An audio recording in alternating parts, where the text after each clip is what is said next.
a great good fortune to introduce a friend of mine, Greg Conti, who teaches at West Point. And last I heard, you had a promotion. Are you now Colonel Conti? Colonel Conti. What?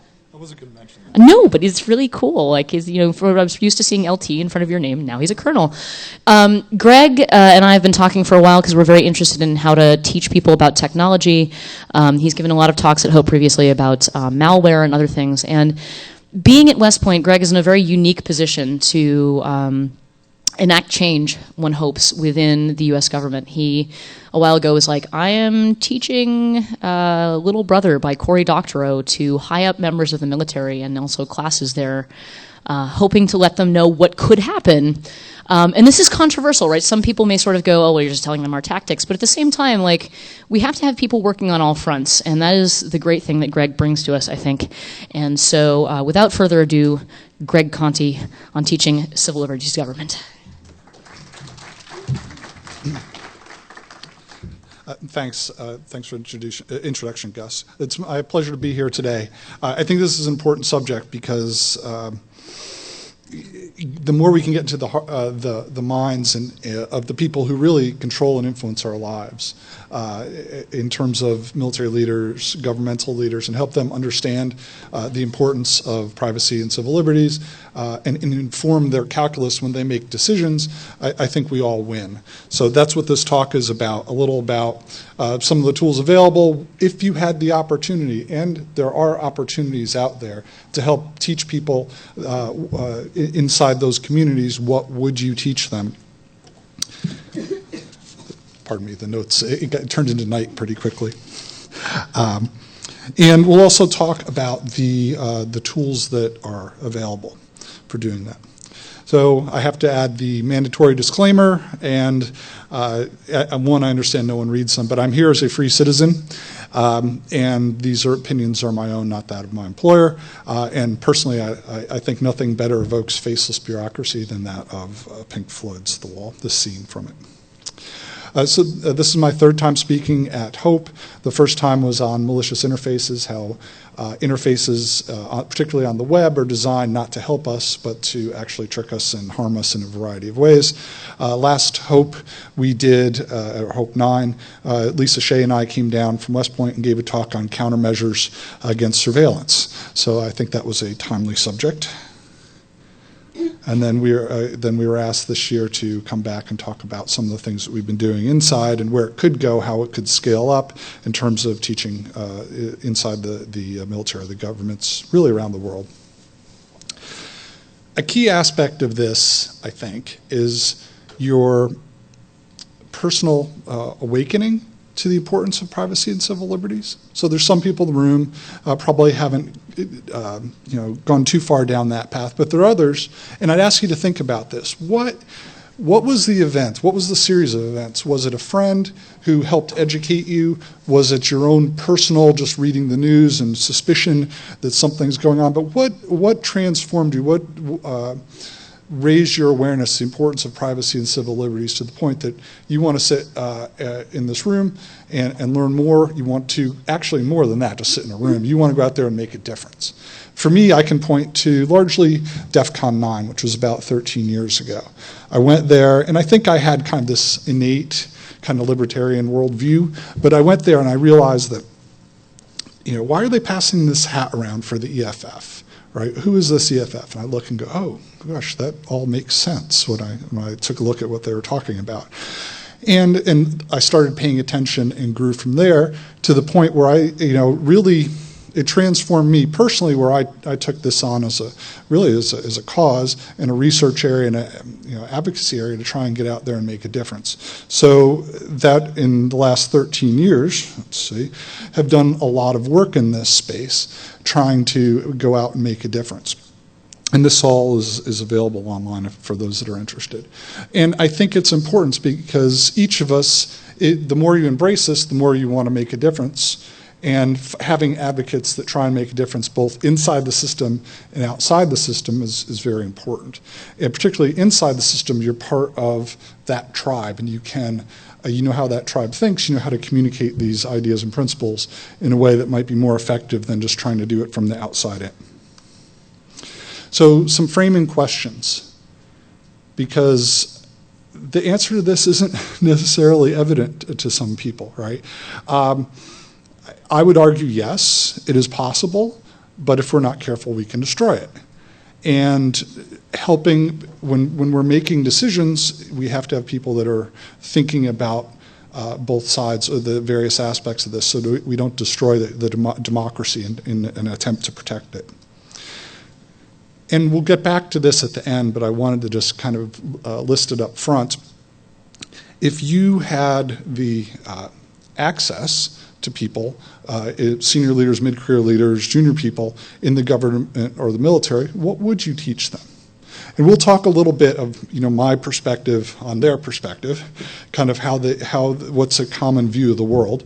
But at the end, we're going to, I hope, to go to Q&A and then have a bit of discussion on ideas that you might have toward this end. Ultimately, I think the objective would be helping encourage people to have this mental model, this mental framework to take privacy and civil liberties into account when making decisions, often security decisions because of the tension between security and privacy. And it can't be out of a sense of compliance, compliance, like we have to do this thing. That never works well, and people generally do the minimum standard. But from a true appreciation where they get it. Because a lot of decisions, for a variety of reasons, either time, right? Their decisions need to be made very quickly, or because of classification or other forms of sensitivity. A lot of decisions aren't transparent, or they're made in rooms that we'll never have access to. But the more that these ideas permeate various decision makers, you've heard this, probably the phrase, when security decisions are being made, it's good to have a hacker in the room. And I agree, because I've been in rooms where there wasn't one, or it was just me, and people who really don't know how the internet worked were making very important decisions about it. So the more that we can have people who are informed, the more likely they will be in the room. And I also think there's a trend, in the community, in this community, it's been this movement, the hacking renaissance that we're in now has. Early on, it was a bunch of young people, arguably, right? There was a lot of young people, and there was, obviously more senior people as well. But that generation is now rising to prominence, where they're C-level executives in corporations. They're colonels in the Army. They're in positions where they can influence things now, and also groom the next generation coming up. So I think that gives hope for the future. Now, I gave a whole talk on this at DEF CON about the instrumented world that we're, increasingly instrumented world that we're living in. And I've boiled it down to one slide because it's a bit like preaching to the choir here. But I think it's common knowledge that more and more sensors, more and more aspects of our daily life are being surveilled upon. Sometimes with our willingness. We have a fitness wristband that tracks our day-to-day activity. But every aspect, and increasingly so, and it's not showing any signs of slowing down. If anything, it's speeding up. From satellites in space to red light cameras to license plate readers. And it was once moderated, these type activities were once moderated by the human workload required. Well, that's going away with ubiquitous network sensing, and that's why this is important. We are living in a historic time. If you'd asked me 2 years ago, I would have told you that the attention span of the general public was they didn't largely care about privacy or security. And events, although significant, like the AOL search query disclosure of 2006 or WikiLeaks, those got people's attention for a period of time, but then they kind of faded. They're well known in this community, but they faded rapidly. But now we're really in a historic time where we have everyone's attention. When you think of your parents, they're probably talking, or parents or grandparents, and they're talking to you about privacy. You know that something has changed. And I don't know when it'll end, but we're in a unique point in history where we have everyone's attention, and that's a good point to maybe push for progress. A key aspect of this is understanding different perspectives. If you're trying to teach, say, law enforcement or military, they tend to view the world in terms of security. That's their job. That's what they do. They're the guard dog that wants to protect. You have advocacy groups such as the EFF or advocates in general that are very much aware of the activities going on that the average person is unaware of. And also they understand the legal framework, the legal challenges that are in play. Policymakers are busy people, and they're working in a large governmental systems, often amidst checks and balances that prevent rapid change. From my experience, and I haven't had too much engagement with senior policymakers, but I have met some, and the ones I found that, despite what you kind of get the sense from the press, is that they're actually trying to do a good job. They have limited ability to do it, but they were actively listening and trying to figure out ways ahead. They like solutions that are actionable, something they can do, not just kind of like soft, general ideas. They want something that they can turn into a decision. Industry in general, we're drawing broad generalities here, very much concerned about the bottom line and how does this impact the revenue coming into the company, the reputation of the company, legal compliance, and then your average citizen, who I would argue just go about their day-to-day lives conducting business, and rarely do they think of privacy. Although now I think it's on their radar. I want to dig down a little deeply because we're talking specifically about training or educating government or the military, governments or militaries. And again, these are just broad swath generalizations in my personal opinion, but I think they're on track. There's a common sense of patriotism amongst these communities. To be called a patriot is a high compliment. They're very much aware of the threat because they classified information, top secret feeds. They're seeing abuse. They're seeing the badness that is in the world on a day-to-day basis, and things that usually do not make the press. They're very focused on trying to stop bad things from happening again. So this is that security focus, right? This is largely security. They have an inability to speak because once you get access to a clearance, you sign a non-disclosure agreement, and rarely are they allowed to speak out loud. And there's been posters out there, and it's frankly rigid enforcement to enact this. And this is key. I sense that this general trust that what is being built won't be abused. And when I say what is being built, you can think about various security systems, large and small. There's a trust out there that it won't be abused. And some would argue that could be a naive trust. And just so you know what this picture is, and when you do rappelling, this is kind of in industry, when they have the fall backward and your coworker will catch you, the military equivalent is in rappelling. The person on the ground is the belay man. So you're supposed to let go of the rope and fall, and the belay man, if they pull on the rope, you'll stop. If you don't, you'll hit the ground. So that's what's going on here is a trust exercise. They also feel that their hands are tied because they don't have the information they need to protect. And I think this is a great quote. Their hands are tied by legal authorities. And I'll just read it because this may hit an MP3 one day. If DoD defended the land domain in the same manner as cyberspace, a Russian land invasion of New Jersey would have to be fought by U.S. citizens and commercial entities with whatever weapons they possess. DoD would only defend Fort Monmouth and Fort Dix. So that is kind of what I'm trying to do is expose you to the mindset of the audience, the students, what they might be. And again, this overarching desire to protect. And that straining at the leash of authorities, like I want to protect more, I want to protect more. And the leash would be the legal authorities. So if you're trying to educate that population, how far, how fast down the rabbit hole can you take them, right? How do you get into, given that, and I think that what I just painted is reasonably accurate, how fast down the rabbit hole do you take them, and what do you teach them, and when? And this is obviously not scientifically generated, but and in that population of people that you're trying to teach, there'll be some that never get it. That is pretty scientific. If you look at studies in social change, you have a very similar graph with the same categories in it. So yeah, it's science. It's science. Okay, I'm just, and even if and we'll get at this later, even if I had the ability to survey people and come up with the scientifically generated results here, it would probably be very embarrassing and would shut them up. They'd never do it again.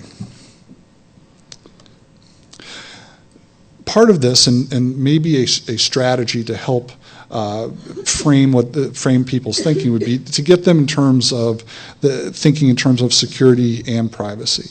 And I like this. Well, we put together this model where you've got two axes, two continuums, a security continuum and a privacy continuum, where security can be, a security solution could be detrimental, ineffective, or effective. So you've got that axis. And then on the other side, you have a privacy solution, could be invasive, neutral, or beneficial to privacy. And then from there, you can kind of bucket things into quadrants. The first quadrant accomplishes neither privacy or security, and I would think in terms of security theater, right? You spend a lot of money, and it makes privacy, and it makes you less secure, and costs money, and threatens privacy. So that tends to be security theater, a la Bruce Schneier. Then you have solutions that are accomplish security objectives, but reduce privacy in the process. And if you're not thinking about privacy as being an axis, if you just take off the privacy axis altogether because you don't think about it, it's not part of your decision making, this is where you could likely end up. Then you have solutions that are detrimental to security but beneficial for privacy, and we see those all the time in terms of countermeasures. Then ultimately you have solutions in the bottom right quadrant that increase security and increase privacy. For example, maybe a code audit of a transparent code audit of major software that people use, and helping push people to try and seek solutions closer to quadrant 4. Maybe one acceptable way that you can help get these people to start thinking in terms of it, because I don't think they consider the privacy axis very much, if at all. So I'll give you a few successes, and I won't claim that any one of these has changed the world, but I see them as building blocks, right? These are significant, and you can build upon them. One, as Gus mentioned, that we're able to get little brother into flagship training course of a major government organization, and over 600 mid-career and senior people have had a chance to read it. And it wasn't just read it, there was also discussion afterwards, a framed discussion with structured discussion questions about the importance of privacy and civil liberties to democracy. So we were able to make that happen. And the organization was supportive of including it. We had in 2012, and again, this is shows you, what I'm trying to paint is inside the system how you can make brick by brick, you can help facilitate change. At West Point in 2012, they had a senior conference, and they brought in the sitting director of NSA, U.S. Cyber Command, 2 former directors of NSA, was able to get a panel on privacy and civil liberties as part of the discussion.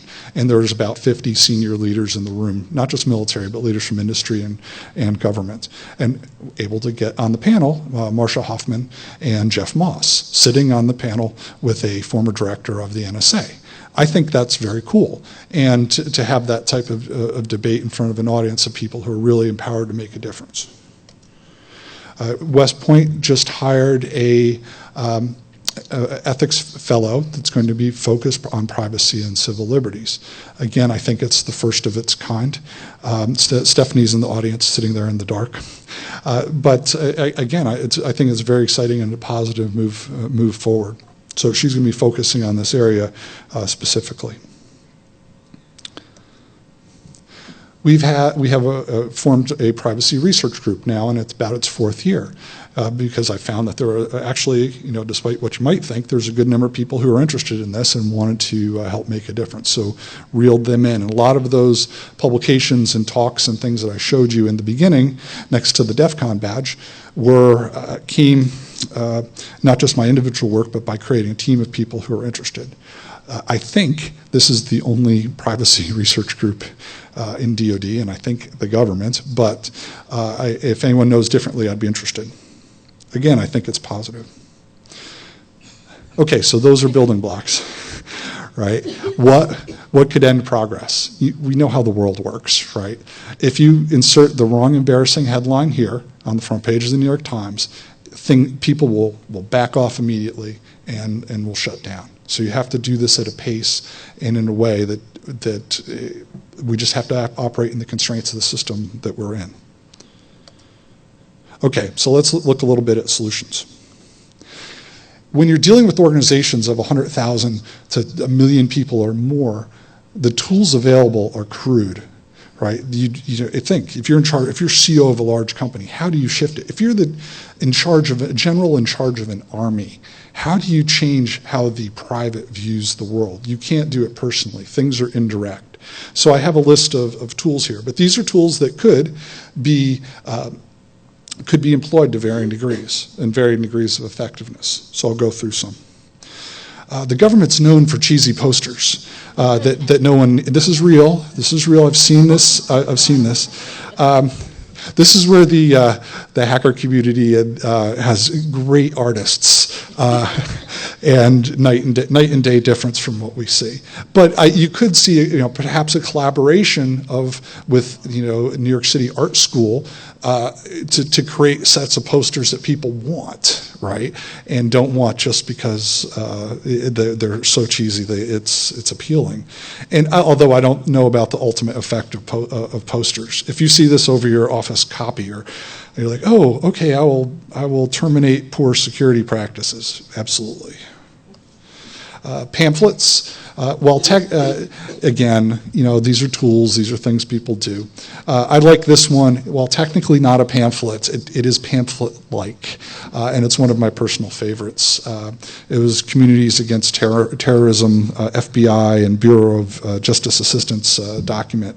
Potential indicator of terrorist activities related to an internet cafe. And I thought it was funny that if you're overly concerned about privacy, paying cash, using anonymizer or encryption, and you download information about electronics, that you could be considered someone to watch out as being a terrorist. But nonetheless, pamphlets are a tool. Professional reading lists. There's actually a lot of professional reading that occurs within the military. Senior leaders publish lists. Getting a book, getting the right book out there. And these are actually quite thoughtful. They'll have discussion questions, and groups around the military will use these to form discussions, like a monthly, read a book a month, and then bring everybody in and have a discussion. So I think that it would be possible to get something appropriate here. Conferences can be a tool like this. You bring a bunch of like-minded people together. They've gotten much harder to organize of late, as indicated by the NBC Nightly News and the woman dancing with the $ bedazzled medallion around her neck. So conferences are harder, but they're also a tool. And there's this thing in the Army and in the military called mandatory annual training. And again, this is kind of more of a compliance mode. You have to have a certain amount of training every year, either in the classroom, some of it's computer-based, but it's real and it gets out there. I don't think including privacy and civil liberty, the importance of privacy and civil liberties will not come from this type of training. Okay, so I have just a couple of examples, and to be fair, I've chosen these because they're the absolute worst example I could find in terms of training, but the most humorous example I could find. So one idea came from, you want to turn your computer on and use it. Before you can use it, you have to answer a question on a given subject, all right? Okay, it would frustrate me, but it might be when you're trying to educate 100,000 people all at the same time. All right, so let's take a look at this one. And if you see the gray boxes, I've anonymized the logos that were all over this system. Okay, and here it is. This is part of workplace violence training. Would slamming a sandwich in the garbage can in anger be an indicator for workplace violence? All right, so I don't know. Ask yourself. The world wants to know. No. The answer is no. It means he or she had a bad sandwich. So thankfully, my friends worldwide send me these, and then I can use them in talks. And again, there's actually a lot better. This is the worst one I could find. So this is an outlier. And another. Okay, this is computer-based training. And this is part of the mandatory protect classified information, protect personally identifiable information computer-based training, presumably built by a contractor. And this is the protecting classified information scavenger hunt. Right, so we'll get to the details of the scavenger hunt in a question, but you see various things on the desk like the open safe and the folder with 5-inch high letters that say PII and the fax with a secret cover sheet on it. Okay, they give you clues. May be used to talk to people in different locations. Now don't shout out the answer if you get it. All right, so you can think again. Clue 1, used to talk to people. It must be plugged in. Again, clue 2. Finally, and the ringer. It rings when other people contact you. So at this point, I'm about ready to slip my wrists because this is about 4 hours of training and that you can't just click next on. And there's no way to just take the test. You have to go through this. Okay, and let's get to the final screen. Okay, and I added the arrow in case anyone was wondering.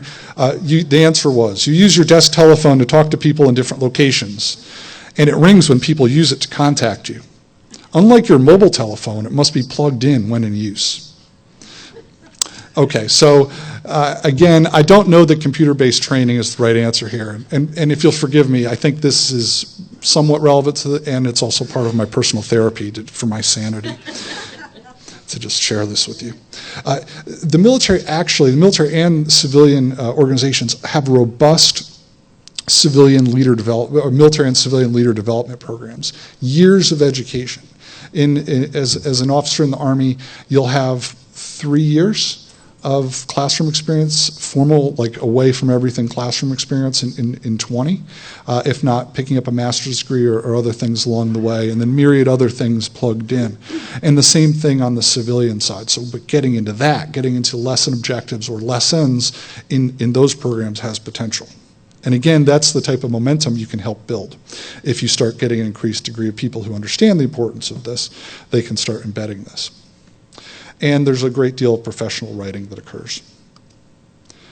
Ultimately, though, it takes senior leader support. If you go in with this idea like, hey, let's do this thing, you need to win over the senior leaders and have them help champion it. So targeting senior leaders in some way would probably be very optimal. And an upcoming opportunity, and what we're hoping to do is apply what we get comes out of the discussion today. This is National Defense University. It's down in D.C.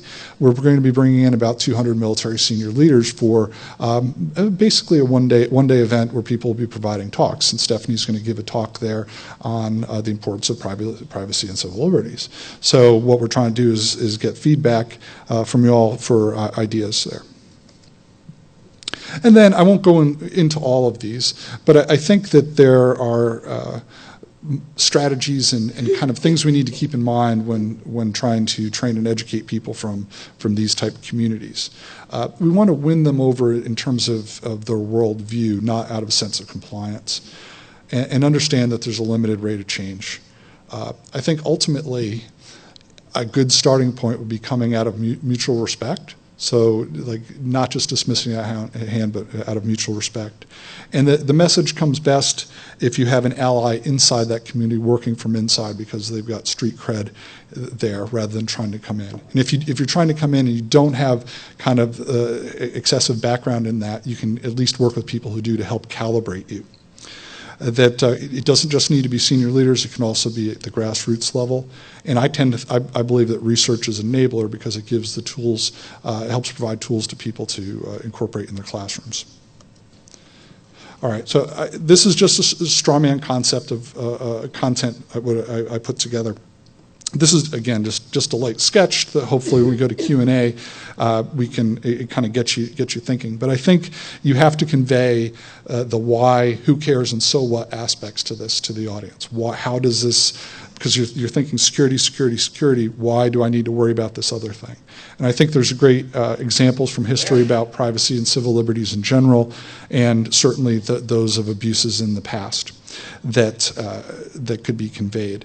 How this ties to the law, and in terms of ideology and kind of philosophy, as well as a representative cases or something that could highlight particular aspects.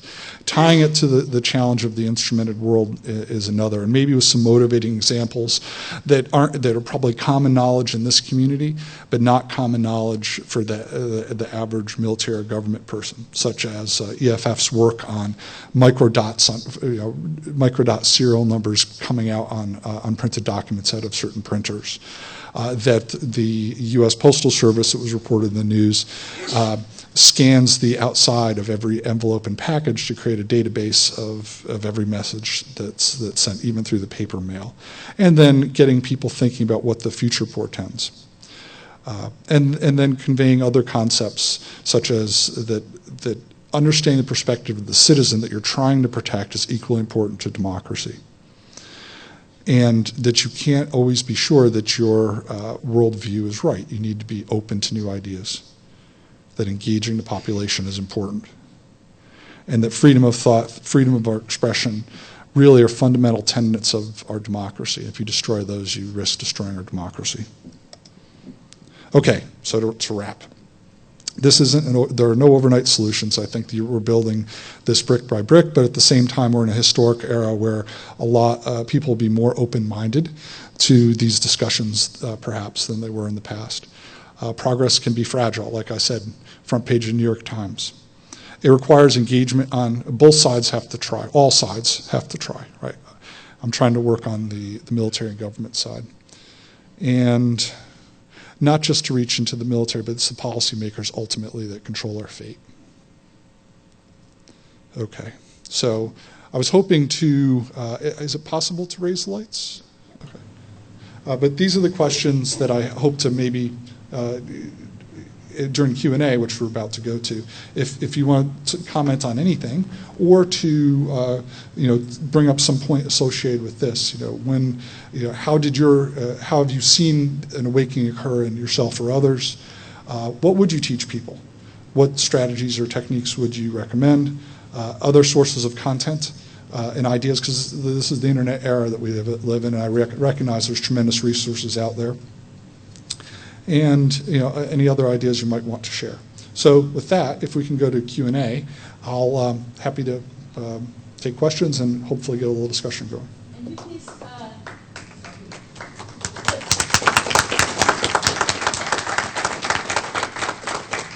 please go to the microphone so we can capture the questions for recording system. Yeah, hi. Regarding your outreach to the military, as you start thinking about their experience and the things they're trying to do, and it sounds like you have a pretty good understanding of it already, one of the things that sometimes works is they have a wonderful historical sense. I mean, they read history all the time. And so there's also the idea of fighting the last war. So you had a little note about examples of previous abusive governments. Maybe indirectly, you should also work on the metaphor of us turning into the people we beat, because that's a well-known metaphor. Like we didn't fight the Cold War to create a police state here. for example. And that would really resonate. And the other thing is they're not going to be as liberal as, you know, perhaps this audience.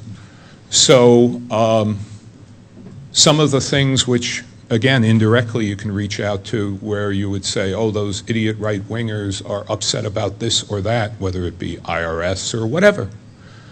Those kind of metaphors will also resonate. And try to do it fairly so that no one thinks that you're saying, well, you know, let's make believe that we're all going to be over on this side of the spectrum now. I mean, the fact that they do this, I mean, there is a Southern military tradition, so that's what, you know, those kind of people have kept us alive. Thank Okay, you. very good, thank you. Okay, sir. You're up. So, one of the things that's disturbing to me about the current situation is the appearance of our moving towards a permanently militarized society, which is approaching sort of banana republic status with the security money that's going into local police departments and the militarization of local police increasingly putting us in a situation that looks like a banana republic. You can't have dissent when the police are much more effective at kettling the protesters and will lock them up for 3 days and then let them out, et cetera, et cetera. The tactics that have been pioneered so effectively here in New York, the Republican National Convention and the Occupy Wall Street demonstrations. So that relies on the recruitment of entry-level folks who are coming primarily from low-income communities now. The citizen army is rapidly falling away, and you're seeing recruitment from as a way for low-income kids to get education, to have a secure job, and to get out of the ghetto or whatever conditions they're in. The danger of that is that you create a caste system where we now have a military/police caste that's permanent and that's invested in the continued oppression of everybody else for the interests of the elite. It's very hopeful to me to hear your talk that the upper echelons of the military, as you're experiencing, do not see the world that way, or don't seem to from your description, and I think that's a good thing. But fundamentally, what might be something we need to address is a kind of psychological difference between the folks who are here, for the most part, and the folks in the military. And that is one's relationship to authority. It's a psychological difference that's extremely powerful and that really seems to sometimes separate the sheep from the goats.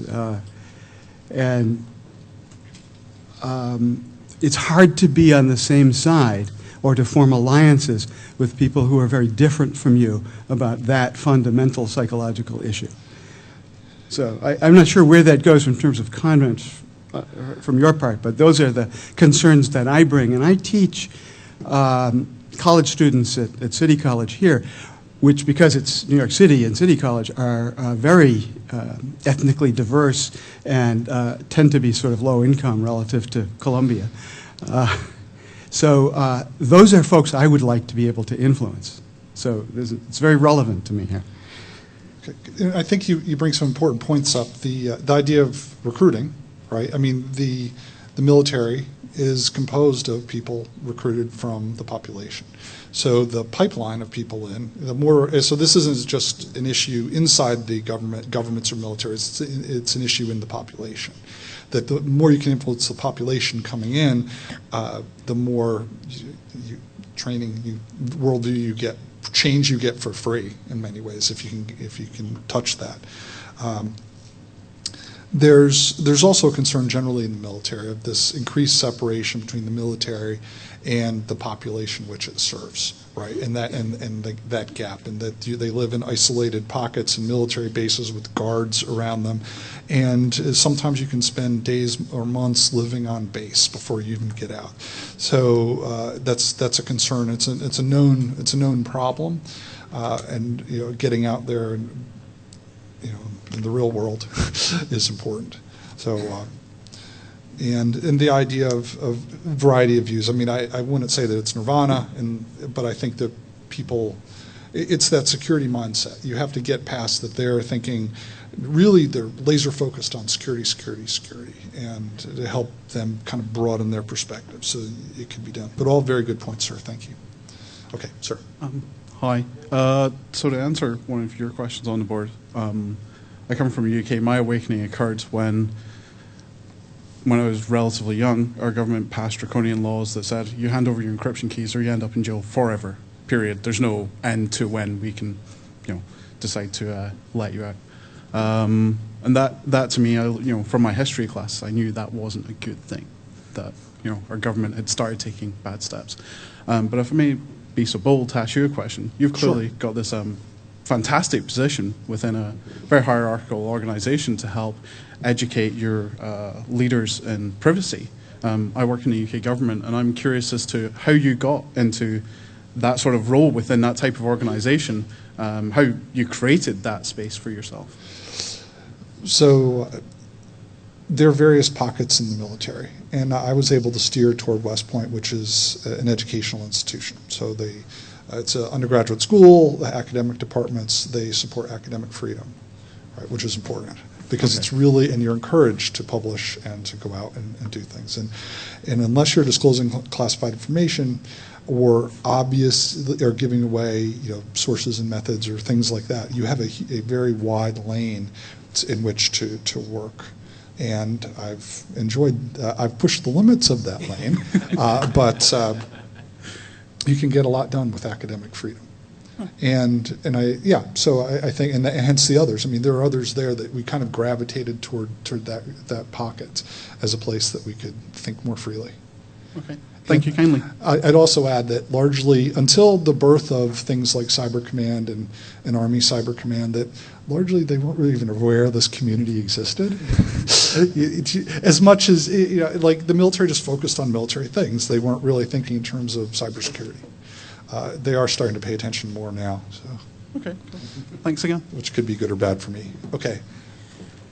Hi, I'm a humanitarian researcher, and I just want to bring a couple of international perspectives that in the post-9/11 world and looking at the world as a battlefield, the global war on terror, quote unquote, right? And under the 3D approach of diplomacy, defense, and development for international development, if there are any civil society folks in the room, it's not enough to just talk about working with government and military. That's already a huge ball of wax that will keep lots of folks employed for the rest of their lives. I'm sure you will have no dearth of work in this line. My concern is around, how can I distill this, the oxymoronic phrase, humanitarian militarism. Okay. No, I'm actually talking about maybe some folks read an article a month or so ago, I think it was in The Nation, on something which most Americans have no clue about, which is the largest drone base in the world, largest military base, largest U.S. military point of operation in Djibouti, and the massive expansion of U.S. military in Africa. Most of my work has been in sub-Saharan Africa, not only though.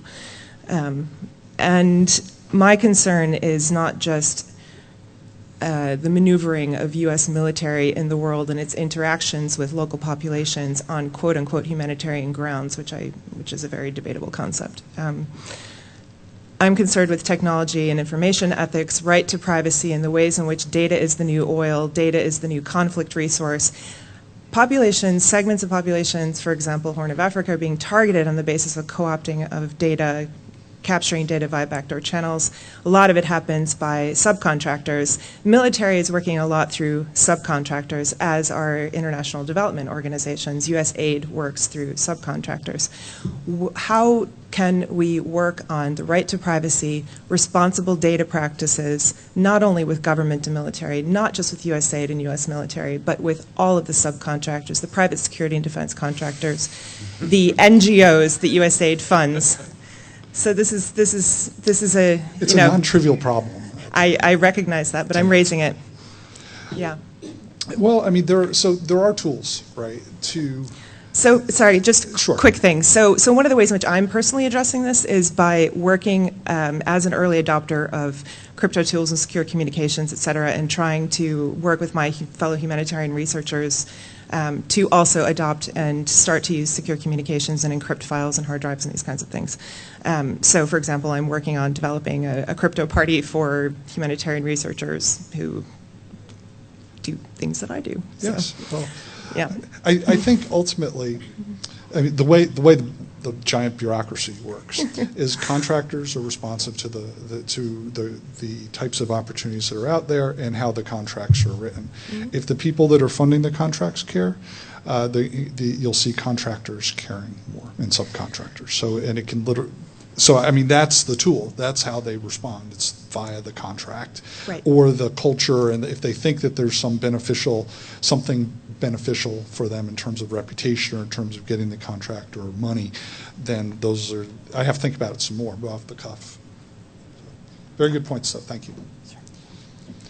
Sir. Sir. So I have a question for you, which is, let me give you a little background. Hopefully I can phrase this correctly. We're really good at negative reinforcement. When we see abuses, when we see things that are done incorrectly, we shine a spotlight on it. You know, there's no lack of that in the media right now for concerns as to how the government's acting, behaving, et cetera, et cetera. Rarely do we see positive parts, but when we do, like you are this little bastion of light in a place that we normally, you know, try to negatively reinforce and say bad government. What can we do, since we aren't in the chain of command and we can't promote you, that actually help with a positive reinforcement for the small good things that we see? So this is a very fair question. The first thing that comes to mind, and this doesn't answer your question, is that an organization I work for, they use the motto, informal motto, absence of criticism is praise. They even had it translated into Latin. To Latin. Yes.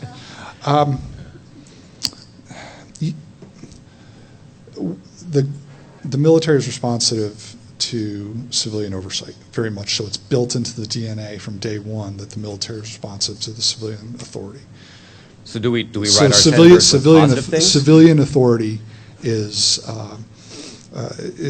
probably a tool to do that. I don't know. Well, you have some experience in this area. Maybe a little. And my take would be those that you look up the food chain, and those people can influence things. Call them, write them. As citizens, when we see something good, finally, how do we fan those flames correctly? So, and I'm interested in your ideas on this too, but I'll take a swag at it. And I would say yes. I mean, we have there are a variety of ways, and one is the news community, bloggers. There's the press. But you have to. There's the written word in terms of magazines and online news. But you have to go to where the people you're trying to influence are. Right? They're not going to read. Congressmen don't read Slashdot. Yeah. Congressmen read the front page of the New York Times. Yeah. The Capitol Hill staffers are, watering hole attacks, but you put the news where you know it'll be consumed. You can go more directly. And for those that are interested in the hierarchy that is the Army, yes, Colonel it's senior enough to be in the room, but you get the back seat in the room. It's the general officers that are really making decisions, but we get a chance. So I'm interested in your thoughts. Did I miss any key point there? Or, I'm curious. Okay, well, sir. Thank you for your talk. I was curious about some of the topics here. Some of the things that concern me is the role of the military versus the local government, i.e., who is your customer? Common perception is that the military sometimes is working for the defense contractors or the corporations, and when the military is engaged in local operations, is a citizen their customer? The other thing is that the military, has been really associated with waterboarding and urban assault training. And there is a provision in the military called the Provost General. Ostentatious, at one time it was supposed to protect the Constitution and the enforcement of treaties, and I think that's not happening anymore. And one other suggestion is that maybe the military can consider an open house for local citizens to meet the commanders and the soldiers, either on base or off base, as a way for citizens to know who the folks in the field are. Thank you. Yeah, thank you. I mean, one example was, I was told that the three largest tourist attractions in New York State were New York City, Niagara Falls, number 2, West Point, number 3. After 9/11, they locked the gates. And it's largely, and they shut down basically all tourism significantly for many years. Now it's opening up. You can take a bus in or whatever. But again, it didn't help any. Right? Everybody went down in lockdown mode to blur those lines. But I think you also raised a good point. The idea that this isn't just military; it's law enforcement. And I think that some of the things, because we have a special, we have access to those communities. I mean, we could come down and talk to the NYPD and they'll talk to us, and vice versa, right? We've had some people up. So we can have discussions. We have access, we're in that circle, that if we're making progress or have materials to share and maybe start winning over some people in those communities, we can have some influence there. So Gus, I'm down to how much time? 4 minutes, okay. Howdy. I'm a civil rights lawyer, and I have to occasionally talk to people at VMI who are just like people at West Point, except they're pissed off they didn't get to work at West Point, and about the Civil War. Our parking is horrible. Right. And so I've got a little bit of experience in trying to articulate these messages. Usually the first thing I open with is I say, your job is to defend civilization. My job is to make a civilization worth defending. So there are kind of two halves to this. But the big thing I've found, the big obstacle I found in trying to get them to grasp civil rights is that they're very procedural. In the military, people are very interested in what did you do or what are you going to do. And civil rights law is not about what you did or didn't do. There's two elements to a civil rights violation, right? There's the motivation for the action, and there's the effect of the action. Motivation and effect. Nowhere in civil rights law does it ask the thing you actually did. And if you look at Jim Crow law, right, in the Jim Crow laws, it doesn't matter if you stop someone from voting because of their race, or you stop them from voting because of a literacy test, or you stop them from voting because their grandfather didn't vote in the county. All those things were motivated improperly. They were all motivated because they didn't like the race of the person. And they all had the effect of preventing people from voting based on race. And that's a huge hurdle, because for people who are trying to, you talk about people saying, well, I don't want to do it, or I don't want people to do it because they feel like they have to. Once you get them past the hurdle of understanding, it's not about cleverness. It's not about thinking, how do I get around this requirement? How do I get over this requirement? How do I get through this requirement? It's about actually doing the right thing. That's the big transformation. That's when they say, okay, I get it. I'm not supposed to try to get behind the rule. I'm supposed to actually be part of the system doing the right thing from the beginning. Good, very good. And I would add that we tried, not necessarily in the context of privacy, civil liberties, which is something we're all, but in general about ethical decision making on the battlefield. West Point does try and do that, to do the right thing when no one is looking, right? And so maybe folding it under that would be another way we could because there is actually a great deal of ethics training that goes on for leaders. So Gus, one more question, or one more question? Thanks a lot for your talk. Yeah, thank you. I'm sometimes involved in negotiations, and it's it might be a really pedestrian comment of mine, I'm not sure, but the first step is finding commonality. And it strikes me that between the two communities, although the means are quite different, the ends are quite similar. I'm thinking particularly about if the military is all about security, well, so is this community in a way. It's just the security is achieved through technical means.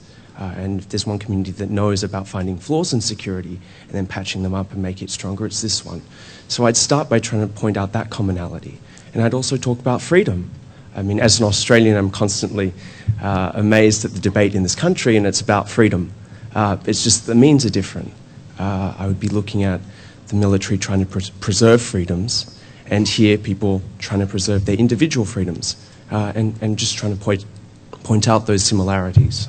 Oh, that's actually very insightful. And the idea of just, because I'm sure if we did some research on negotiation in general, there's other kind of strategies along those lines that could, because in some ways we're doing negotiation, intellectually at least at first.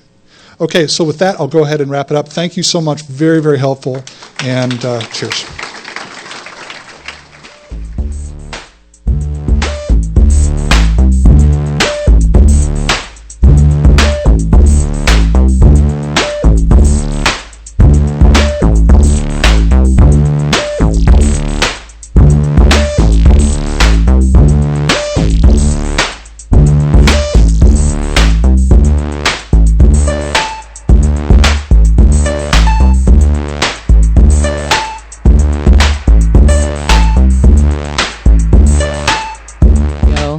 Did I see Greg Newby come in earlier? Greg Newby, you back there? I want to borrow his jacket. It's freezing. But who's? Thank you, Nick. Thank you. Is it going to fit me? I'm curvier than you are. Hi, everybody. Good morning. We know why you're filling into the room. Look at you. You expect unicorns. How many people expect unicorns? Yes. We've seen Johannes before. This is... What? Oh, no, we haven't. We haven't seen Johannes. We haven't seen any of this before. This will be entirely new. We don't know who this guy is. He's probably totally boring. He's nothing like Johannes at all. My favorite Johannes story. Thank you. I get to do this, and I get to be like James Brown and just throw it away again. I swear to God, that's what it felt like I was doing in teaching last year. I'd get near a chair and then I'd throw it away. Thank you, Nick. I was trying to. I know. But I was gonna throw it off. Like James Brown always grabs the coat and then he throws it away again. Do you want to introduce Johannes? We can mutually use. Can I tell you a Johannes anecdote before you do? Yeah, so I don't know Johannes that well, but I had this great chance to go out and drink with him after the previous Hope, and we got to talking. Johannes knows a lot about Olive Garden, a restaurant chain, which is he has this fascination being German and having spent some time in the United States. This fascination with Olive Garden.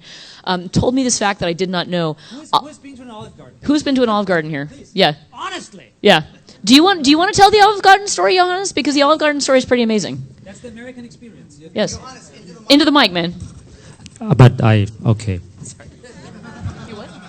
Okay, I think I'll talk about Olive Garden and hate a little bit later.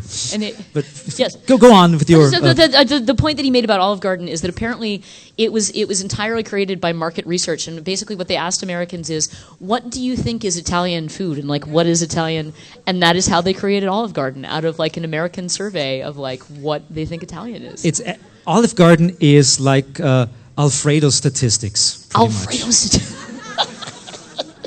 This is the greatest thing. This is the way I love the people who show up to Hope. You get him, and you get Finn Brunton, who will suddenly go down a rabbit hole about some cult you've never heard of. Thank you, Greg.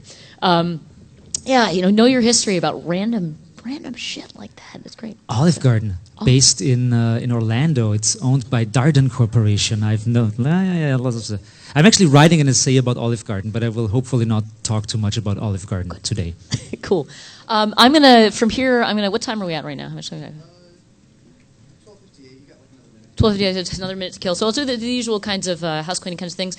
Remember, at the end of the conference, we tend to ask people to stick around, help us clean up. So please do that. You might get a T-shirt out of it, I think. I don't know. I can't promise anything, but we love it having people. We have no official cleanup staff, and the more you can do to help us, especially if you see people who you know are like a brain trust of the conference, like Mitch Altman, don't let him sort out his wires. Last time at the end of the conference, he was sorting wires and bits of solder, being like, I have to pack this.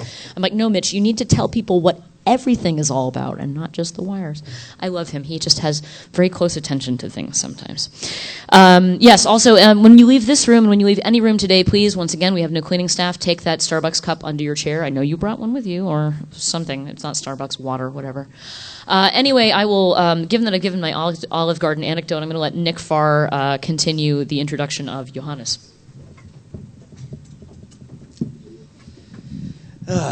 All right, good morning. I actually have a couple of announcements of my own. One, if you work for the MTA, the people that run the transit here, please tell your staff to keep their tool chests locked in every station. Thing number two, you need to have better metal better metal blades for your reciprocating saws. Thing number three, the payphone that I left in the lockpicking village is still unlocked. So if you know anything about unlocking payphones and getting it open, you can keep all of the change inside, but I just would like the locks picked off of that payphone. And just to cover all bases, Verizon has officially decommissioned all of their own payphones in the city. So if you happen to see a payphone in a subway station and happen to be in a subway station with an unlocked tool chest that happens to have a battery-powered reciprocating saw in it,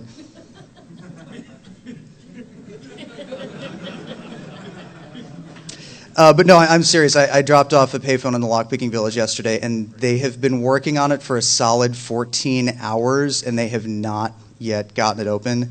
I think after I introduce Johannes, I'm going to probably go figure out if I can buy some stainless steel drill bits and a drill somewhere and put the lockpickers to shame. Gus has a drill? I know the drill points. And we have somebody who knows the drill points. Thermite?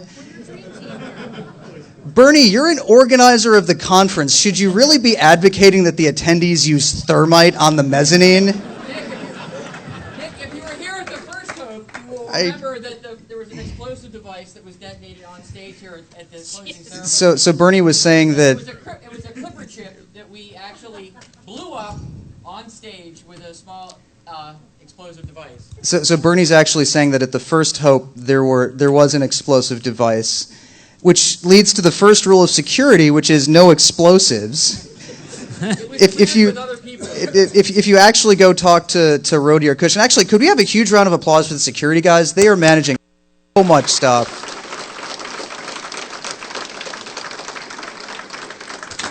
They are, in fact, protecting you from yourself, and that's really so. Well, I mean, the funny thing is that we had just a small little minor medical thing back here, and in addition to dealing with gigantic overflowing rooms from Snowden, anytime an attendee has some kind of medical problem or some kind of security problem, they do a really, really great job of dealing with that. And Rhodey and Cush and that whole crew is really awesome, and they deserve all of our love and support. But if you actually go down to the security team and ask them, they have a list of 7 rules that are obviously related to incidents that happened at previous Hopes, and the first one is no explosives. So please don't use thermite on my payphone. But anyway, you're not here to hear me beg for people to open up the payphone. So the name of this talk is Fuck Hacker Fucks. And I forget the second part, but I think you get it from just an audience bashing you get from the first part. And I've known Johannes I actually met Johannes right here in this room. 2006. In 2006. And you were sitting in the first row, and you're like. And I remember thinking, like, who is this Marxist? And doing all of these things, and then of course since then we've become neo-Marxist, but let's neo-Marxist. Of course, do not call a neo-Marxian Austrian a Marxist Austrian. Yeah. Or I could just call you a German. How about that? At least I'm not from Detroit. The bashing starts! The bashing starts! No, this is good. But I mean, where else did I learn how to use reciprocating saws in subway stations? I mean, anybody from Detroit, because I was thinking just quick audience poll. But I mean, you get the reference. I mean, actually, I don't want to be Cleveland, but that's. Yeah, poor Cleveland. So I think a lot of I actually was hearing earlier on, people would come up to me. They think I know something. I had nothing to do with this conference. This year, I decided to take the year off, and people are asking me, "So Nick, what's up with that hacker roast that's happening at 1?" I said, I don't know. I haven't looked at the schedule. I'm trying to get my payphone open. And then I see Johannes, and Johannes says, "Oh, are you coming to my talk at 1?" And I'm like, "Yep, I knew exactly that." So Johannes has a portable microphone. He's going to be doing a very unconventional talk. It's his first talk without slides, actually. Is that right? That's true. That's true. Don't forget. No, unicorns. No, there will be unicorns. I promise you that. No. If we don't have any unicorns by 1:30, we will deliver unicorns. You're not running the conference. You can't offer that. It's the last day of the conference. I can offer whatever I want, because what are you going to do? Come find me tomorrow? I know where you don't live. All right, so he's going to be going throughout the audience. He has a lot of interesting stuff to say. The room's filling up. You guys know all the rules about aisles and stuff like that. If you have a free seat in the middle of the aisle, compress. There's stuff here. There's Come forward. It might not help you anyway because I might go to the back, but yeah. Yeah, so if you're at all afraid of Johannes, he might come to you directly. So please, everybody, a huge, gigantic Hope X round of applause for Johannes. Thank you. I'm actually not yet. Everyone, like the last 2 days, people came to me and said, like, I'm looking forward Sunday, the roast. I actually don't even know the cultural relevance of what a roast is. I Googled it and like, roasting. It's like when comedians like roast other comedians and this and that. Okay, I'll try my best. I'll try my best to tell you why I all hate you. Or no, actually, I only hate you a little bit. But okay, let's say I'm interested in the great dichotomies of life. I'm interested in black and white and cats and dogs and love and hate. And there's a little bit of hate in here today. The main reason why I'm here is because I've been part of the hacker community, although some people do not consider me part of the hacker community. They just like call me artist. They say, he's just the artist. He's like the crazy Austrian artist. But I've been part of the hacker community for quite some time, and there are some things that I just don't get. I just like, why is it happening all the time in the hacker community for 10 years now or 15 years now, and it's not changing. It's even getting worse and worse and worse and worse. And I want to spit it at you a little bit today. And then I'll feel better and get drunk. Okay, so first of all, the one thing that all hackers and hackresses should read, hacktrices or something, I don't know what the female version, hackresses, I'll use that, is one book by a great, crazy German, and his name is Werner Herzog. Who knows Werner Herzog? Yeah, that's good. I love you already, you fuckers. Okay, so Werner Herzog is a great German director, and he made a couple of really great films, and one of those films is called Fitzcarraldo. You know Fitzcarraldo? Yes. Fitzcarraldo is one of the best films ever made. And the making of Fitzcarraldo. And the making of Fitzcarraldo. And this book in my hand is called Eroberung des Nutzlosen. That sounds like a war camp or something. No, it means... yeah, I'm from Austria. Austria is known for music and mass murder, so there you have it. Eroberung des Nutzlosen means the conquest of the useless. And it's a print of Werner Herzog's diary that he wrote while he shot Fitzcarraldo for like 2 or 3 years. The basic idea of Fitzcarraldo is that there is a guy played by Klaus Kinski, and that guy wants to build an opera house in the middle of the fucking jungle. And there we have the first hacker relevance here, like we are all people who want to build opera houses in the middle of the fucking jungle, yeah? So, some of us fail, some of us not, but that guy wants to build an opera house in the fucking jungle. He wants to do it with the money that he makes with rubber trades, but it doesn't really work. So he needs to drag a big boat, a ship, over a mountain range to another river. And that's the story of the film and how he tries to make money to build an opera house by dragging a ship over a mountain, yeah? And the problem is, or actually the greatness of that film is, that Werner Herzog not only shot a film about that, he did it. He dragged a ship over a mountain range in the middle of the fucking rainforest somewhere, yeah? And that's his diary, how he did that. Read it, you will never be the same again, I have to say.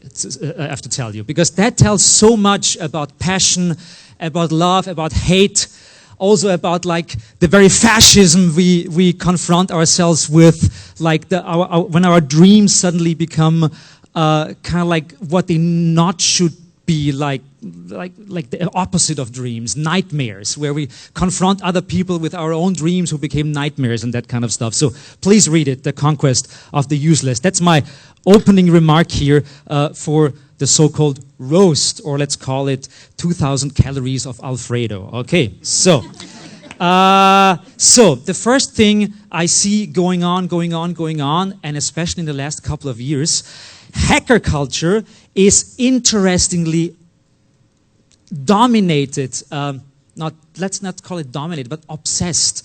Obsessed with one thing, and it's martyrdom. Martyrdom. And martyrdom in a strange combination with stardom. There are people, I mean, you pretty much saw it yesterday with Snowden.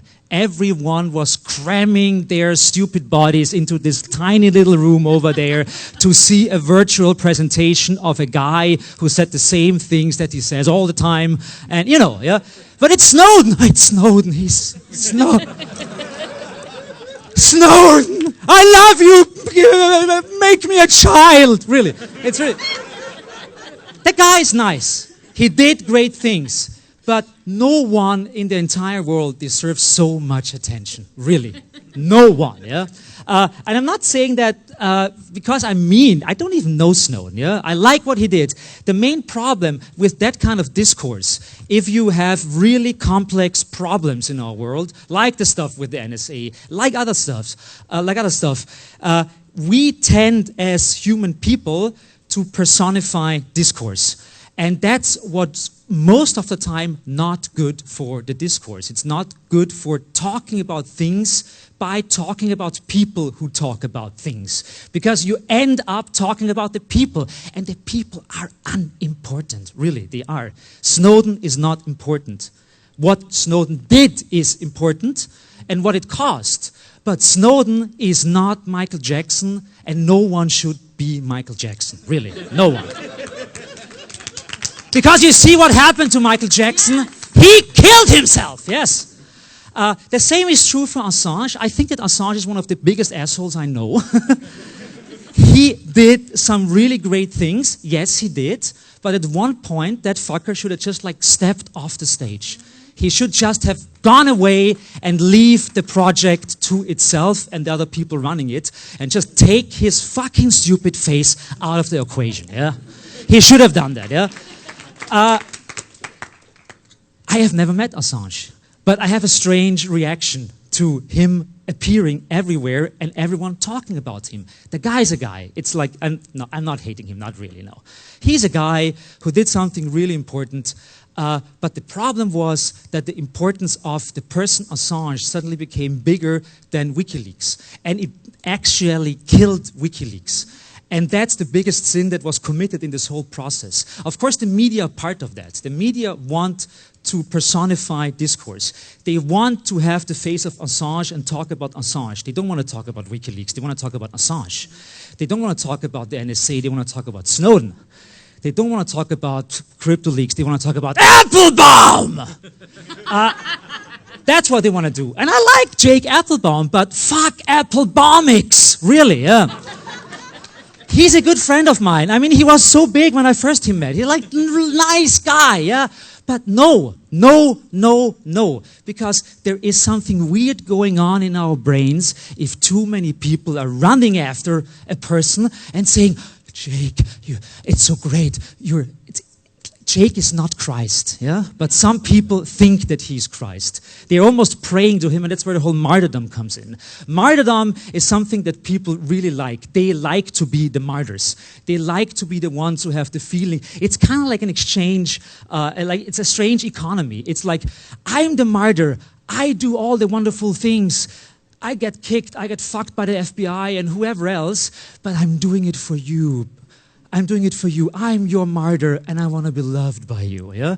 And that strange dynamic is going on all the time, everywhere, and it has to be stopped. And it can only be stopped by not running after those people. It's not giving them this, like, the whole idea of the yes men is so interestingly contrived because the biggest yes men are the followers of the yes men.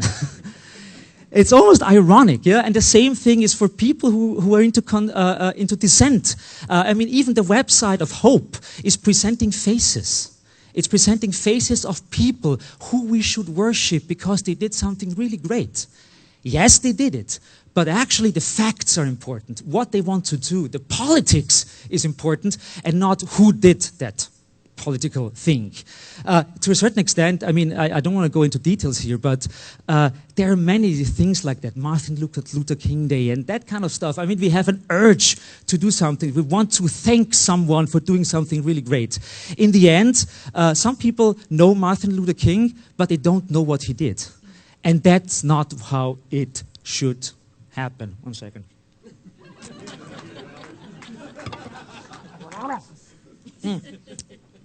Okay, so we like worshipping. We shouldn't. It's a person-centric debate. We discuss the fallacies of people at certain points, like Assange is the best example, when we should talk about the project itself. It's a debate about single people when it should be a debate about content and about theory and about themes. It's actually anti-topic. It's quite easy to not reflect on topics when you talk about people. Dissidents as heroes is okay. I mean, people do great things, and that's perfect.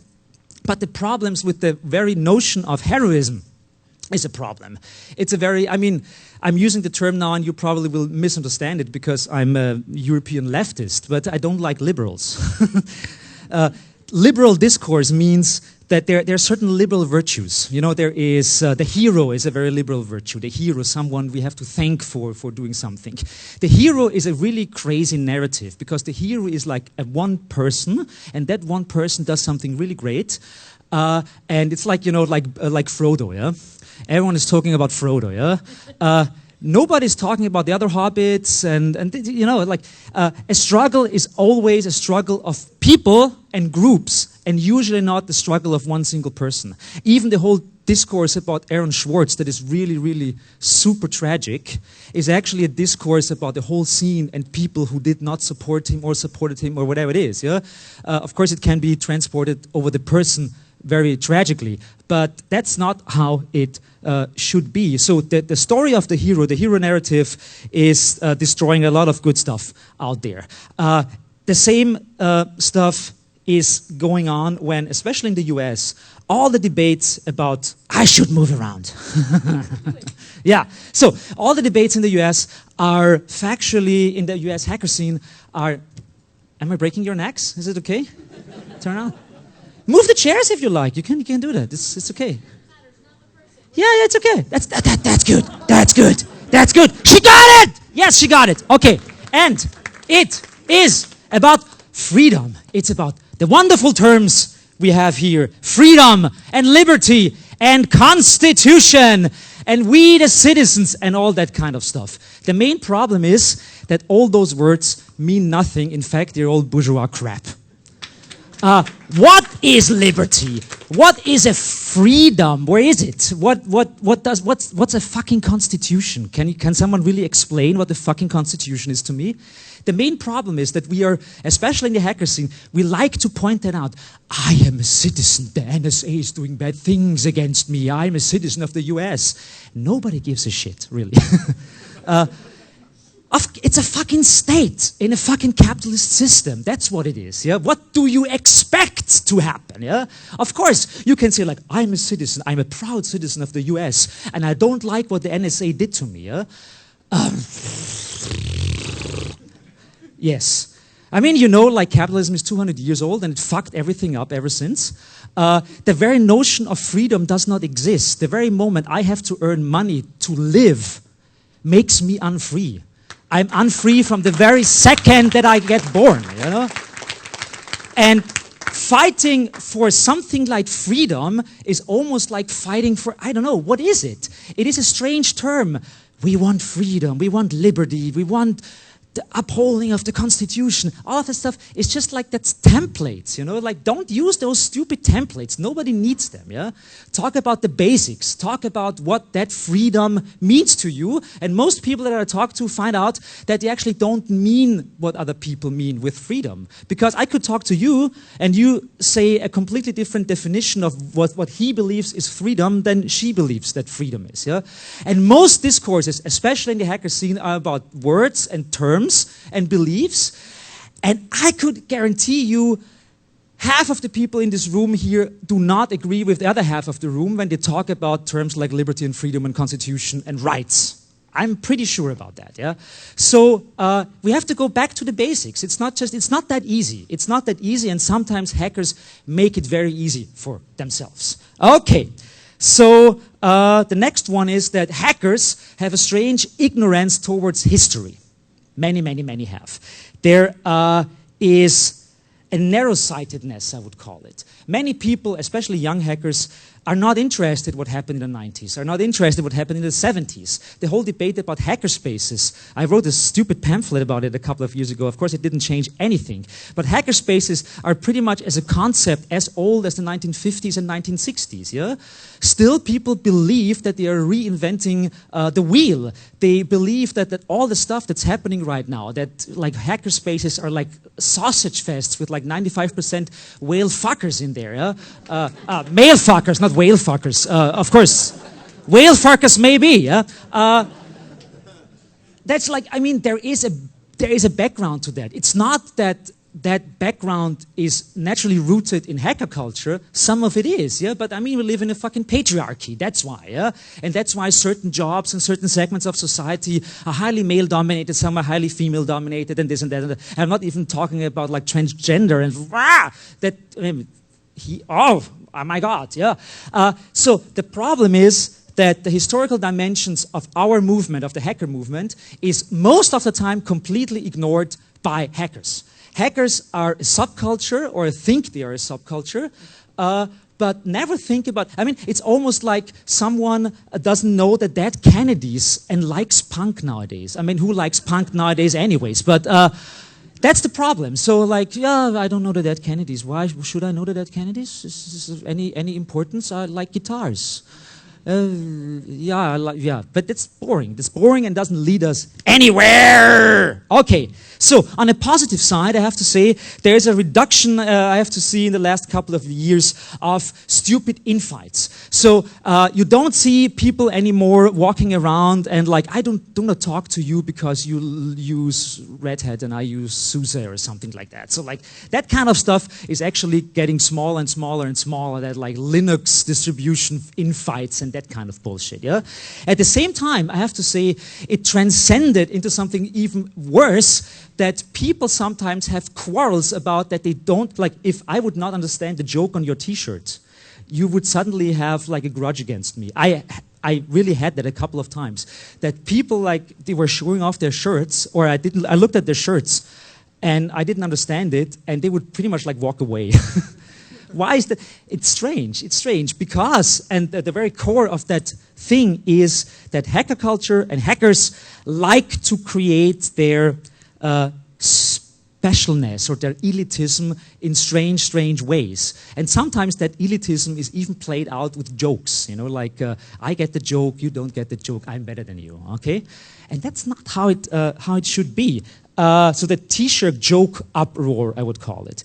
It's, in a certain way, a misunderstanding of the concept of underground and subversion. Many hackers think that they are subversive, that they are underground. In fact, I actually believe, and I'm almost sure, that hacker culture is no underground or alternative culture anymore. Hacker culture is pretty much mainstream. Hacker culture and nerd culture is mainstream. Maybe alternative mainstream, but it is mainstream.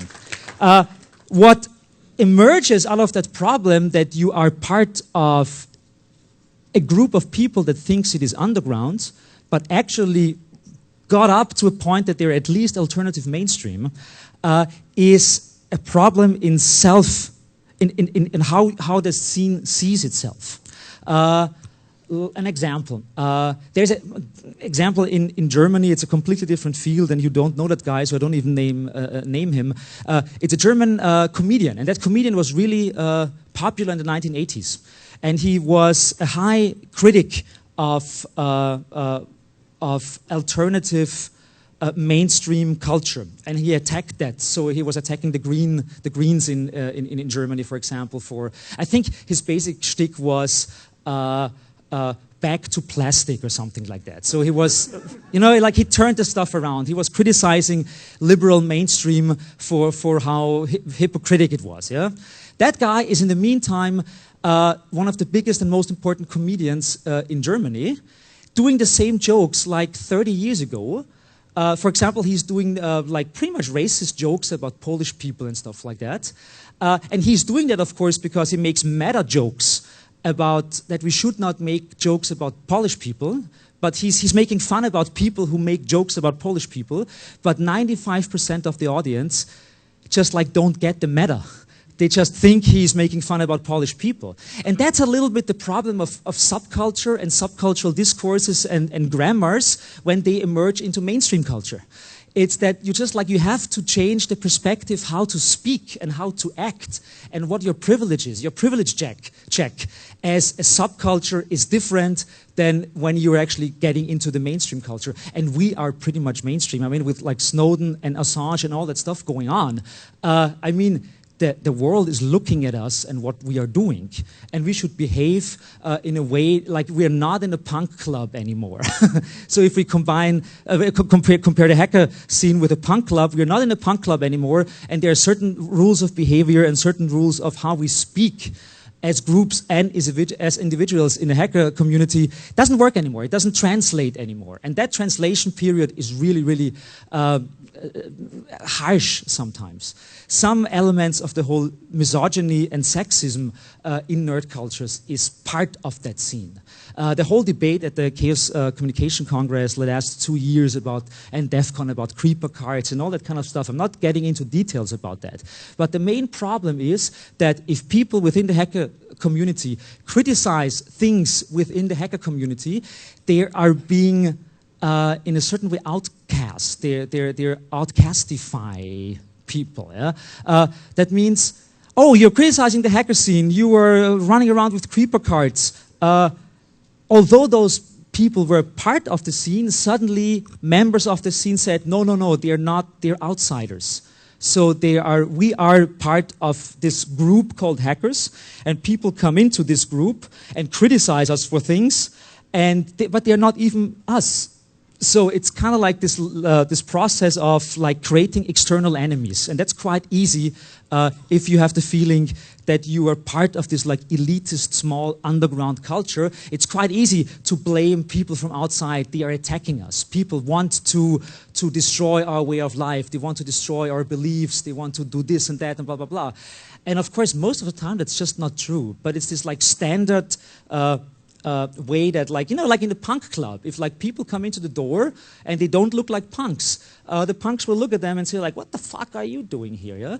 In the meantime, like punks could at the same time not look like punks. You know what I mean? It's like the appearance, how we are, how we behave is not we are not a homogeneous scene. So please be aware of that. Okay. Next one. Thank you. Yeah. To a certain extent, sometimes we're fighting the wrong enemies. So sometimes within the scene, there are things going on that are sometimes worth fighting, but those fights are not being fought because there is a strange, like, no, we shouldn't do that. I mean, I would call that, sometimes we have to stick it to the stall man. Let's call it that way, yeah? So,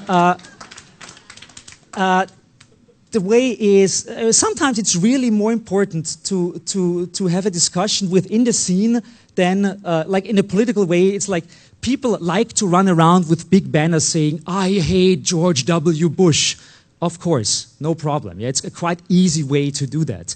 If people like to criticize stuff that's easy to criticize, and you criticize that stuff easily because you have a consent in the community. Sometimes there is consent in the community and about things, and that's the stuff we like to talk about because we want to like tap on each other's shoulder and say like, ah, that's really nice. It's really great that you also hate George W. Bush. That's great, yeah. Sometimes it's probably better to talk about other things that maybe generate a little bit more drama and friction, but that's, I think, important, and that's why I would call that the Stallman problem. Okay, so the non-reflection of privileges, we definitely still have to talk about that, about ethnical problems, social and class problems, especially also class problems, and the problems of knowledge.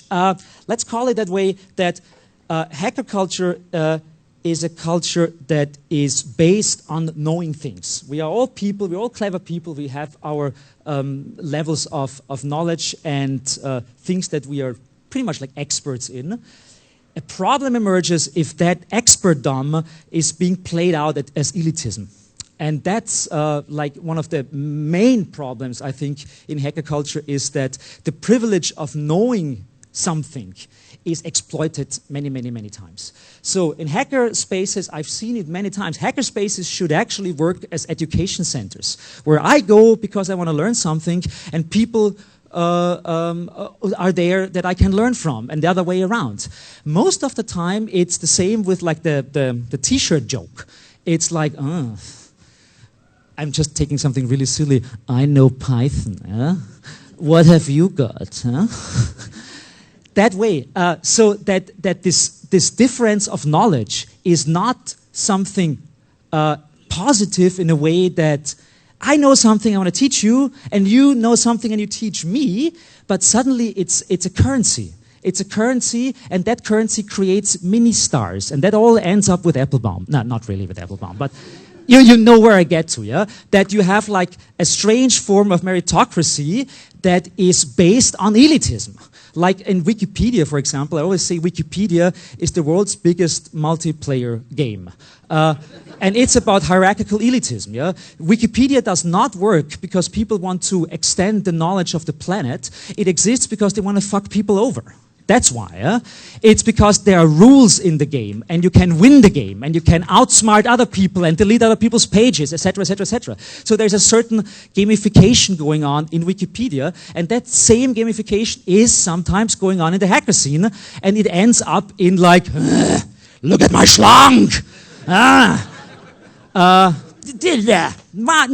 No, it should not happen that way. So there is a certain, I have to say, closeness of hackdom to capitalist structures, of course. I mean, that's important for me because I'm a neo-Marxist, but what can I say?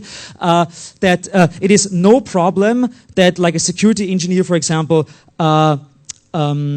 is working for Google and at the same time is writing codes for the community and for the hacker scene.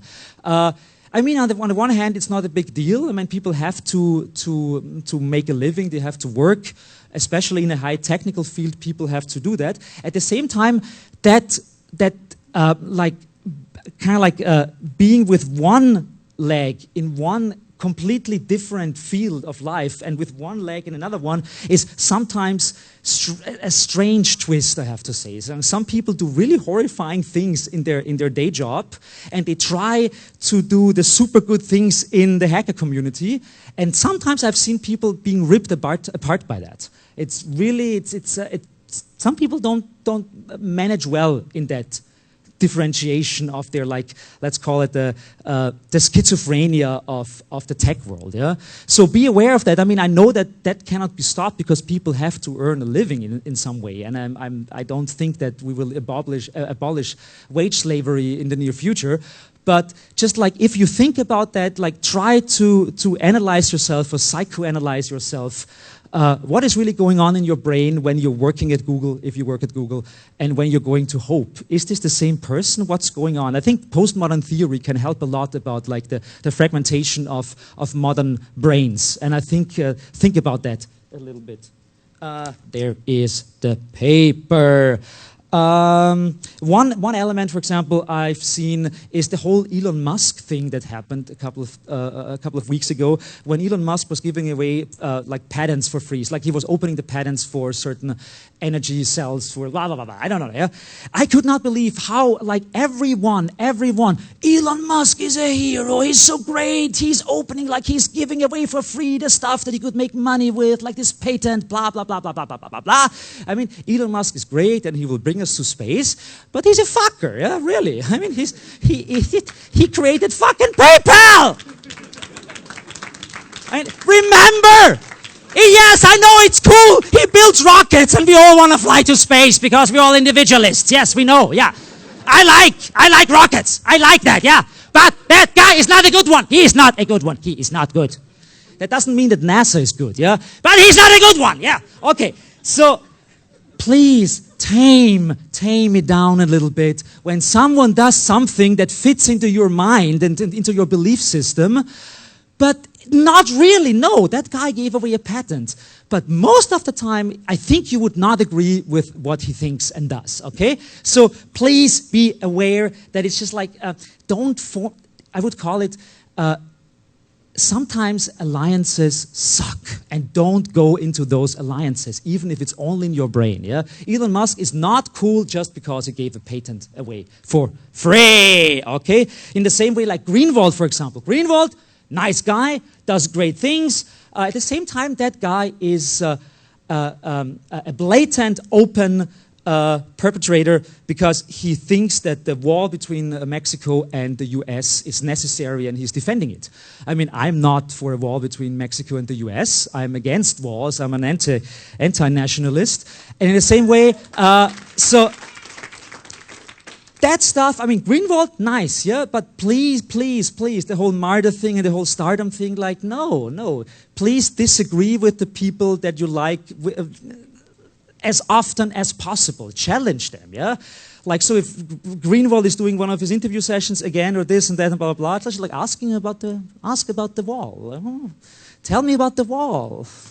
And yeah, so, okay. So there are sometimes very monothematic causal chains that I really don't get. And that's maybe also related to the whole thing of like no history or historylessness, or people are not interested in complex things that go on, and sometimes it's really just easier to believe that 9/11 was an inside job. No, it was not. But you know, we like easy solutions and we like to form alliances with people we should actually sometimes not do. Even now, I'll just like say it again. I know that Israel can be really fucky, yeah? But that's not why you should be on the side of Hamas, you know. You know, that's the point, yeah? It's just like no, it's weird liberal brains do weird things. And I do not understand them sometimes. Okay, so misogyny and exclusionism, check. Especially hackerspaces, check. Information-based economy, I talked about that a little bit. It's not about education, it's about elitism. Break it down. Teaching versus show-off, I already talked about that before. The sloppiness of definitions. I like definitions because without definitions, we are in the vast field of the structurelessness, the tyranny of the structurelessness. For example, for me, there is a significant difference between a hackerspace, a makerspace, a fab lab, and a co-working space. There is a difference, yeah.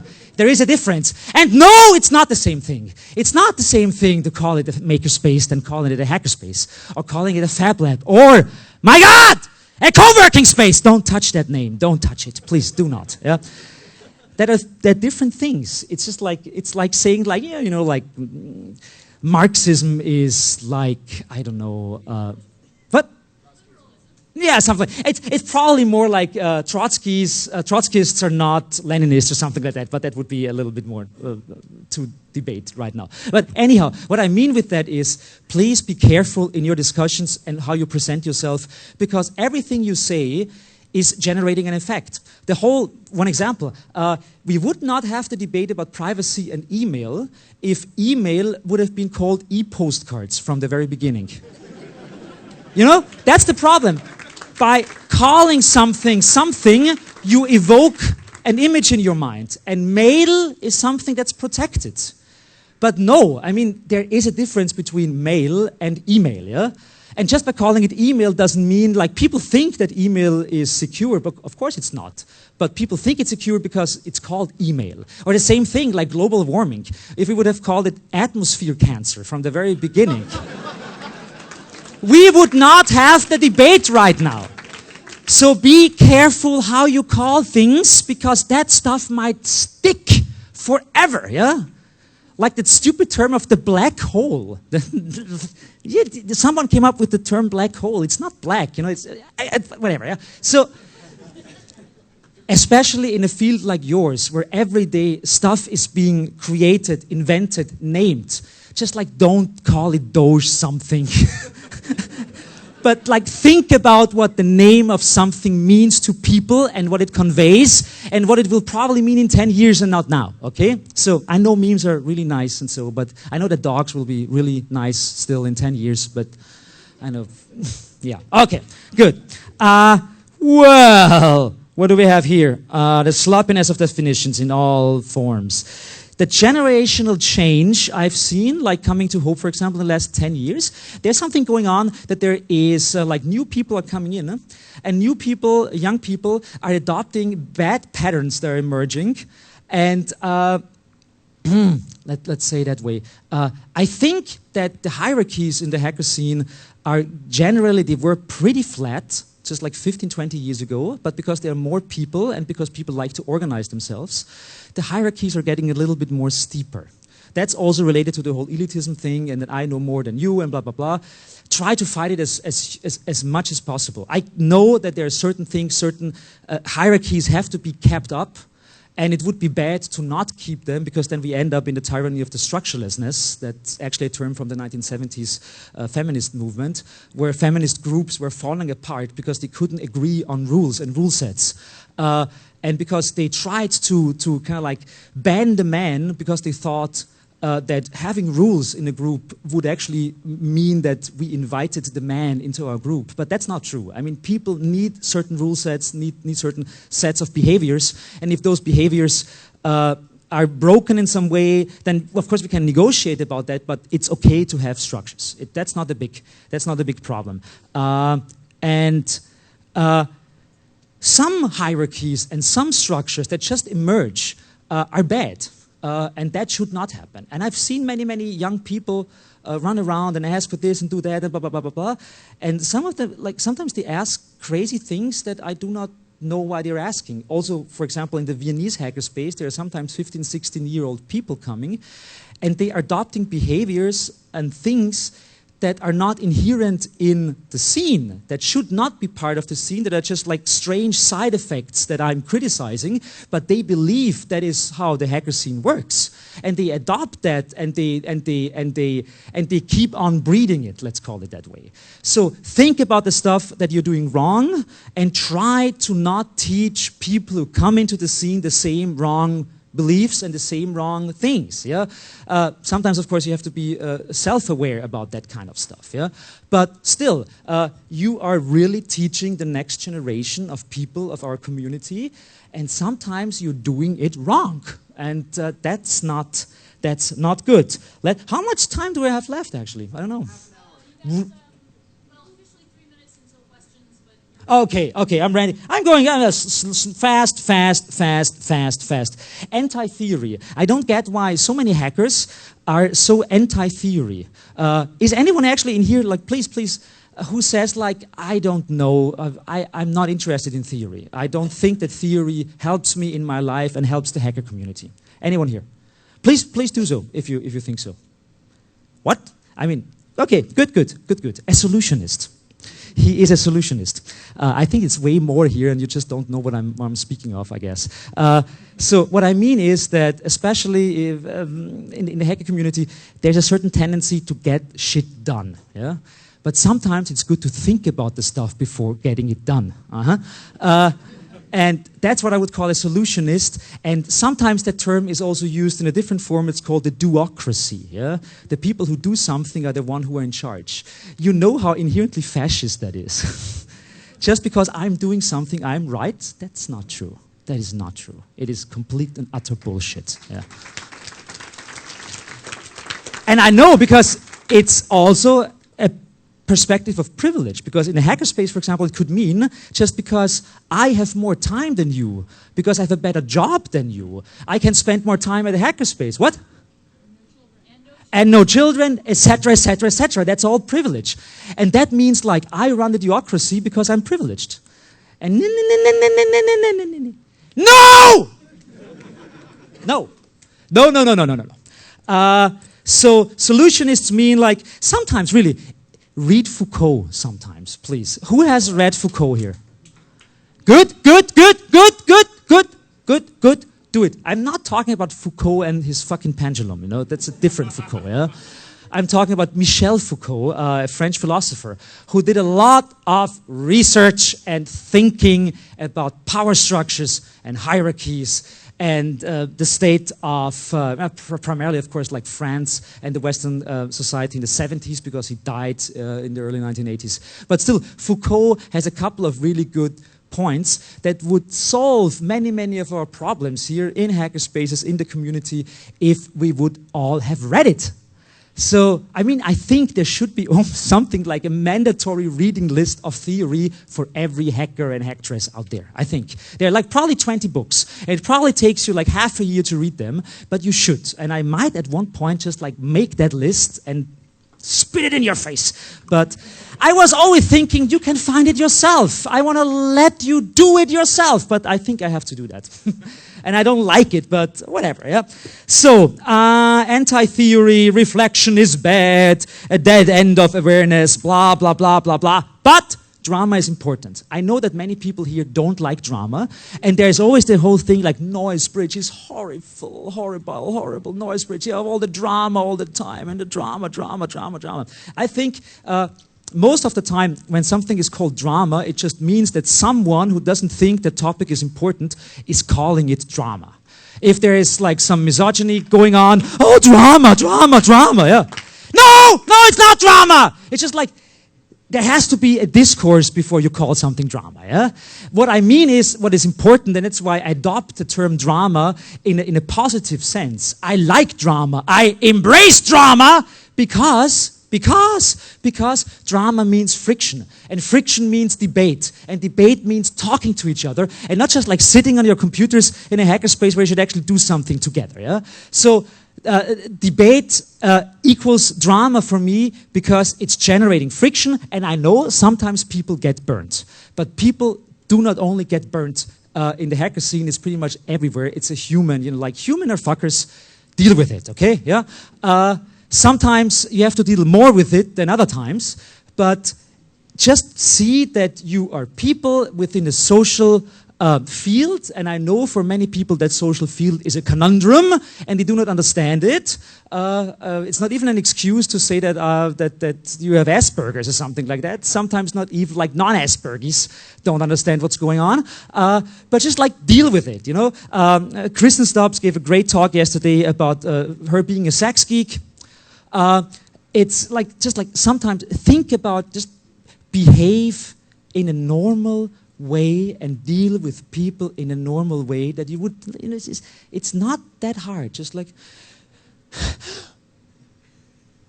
hello. No? The first step. Not, no. Good. Okay. Hello is a good start.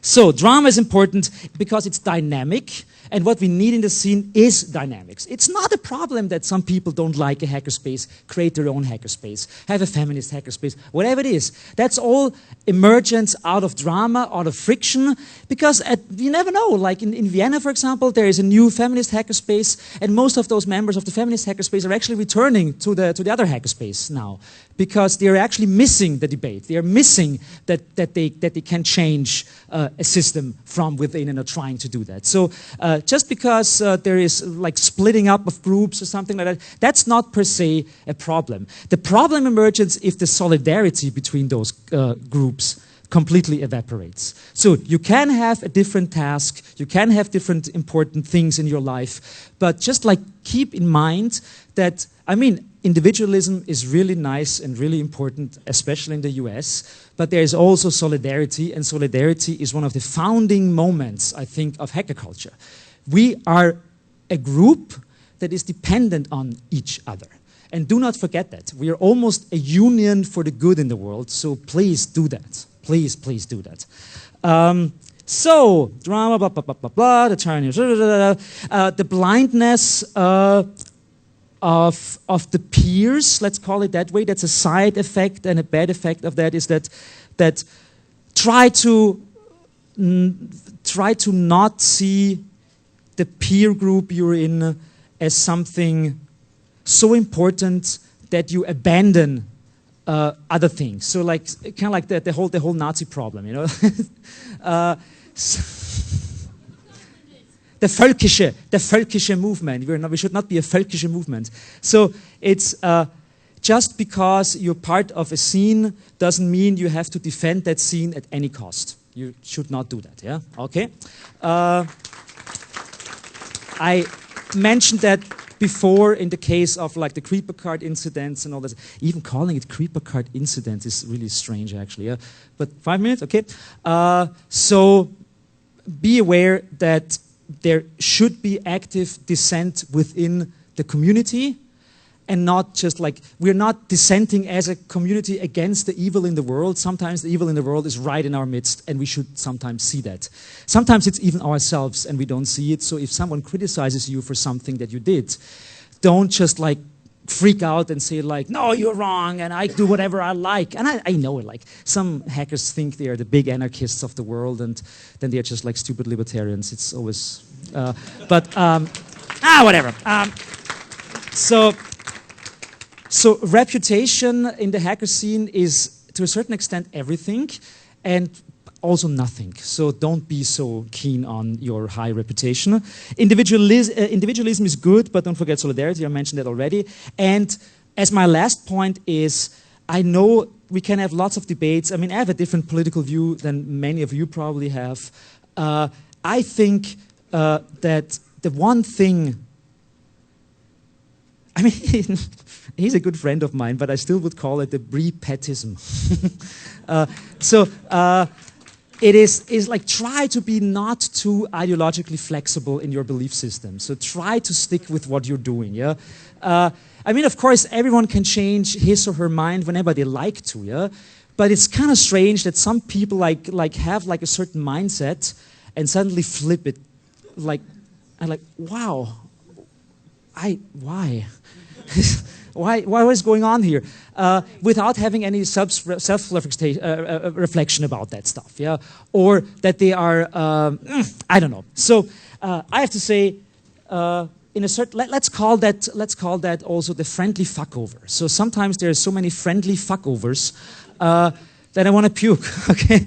So try to be consistent a little bit sometimes, and make it easier for you and other people.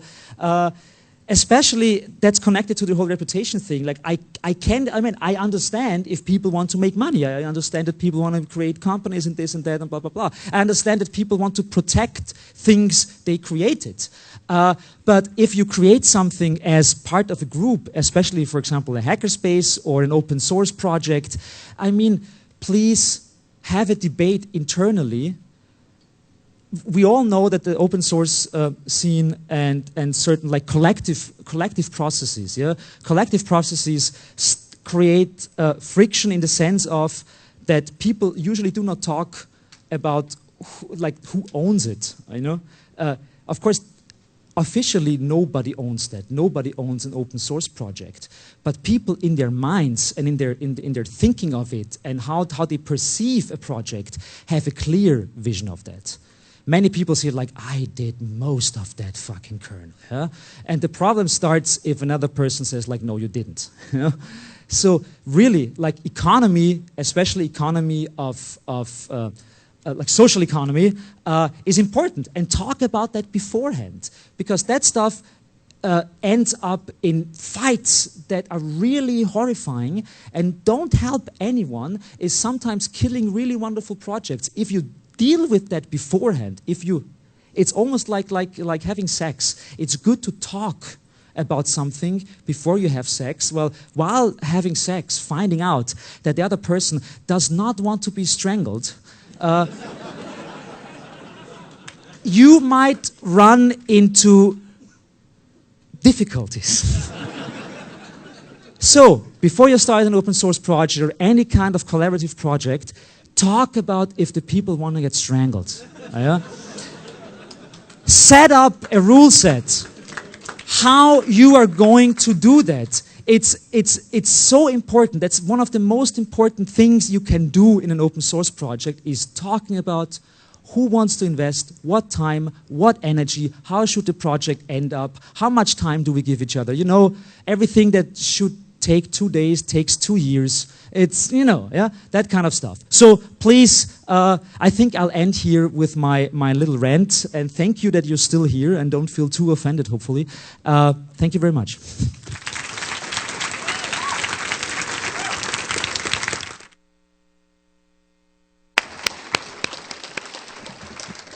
It's always a pleasure, even when there are no unicorns. Johannes Grensfurthner. So thank there you are all. unicorns. I need to send you my talk. We were totally talking about the same stuff from Stallman to Pettis to everything. It was really funny. So, yeah, we were. That's probably just because we're both Marxists. I don't agree with you on Foucault, though. We did a theoretical argument. Who would you put on your reading list? Latour. Latour! Latour! Probably Desserteau. Also That French fucker! Desserteau as well. Bitches don't know about my theories, bitches! La voiture rouge! I'm really big into introducing the word fuck into academic discourse as much as is humanly possible. But that's why I'm not in academia anymore. They didn't want me. Stick around. We got some more. No, we could continue. I just think that Foucault doesn't really have. He doesn't allow for agency. Where is his allowance for agency? But what's really important about Foucault is like the whole discourse about power and power structures. It's true. It's useful. It's really wonderful and really useful. But we must not treat it as inescapable, I think, at any point in time. And actually, it's more Desserteau who comes out against Foucault, because Desserteau says you can always poach at the edges of the king's domain. Okay, you can always poach. We should have a date at Olive Garden. We should have a date at Olive Garden. Best place for academic discourse. I need to write that. What was it that he said a second ago? Like, when you start an open source project, find out if your partner wants to be strangled.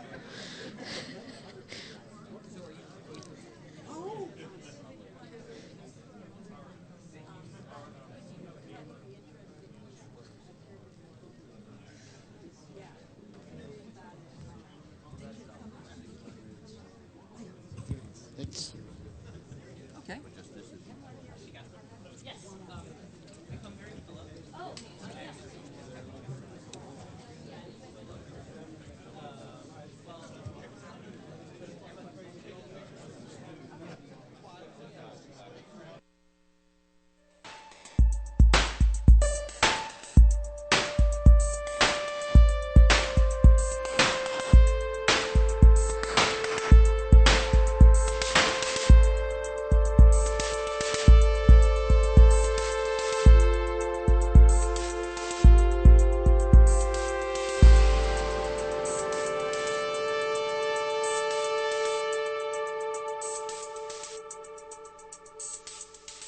Thank you. Thank you. Is T Profit in the room? Do we have a T? There's T Profit. All right. That wasn't me. There's some sort of rumbling. I think what we have on the wheels of steel on the decks right now is a lot of open source music, because I think we decided that when our videos get put up on YouTube, we don't want them being taken down for stupid copyright claims. So you might inquire if you like what you've been hearing. Ask what it is. Go support some open source musicians. I certainly do. I think they're great. So that's the thing. What? Maybe go ask the AV guys. Like, stop by the AV booth if there's a little space around them. You know, let them do their jobs, because they're good folks and they need to get things done. Your laptop. Do you have a? Let's see. Do we have the cord for you? It's here. There we go.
Oh, hi, Mark.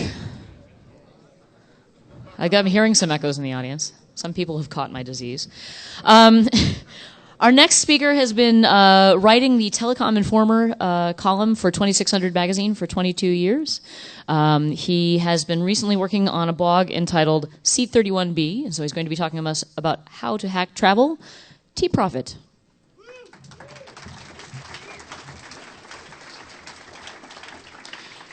Wow, I thought I might have 3 people in the audience. You guys do know I'm up against some fuzzing talk, right?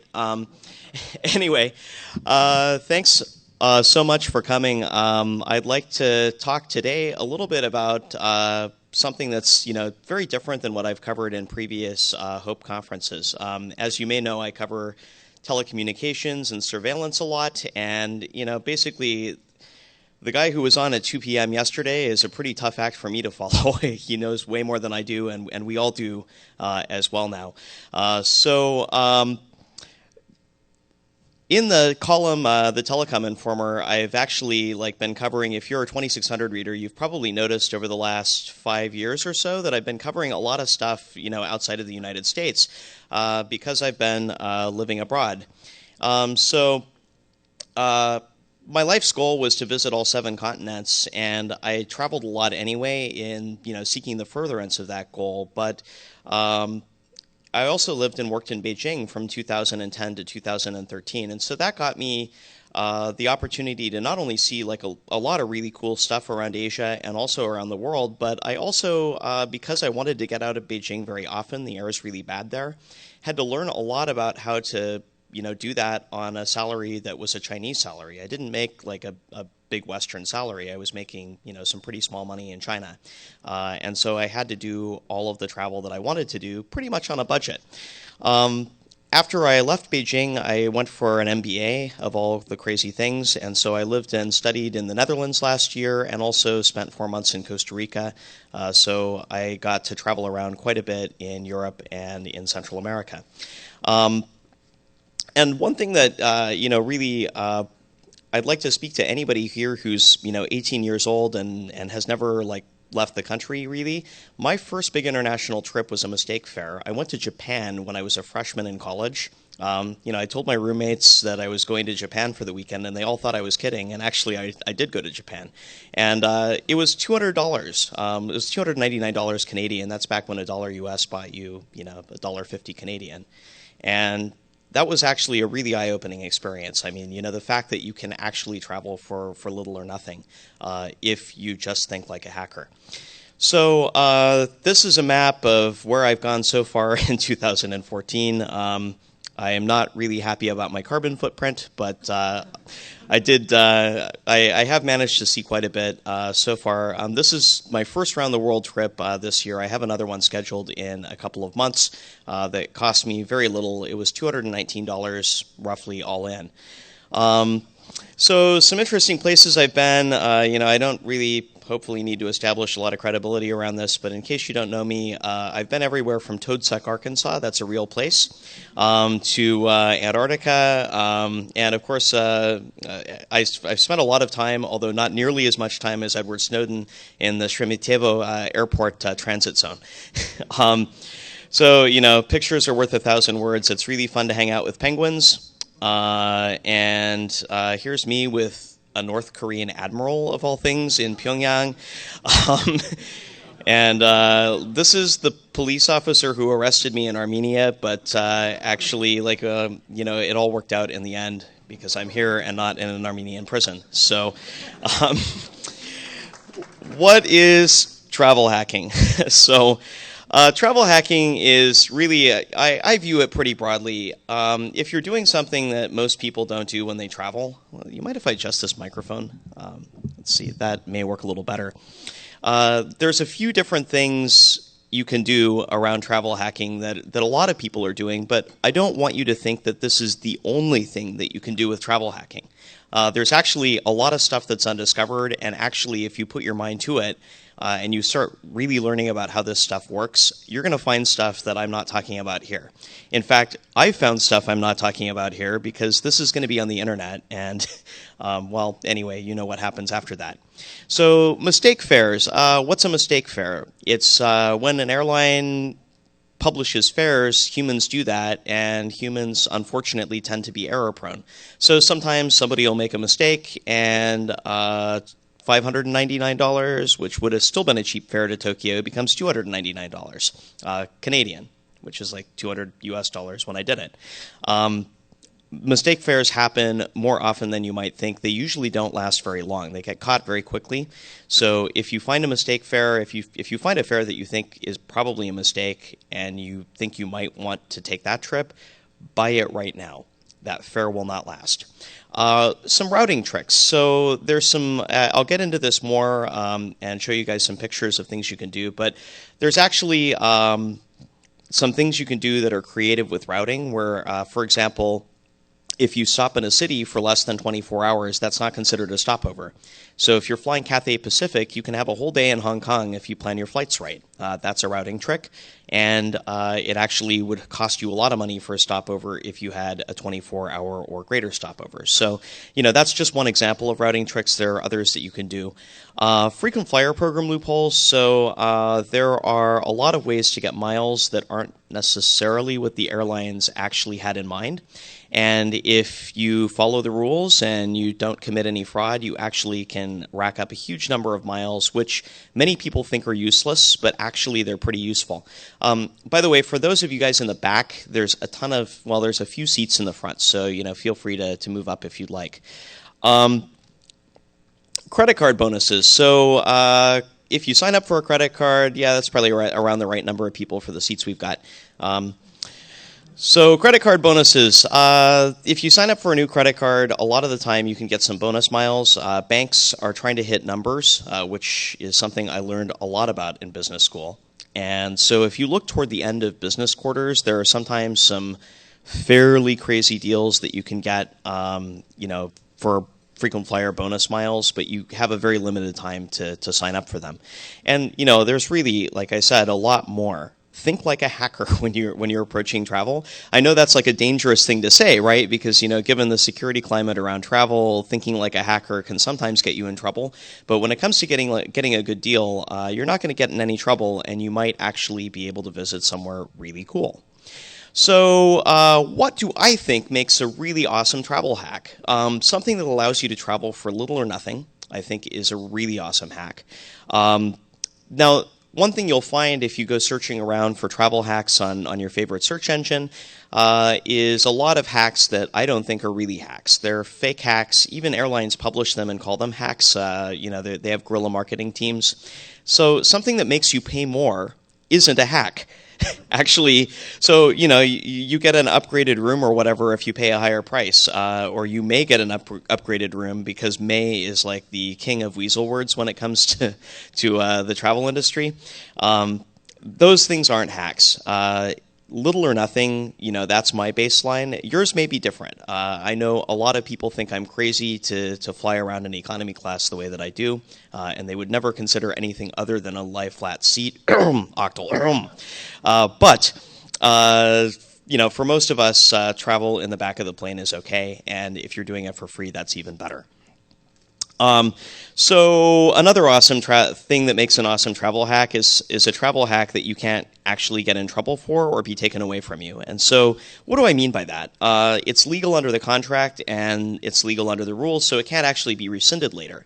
So one thing that airlines love to do is if there's a mistake, they try any possible way to weasel out of actually having to honor the deal. And this is, you know, something that if you wanted to get out of a contract with an airline, you wouldn't be able to do. So don't feel bad if you find anything that's completely legal under the contract that you can hold an airline to. So what's legal under a contract, generally speaking? Sometimes there's every airline publishes this thing called a contract of carriage, and it's pages and pages and pages, and most of it is, you know, references other parts of the same contract, and it's really confusing. And things tend to be pretty broadly worded in it. So essentially a contract of carriage says We can do whatever the hell we want anytime we want, and so you can't really rely on their contract of carriage to account for much in most cases. But there is something that's really important in the contract of carriage that actually does matter, and that's you're going to pay us money and we're going to give you transportation to, the place that you paid us money to take you to. That's essentially what the contract, what they have to give you in the contract. They may actually take you on different flights or send you on a different airline or send you on a different day even. But they do have to give you transportation in exchange for the money that you gave them. So as long as the fare is at least $1, then basically you entered a contract. That contract of carriage applies. So if they try to say it was a misprint or something, well, it's plausible that fares are $1, like they actually are in Europe on a fairly regular basis, plus a whole bunch of fees. But, airlines here have a whole bunch of fees too. So maybe they're running a promotion. You don't have any, it's not credible to say that it was a misprint anymore if the fare was $1 or more. So you can actually hold them to it. What are the exceptions? Well, if it's a frequent flyer program hack, there was one with United where people were buying tickets that, business class tickets to Europe for far more miles than they were supposed to be. Well, miles are a different ballgame because those are entirely administered by the airline. They can essentially do whatever they want. So if there's a misprint in a frequent flyer program, probably the airline is fully within its rights not to honor it, and generally they won't if they find out. So keep it below the radar. Don't go bragging on the internet if you find some crazy frequent flyer hack, and there are crazy frequent flyer hacks out there. I'm using one to Turkey, which probably I shouldn't talk about in more detail. Don't want it taken away. It's not illegal to do these things because, if they publish something and it's a misprint and you buy it, that's you haven't committed any crime, but they might take away your ticket and just refund your miles, and they can totally do that. But when you paid cash money for a ticket, there's no getting out of it. If you want to get out of that $150 change fee or now $250 change fee, or with Delta fully non-refundable, not even with a change fee, you can't get out of it. So don't let them get out of the mistake that they made. Another criteria for awesome travel hacks, something that isn't well known. So there's a lot of stuff that's really well known. If you search travel hacking, which many of you may be doing right now on your laptops, you're going to find a whole bunch of really well-known stuff. And if it's something you developed that isn't well known, that's an awesome travel hack because it means it won't get shut down anytime soon, probably. And the last one, and I think this is actually the most important one, it takes you, you're going somewhere for free, right? You're going somewhere for free in a way that you can't be shut down. And it's a place that you actually want to go where it's safe. So if you find an awesome travel hack that will take you to San Pedro Sula, Honduras, you might not want to go there because they have the highest murder rate in the world. It's not a safe place at all. If you're going to Kinshasa in Congo, probably the same. And if you find a great spring fair to the Caribbean, well, there are always great spring fairs to the Caribbean because, they have hurricanes there and nobody wants to be there then. So don't be dodging bullets or hurricanes when you make a travel hack. That actually might not have been such a good deal. So let's talk a little bit about mistake fares. I already talked, to this some, but occasionally a mistake fare will happen. In the past year, this has happened with Delta, United. If you bought United tickets through this crazy Norwegian regional carrier website, you could get them for incredibly cheap because they actually forgot to put the fuel surcharge on when they sold tickets that way. And Alitalia. Whoa, what happened? Sorry.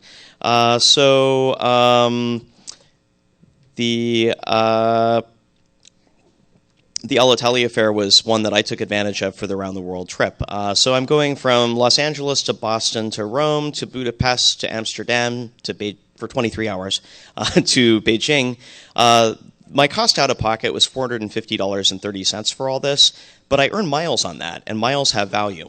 So if you subtract the value of the miles, what it works out to is around $219. And then I had to get from Beijing back to LA, but I had 30,000 Alaska Airline miles to do that, and I got those for free.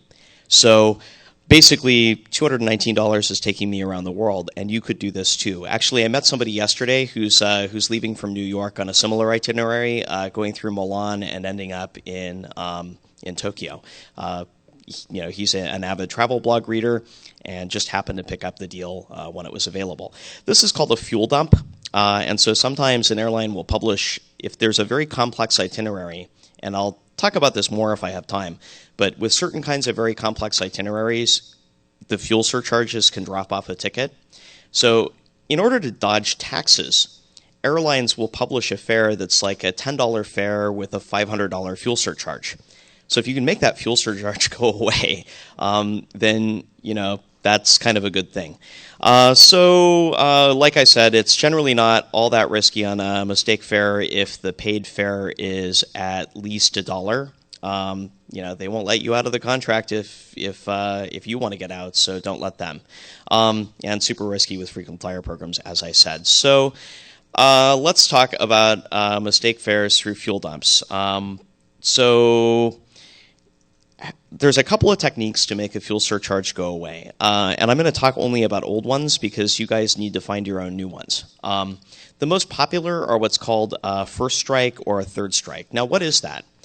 You book your itinerary, and then you add a completely unrelated flight at the end that's really cheap. So the pineapple poke technique would add a flight at the end. So say that you're going from, I don't know, like Los Angeles to Costa Rica and back. So you're flying to San Jose, Costa Rica, and going back to Los Angeles. And you're doing this on, say, Avianca, which is totally plausible to do. So this is Star Alliance. And then you add an inter-island flight in Hawaii. This is your pineapple poke. That's like maybe 15 miles from, say Honolulu to somewhere close to Honolulu. Like you pick the cheapest inter-island flight that you can on United, also a Star Alliance carrier. That breaks the fare. It runs the thing through a Star Alliance pricing engine, which for whatever reason isn't able to actually calculate out the fuel surcharges. So the thing gets dropped and the fare gets divvied up between Avianca and United and, without the fuel surcharge part, and you can just go buy that. Right, so this doesn't work anymore. Like they fixed the pineapple poke.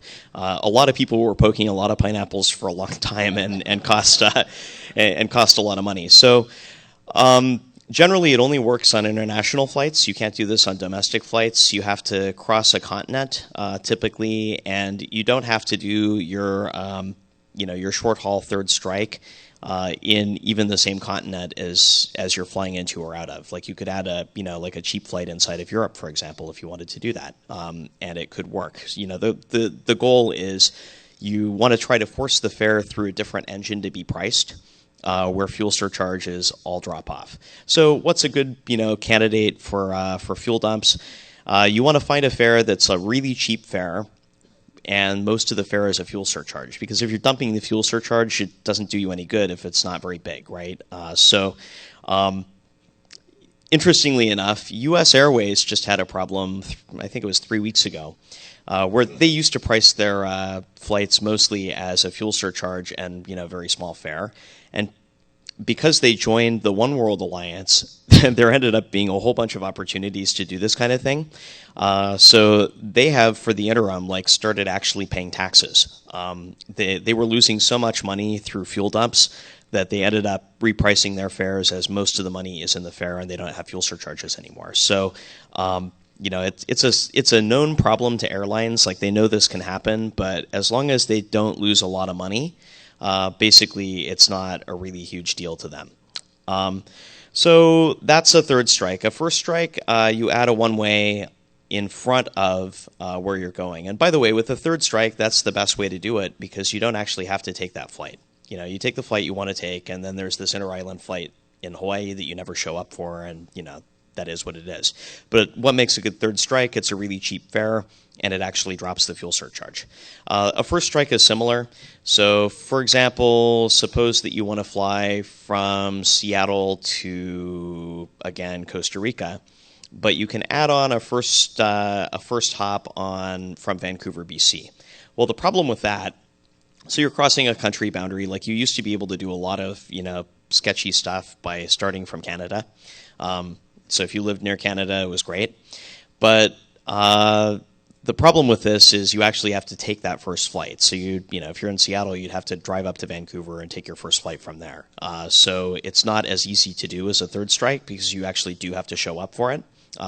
Keep in mind with plane tickets, if you miss any flights anywhere along the way on your itinerary and you don't get the problem solved in the airport right then they will just cancel the whole rest of your itinerary. So that's not a problem if it's the very last leg and it's a flight you didn't want anyway.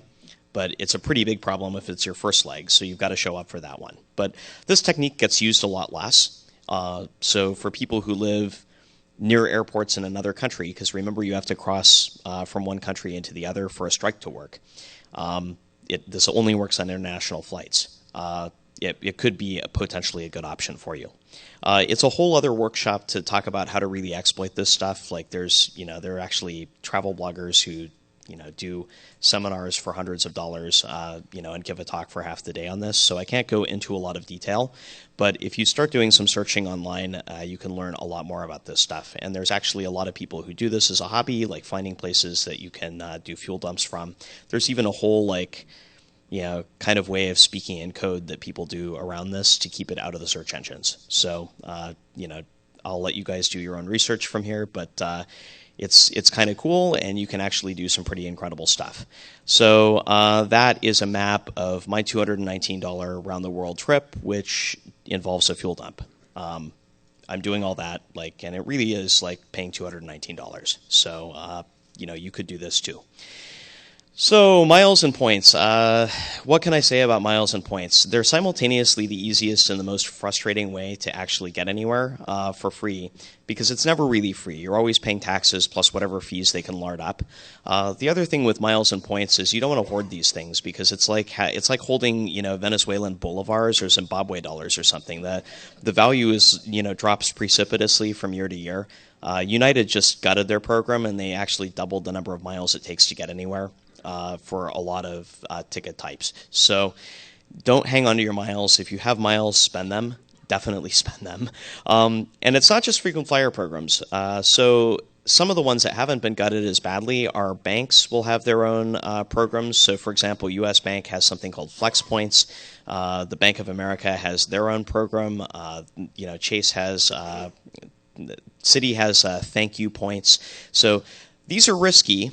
If you do too much sketchy stuff with your credit card, the bank can just take your points and there's nothing you can do because the whole thing is, the whole contract is governed by arbitration. You can't file a complaint with the DOT or anything.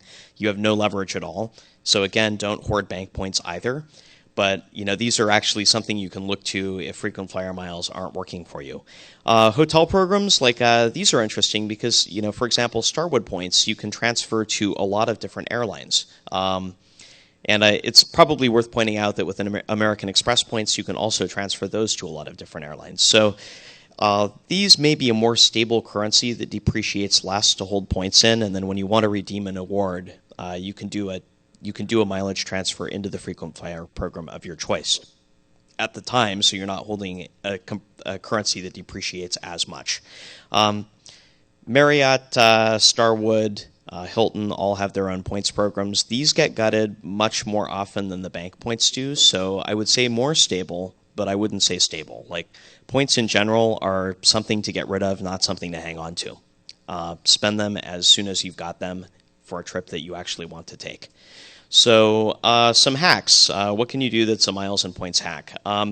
If you go read most travel bloggers, they want to sell you a lot of credit cards, but there's actually some truth to what they're saying, because actually credit card sign-up bonuses are the best way to get a lot of miles very quickly. But there's a difference between a good deal and a bad deal, and that's the thing that you really need to know. So with credit card sign-up bonuses, typically the ones you'll find on travel blogs with their affiliate link are not going to be the best deal that you can get.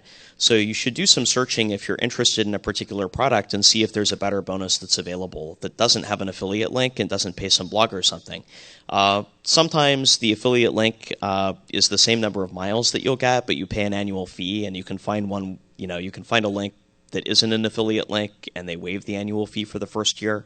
And keep in mind, like what I said before, there's a bunch of MBAs crunching the numbers and trying to hit quarterly targets inside the banks. So at the beginning of a quarter is generally the worst time to try to sign up for a credit card. So right now is not a good time to be signing up for credit cards. There really aren't any great offers that are available now. But when we start getting close to the end of the quarter, and especially when you start getting close to the end of bank fiscal years, which can either end at the end of the year or like in the middle of the year, June 30th is the end of a fiscal year for a lot of companies. You'll see these last-ditch efforts where you can find some crazy, crazy promotions, and it's just all because somebody needs to hit their numbers somewhere. So take advantage. The banks aren't dumb, but they do give away a lot sometimes, and sometimes more than they should, to hit a quarterly target. The incentives of the people managing these programs are not always aligned necessarily with what's the most fiscally prudent thing to do, and that's great for people like us. So manufactured spending, what's that? So there's this giant field of manufactured spending that I'm not going to get into in a huge way. You guys can do your own research on this and come up with your own techniques. But so you get points for spending money on your card, right? Well, what if you were spending money without really spending it? What if you're thinking like a money launderer and a terrorist, and thinking of the techniques that these guys use, to move money around, and maybe you just leverage some of those same techniques, and you rack up a whole ton of miles. There's a risk to doing this, and the risk to doing it is that it makes you look like a terrorist and a money launderer. There's one guy who's been every major bank in the country has shut down his accounts. They won't tell him why. But he's got a lot of miles. So,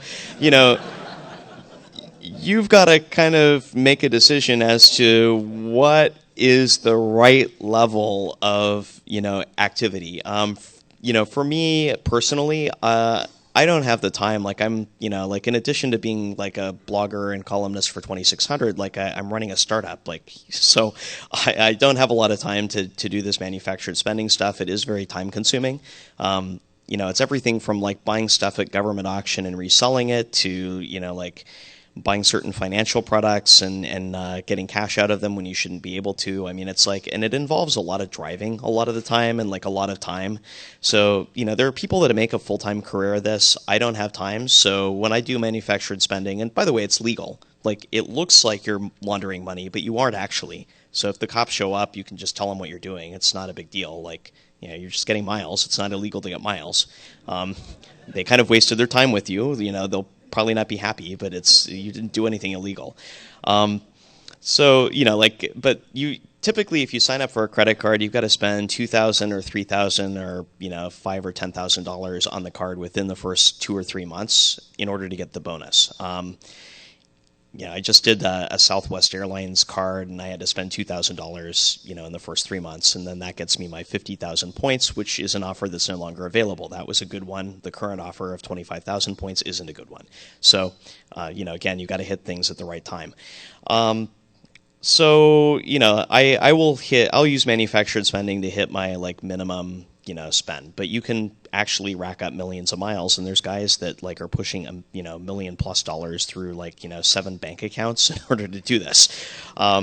So extreme couponing, this is super famous. There's a guy named David Phillips, who in 1999, this is an old story because I don't want to give away anything current about extreme couponing, but there are definitely extreme couponing deals that you can do right now and get a crazy number of points.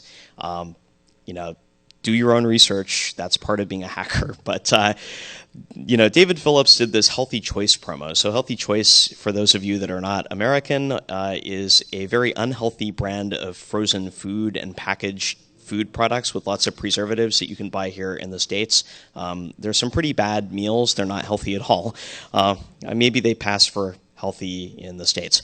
But this guy, found out that if you send in box tops from Healthy Choice products, you could get, some number of miles for each one of the box tops. And so he did a test, and he figured out that if he bought the 25-cent containers of really bad pudding, that that actually was a qualifying purchase. They didn't actually exclude that. So the guy, like, it was 1999. He went around to like every major supermarket in the area and bought them out of Healthy Choice pudding, spending like around $4,000 on this. He told them, you know, as cover that he was stocking up for Y2K, and you know, he mailed in all the box tops, and he netted more than 1 million Advantage miles. You know, and the thing is, this gets back to like, did he follow the letter of the contract? Well, in fact, he totally did. You know, he bought a Healthy Choice product. It was a Healthy Choice product.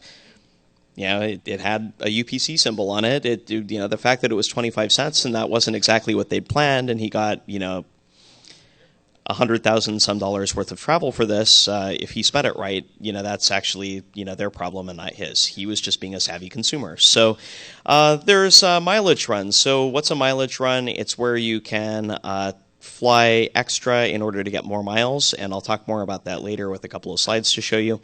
And then there are some promotions around buying miles. Like a lot of airlines, US Airways and Avianca are like two airlines that are very famous for doing this.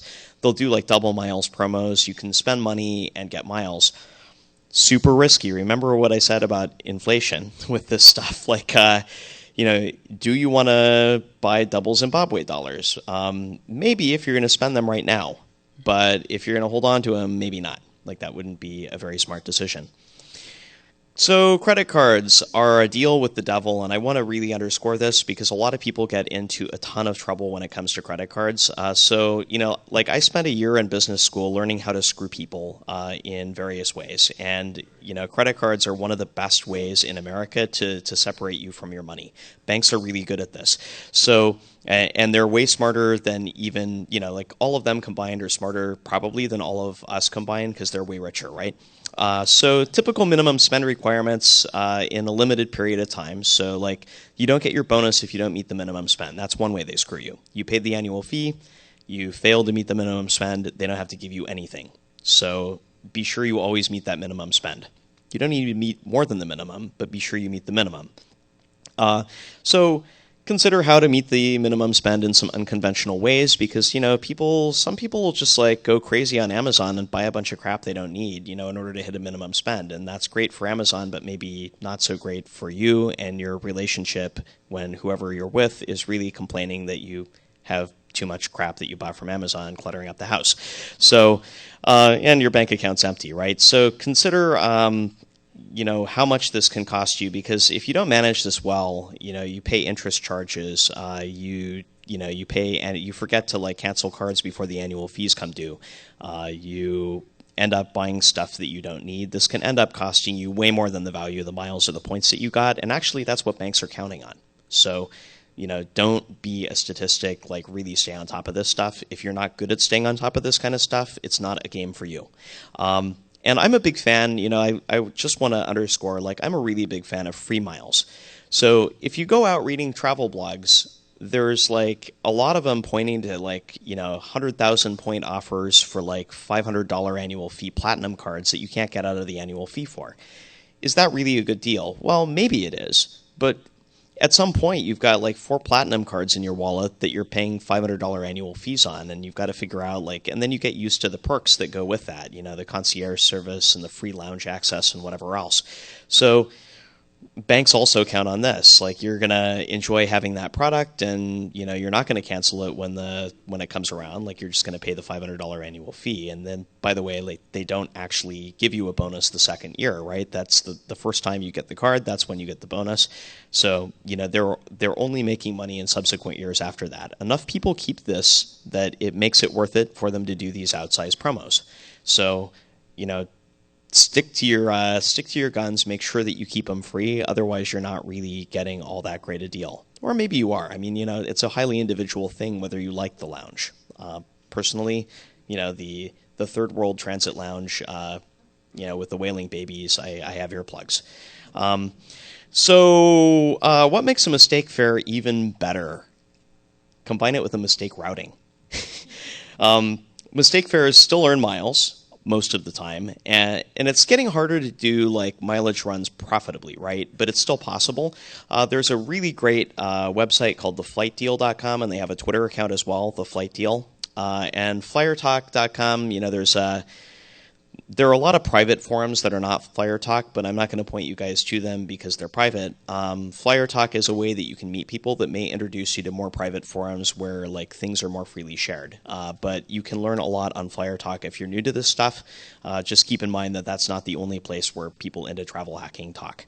What are mileage run pitfalls? So, what's a mileage run? It's when you're like trying to fly extra miles to get more points. That's basically all it is. So how can you do that? There's a number of ways. Typically what it involves is booking out-of-the-way connections. So what you end up doing is, you're ending up flying more miles and your butt's in that seat, but you get more miles in your account. And you're not necessarily paying any more money. So I'll show you an example of how this can work in a moment. So there's, airlines are really well aware that people are doing this, and they've put up with it for a while. But again, too many people have started flying too many miles. Oh, I've got 10 minutes. Okay, I'll speed up. So they're getting, too many people have started doing this. So airlines are starting to change how their frequent flyer programs work. Next year, Delta and United are going to give you points based on the money you spend versus the number of miles you fly. So there will be no reason to do this with those airlines anymore. American and Alaska, you still can for now, so, it hasn't gone entirely away. It's just on the way out. And one thing that, that I really want to underscore is the last bullet point on this slide. I read recently about a guy who flew to Australia and turned around and came back just for the miles because he found a really cheap fare. And, people have to go to work, so, they try to do this thing on the weekend, with mileage runs, and they obsess over the number of cents per mile. And I'm looking at this and I'm saying, wow, you went to Australia and you didn't see a single kangaroo? Like, you never left the airport? That's just like, that's nuts. Remember why we do this. Why are you traveling? It's to see awesome stuff. It's to do awesome things. And so, like, you were already somewhere awesome, like, and you did that just for the miles. That's a little bit crazy to me. Like, maybe it's not to him. Again, it's a highly individual thing. Sometimes just getting miles is people's hobby, but I can think of a lot more fun things to do with my free time than just getting miles. So have a look at this map. So I flew to Quito for $400, and that was a mistake fare. I didn't leave from LA, I left from Phoenix, and so this wasn't possible.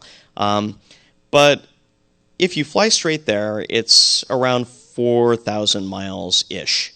And if you happen to, if the fare allows you to route on both Delta and Aeromexico, then it gets really interesting because you have all the Delta hubs available to you, and that could be a valid routing. You just pay the extra segment tax for every additional city you go through, which I think in the U.S. right now is $7.50. So if you routed from LA to Salt Lake City to Seattle to Minneapolis to Atlanta to Mexico City to Quito, then you could almost double the number of miles that you got. But you're also going to well more than double the amount of time it takes you to get there. So, and you'll be super exhausted when you do. So, yes, you can get creative with routings. You totally can get more miles by doing that. Remember why you travel, and it's just really up to you as to what your tolerance is for this kind of crazy stuff.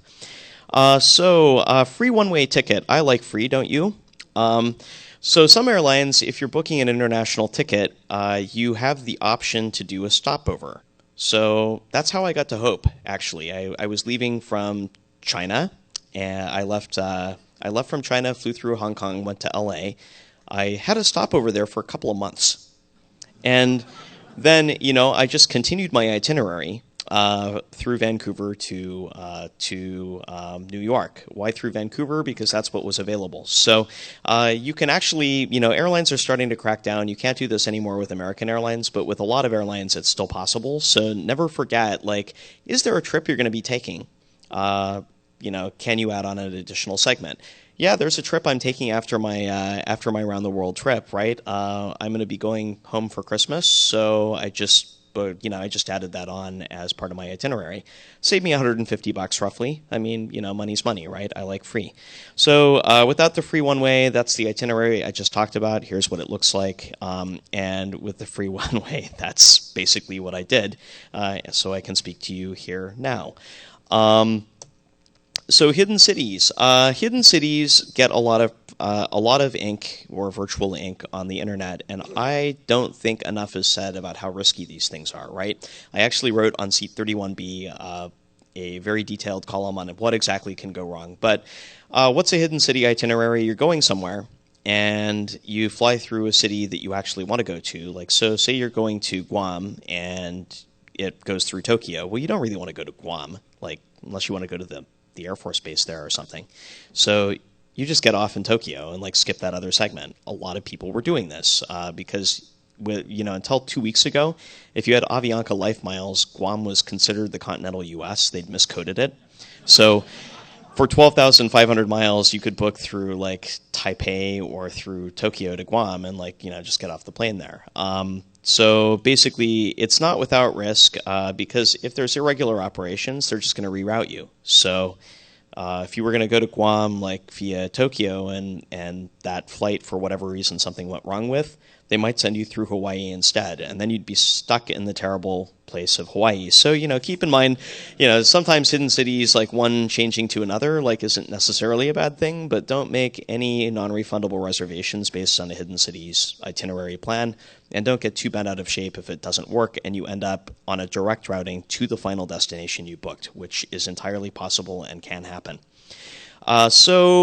I'd like to, kind of wrap this up because we're close to. Am I going to have time for questions? Oh, okay. So with questions, I have time for questions. Great. So I'd like to wrap things up with kind of a call to action, right? And that call to action is, I've been to all 7 continents.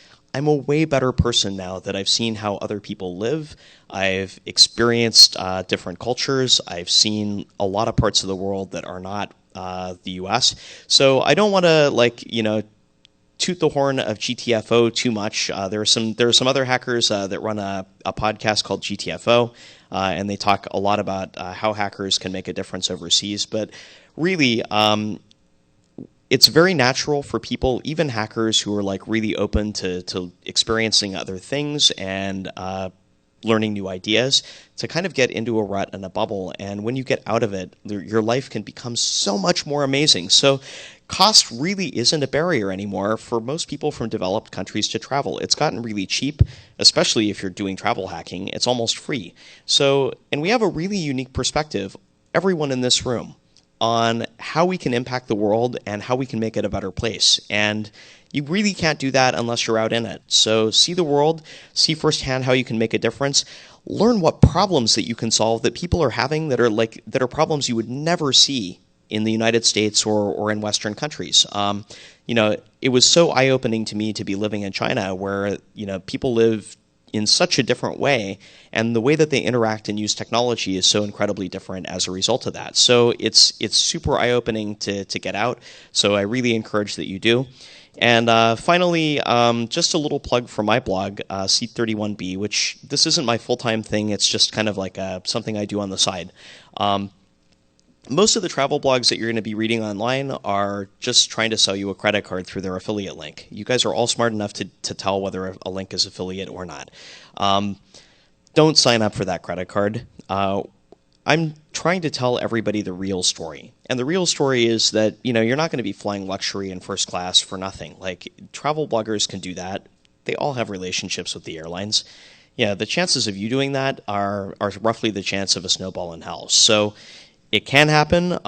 Maybe you get lucky sometimes, but don't bank on that. But you can travel for free if you aren't. If you're totally okay with being in the middle seat, in the back, in economy class, with the aroma of chemical toilet wafting every time the door opens, because that seat was free and it's not the good one, right? But if you're okay with the not good seat, you can travel really cheap or free, and that's what I do on Seat 31B. So with that, I will open up to questions, and thank you very much.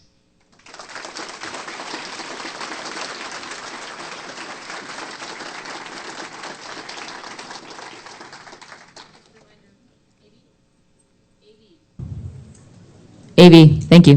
Just a reminder, if you do have questions, come up to the microphone, because then we'll capture your questions on the microphone and the DVD. For those of you running out, if you need to catch another talk but you do have questions, you can also email me at tprofit@seat31b.com.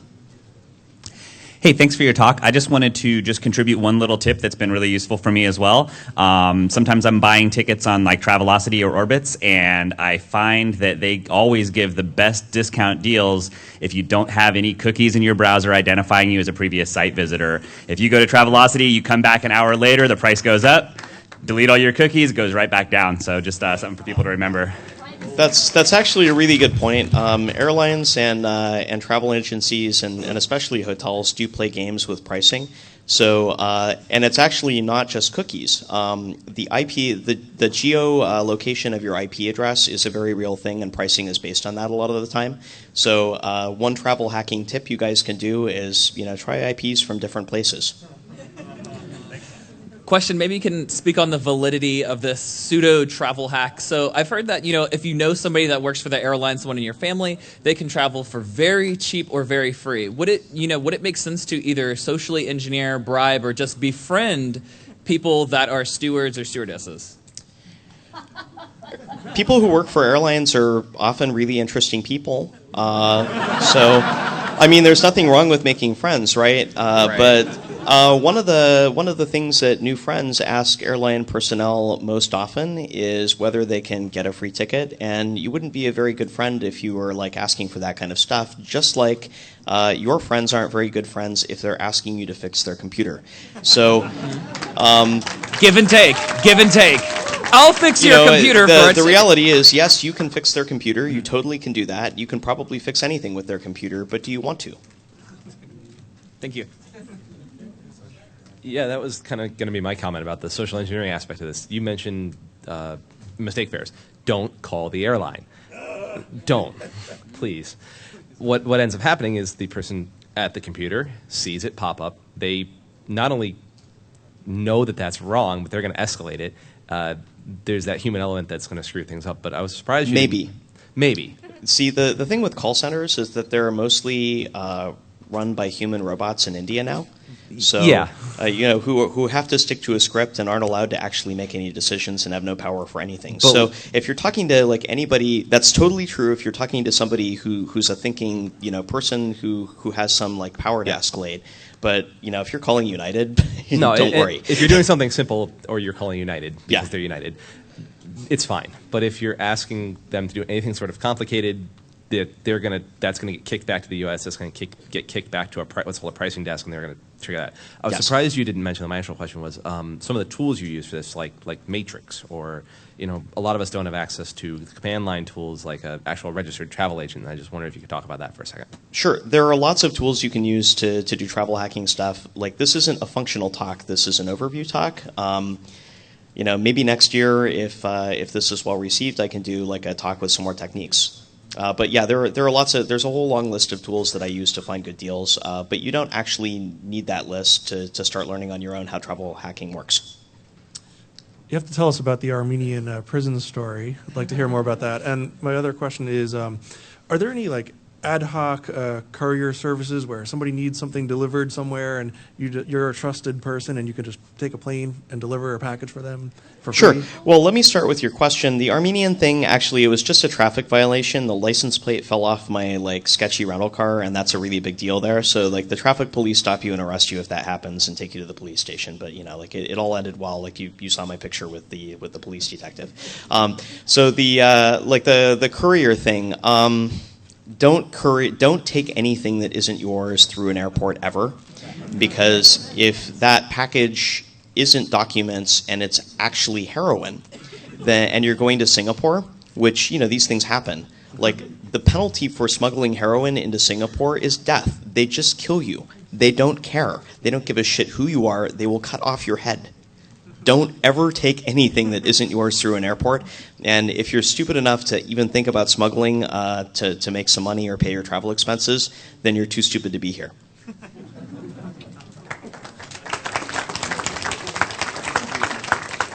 What's happened to the resale for unused tickets? Resale for unused tickets in the United States and in most developed Western countries essentially doesn't exist. Tickets are tied to a specific name. So the thing is, on paper you can do this, right? There's a name change fee, which is more than the price of the tickets. So, essentially, if you're if you want to not take a flight, you're just going to lose all your money. Is basically how it works these days. Hi. Thanks for the talk. It's been really informative for me. I do sort of the same thing, and I'm wondering if it's possible to do things like game, not C classes like first year business, but like ticket classes like Y class or C class, and if there's some advantage to doing that. There can be, but remember at the very beginning when I said a travel hack where you have to pay more isn't really a travel hack. Generally speaking, like any of these kinds of games to get into upgradable fare buckets, which is the question you're really asking. So his question is, can this cheap economy class ticket that I bought, is there a way to like switch it into a higher fare class so that it's then upgradable if I'm an elite status member? Which is, I think that's what you're asking, right? Sort of. They're worth more miles in some cases. Yeah, sometimes worth more miles, that kind of thing. The short answer is not really. There are like some one-offs, but it all depends on whether you get rerouted and whether somebody makes a mistake. Okay, thanks. I just want to add something about the courier flight. I've flown courier in the past. Apparently, most airlines do have a relationship with courier. There are many items that can be flown by in person, because if it goes through cargo, it can take much longer and need it much faster. Sure, there are legitimate courier services. Yeah. There are also a lot of really sketchy ones. So if you don't know the difference, don't do it. Did you have a question? I just want to add that. I mean, for example, yeah. I mean, that's the difference. There are official couriers, and they all work with all. All right, next question, please. Hi.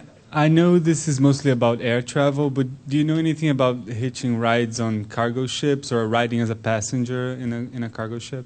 Yeah, you can do that and pay money. Talk to Emmanuel. He did it and did a round-the-world trip, which he actually wrote an amazing blog on, and he did it all by surface. There were no flights involved. So like he left from New York, went all the way around the world, and traveled only by train and ship.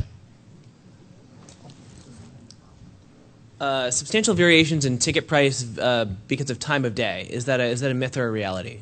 Yeah, there's variations on prices based on demand, and so there's less demand on, for example, a Tuesday afternoon than for a Friday evening, for example, like for flights. And so what you're going to find is that there's going to be like more cheap tickets sold at inconvenient times, which are Tuesday, Wednesday, Saturday, typically. You're talking about you're talking about the time of flight, right? I meant the time of purchase. Oh, the time of purchase? No, there's like airlines adjust fares all the time. Sometimes, many times, like even in 15 minutes.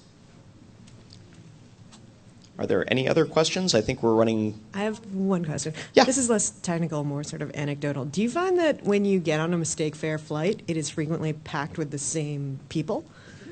Like, when I get onto a like which you flight? end up sort of co-traveling with a lot of other travel hackers? Oh, so yeah, on a mistake fare flight. That's a really good question, right? So, this $219 around the world thing got very highly publicized, and it lasted an unusually long time. Like, usually these things get killed immediately. In Italy, there is coffee to drink in a sidewalk cafe and maybe a nice dessert to enjoy. And so, almost 48 hours later, after like it was on every travel blog in the universe, and Alitalia was losing like, I'm sure that it's well into the over $1 million at this point. Finally, they did something to fix it. So there's going to be a lot of people on these particular flights, especially the Boston to Rome flight. But whether you bump into other travel hackers, there aren't a lot of people doing this, which is why we can actually get away with it, right? If there were a lot of people doing it, then the revenue calculation would tip in favor of fixing the problem instead of airlines know this stuff's going on, right? They totally know it does. They just look the other way because fixing it would cost more than they're losing. If a lot of people are doing it, then they're just going to fix stuff, which means we as hackers find new ways to get really good deals. Because that's the great thing with these complicated legacy systems that airlines run on. There's just so many ways to break them and so many ways to save money that if smart people are looking at this instead of like the guys that are doing travel hacking generally are just like, they're not like super technically smart. they don't know how to write scripts. They don't know how to like spider sites. They don't know how to do any of the kind of stuff that we know how to do. And most stuff comes out of just like, amateurs like doing this in their spare time who aren't particularly technically sophisticated. So, if people in this room start really getting into it, maybe it'll cause enough damage, but maybe not. Thanks. I think that's it. So again, thanks. I'm surprised we had so much interest.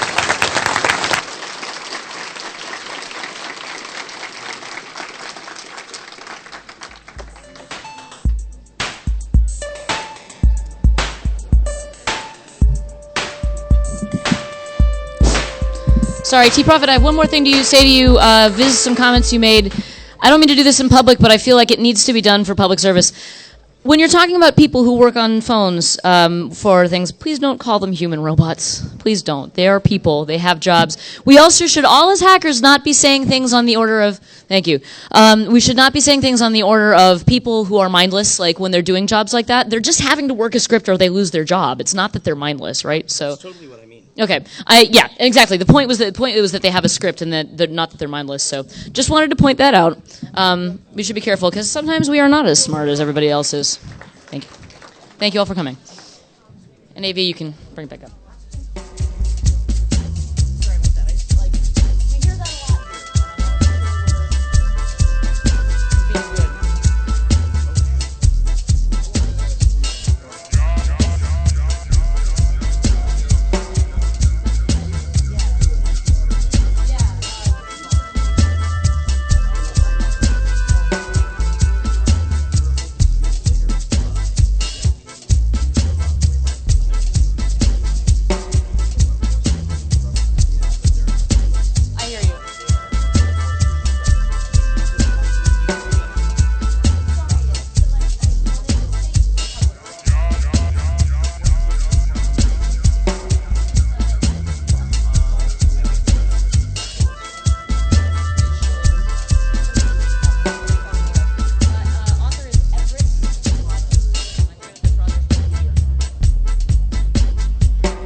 All right, going to get going. So it is my great, great pleasure to announce a really awesome team of people. I love it when a talk comes down the speaker list and you're like, yes, that talk, that's great. You're looking at the talks and I was like, two ladies from organizations that I think are just wonderful, doing amazing work. And then at the last minute, we get Barton Gelman, not at the last minute, but we got Barton Gelman in as well. Now we have up Harlow Holmes, who is a Knight Mozilla Fellow at New York Times, Aurelia Moser, who is a Knight Mozilla Fellow at Ushahidi. Harlow also works for the Guardian Project, which does a lovely, check out their secure tools. They're quite good for protecting you from things. And Barton Gelman, who has been one of the journalists working extensively on the Snowden documents. Take it away. All right. Great. Thank you. Hi. I guess I'll start. We're going to go down the line and do the typical intros to ourselves and what we do and why it's significant for this talk, which is mostly going to be about dead drops. Dun, dun, dun. So my name is Aurelia Moser. I work with Ushahidi in Internews Kenya. So I work mostly out of East Africa, and Ushahidi builds the suite of technologies that collect crowdsourced information in places where penetration of smartphones isn't as ubiquitous. So we deal with a lot of feature phone data. We plot it to maps and allow journalists and technologists to read that information, which has been encrypted or at least SSL secured, so that you can read what's happening in a space and a place and then write articles that are authoritatively informed by that information. So we built another suite of other technologies associated with that kind of crowdsourcing platform. And then we also work a little bit with Internews Kenya, which has appendages all over the world, and they train data journalists in how to build technology and use technology both securely and then also just to do data reporting in their context of operation. So I work with them and somewhat with Harlow a bit as Open News Fellows for Mozilla. So we're going to go down the line and also do intros to ourselves. I'm Bart Gelman. I spent a long time as a national security investigative reporter at the Washington Post. I left in 2010 to pursue book projects. And when Edward Snowden came to me, initially through Laura Poitras, I decided I did not want to be freelance Bart working on that story, so I went back to the Post. I've been, I would say since 9/11, I'm not a coder, but I'm an early adopter, and I've been an enthusiastic customer of people like my fellow panelists here in terms of figuring out ways of securing my confidential notes, my plans, my sources, knowing that we're leaving more and more of a digital trail. If I had not known how to use GPG and Tor and encrypted Jabber, then I would not have been able to talk to Snowden. He was able to talk only that way. He was trying to drop a dime on the surveillance state without being surveilled, which is tricky. I have had to step up my game a little bit this past year because I've had more to protect and more people interested in peering over my shoulder than before. And I'm struck by the fact that even though I've put a lot of time and effort into this, and this may be debatable, but I think I'm not a complete idiot about how to use this stuff. It is really way too hard to use, and there are way too many holes in the security, and there are way too many sort of operational workflow issues that get overlooked when people are talking about the cool gadgets and the cool tools. I'm Harlow Holmes. I am a software developer, primarily with a group called the Guardian Project. We are featured in slide 7 of one of the first NSA slide decks that got leaked, and we were like, yeah! Which did not say they were pwned, which is also good. Of the several applications that we develop at the Guardian Project, we are also one of the first developers on Orbot, which is now taken by the Tor project, maintained by the Tor project, but it's been a pretty wild ride from that. We also have a suite of tools for secure communications encrypted voice over IP in the form of an app called Ostel. But this is actually only one of several offerings. Of course, maybe you guys are all familiar with Redphone, which now is being, beta tested, I guess, on iOS, where it was always on Android before. We also have an app called Chat Secure, which is, a chat app that does, off the record OTR Jabber/XMPP communications. And we also have a suite of tools for multimedia, so like images and video. We have most notably a project called Obscuracam, which came out a couple of years ago, which is like a very, very simple tool for just EXIF wiping and actual like pixelation redaction within photos. And a really, really cool app geared towards citizen journalists. Well, not only citizen journalists, journalists in general. Also citizens, yes, as it turns out. we're also citizens, called Storymaker, which allows you to craft news stories, on your mobile device. It has like an editor in the device. And it also includes lessons about how to create features for publication in news organizations that are actually like make sense in terms of telling the story. And we wrap all of that in, with that all comes bundled with encrypted storage and stuff like that.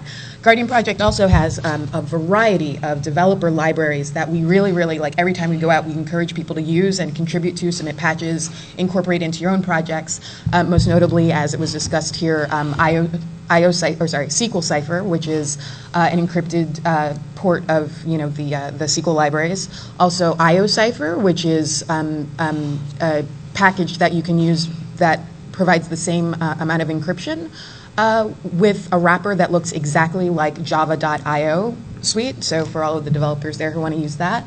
And a couple of other things that we tool on, to make PGP available on Android devices, stuff like that. So please do check us out. Oh, also I'm working at the New York Times this year as a kind of in-house security dev with the Open News Foundation, also with Aurelia. Yeah, totally. So before we get started, yeah, we just want to direct your attention to our lovely slides, which will not change. You can go to that URL, which has all of the links to tools and things. One thing that I always notice at talks is that you end up taking notes, or you don't take notes, and then you forget everything. And there's no reference to the people who are speaking if you come in late, and you can't angrily hate tweet them when you disagree with what they say. So you can do that, as it turns out. So we'll keep this up, and we'll also talk a bunch of tools. There's some other things that couldn't be submoduled that are down here. And then just general journal resources. We write a lot of guides, at least Internews does, for safer journal OPSEC practices. So you can totally check those out. There are also some other guides that we recommend or will probably reference at some point. So you can page through that as we're talking. We're going to kind of structure this pretty loosely as a conversation, but what we wanted to start out with is a few anecdotes of why operational security. I think we're all probably aware of why operational security is important for journalists, but there are several examples of not just I guess I would say irresponsible OPSEC on the part of journalists, but also just information breach that they couldn't have protected themselves against. So we're going to talk through a few of those just general examples and then get into some scenarios where we would want to encrypt things or would want to protect our information and would want to securely drop information to our colleagues but don't know exactly how to do that. So we're going to start off, I don't know if you guys want to start, if you want me to just... really quickly, a note about this GitHub repo. For better, for worse, actually, a lot of the developers whose projects we've included as submodules here are in this conference. So reach out, make friends, talk about code. Also, if we've included anyone here that for some reason does not want it to be shared in this particular way, please do let us know as well. Although, commit history is commit history, so... Our superstar friends, really, and a lot of awesome people who contribute to really awesome projects. And then also that also goes for, submit an issue if you find that there's some flaw with something we've recommended or we've at least mentioned. We'll probably talk about those loosely, but we might not mention it on the GitHub repo. That info is on that, is in that field. At that URL, yeah, yes. exactly. Go check it out. Mozilla, yeah, so you can keep it on your mobile or on whatever device. Exactly, yeah, that's why we gave it to you as a link. Cool. So just traditional OPSEC issues. I mean, I think we all know maybe the Geraldo Rivera story of him being embedded in Iraq and like drawing the map of where he was embedded on video so that everyone could know where they were, where he was operating. But we also know other examples of when like the John McAfee Vice magazine photo. My favorite story ever. With the geometadata embedded in it. And then James Rosen phone call metadata was accessed, building card swipe metadata, the Chelsea Manning case, compromise logging in ADM, right? ADM is a chat application. So even when you're using, ostensibly secure technologies, there's still vulnerabilities that are pretty obvious. I don't know if you guys want to chime in with other examples of. Yeah, actually, what's interesting about operational security is, in addition to all of this tech that we're throwing up here, it's so inextricably linked with the legal system in the places that you're operating in. So, for instance, in the Rosen case, it actually is that in New York State, when a journalist would protect a source, like you don't actually have to hand over anything that you've collected, but if you move your information outside of the state, then you're privy to other laws. And of course, when you think about the cloud and like how documents are normally stored, like that mucks up things even more. Bart, do you want to say anything, or do you want us to? Well, I guess one thing I wanted to say is there's a lot of commentary post-Snowden about, and some of it's from Snowden himself, that investigative reporters are being reckless, irresponsible, clueless if they are communicating only in the clear, if they're not learning to use these tools. And there are lots of people, a lot of different people now with advice for journalists about how to use secure communication tools, and more of them need to do what Aurelia and Harlow are doing, which is to embed themselves in a newsroom or spend some time in there to see how reporters actually work and have to work, and what their actual needs are, because we're not going to be all sort of sitting around, communicating only on Pond.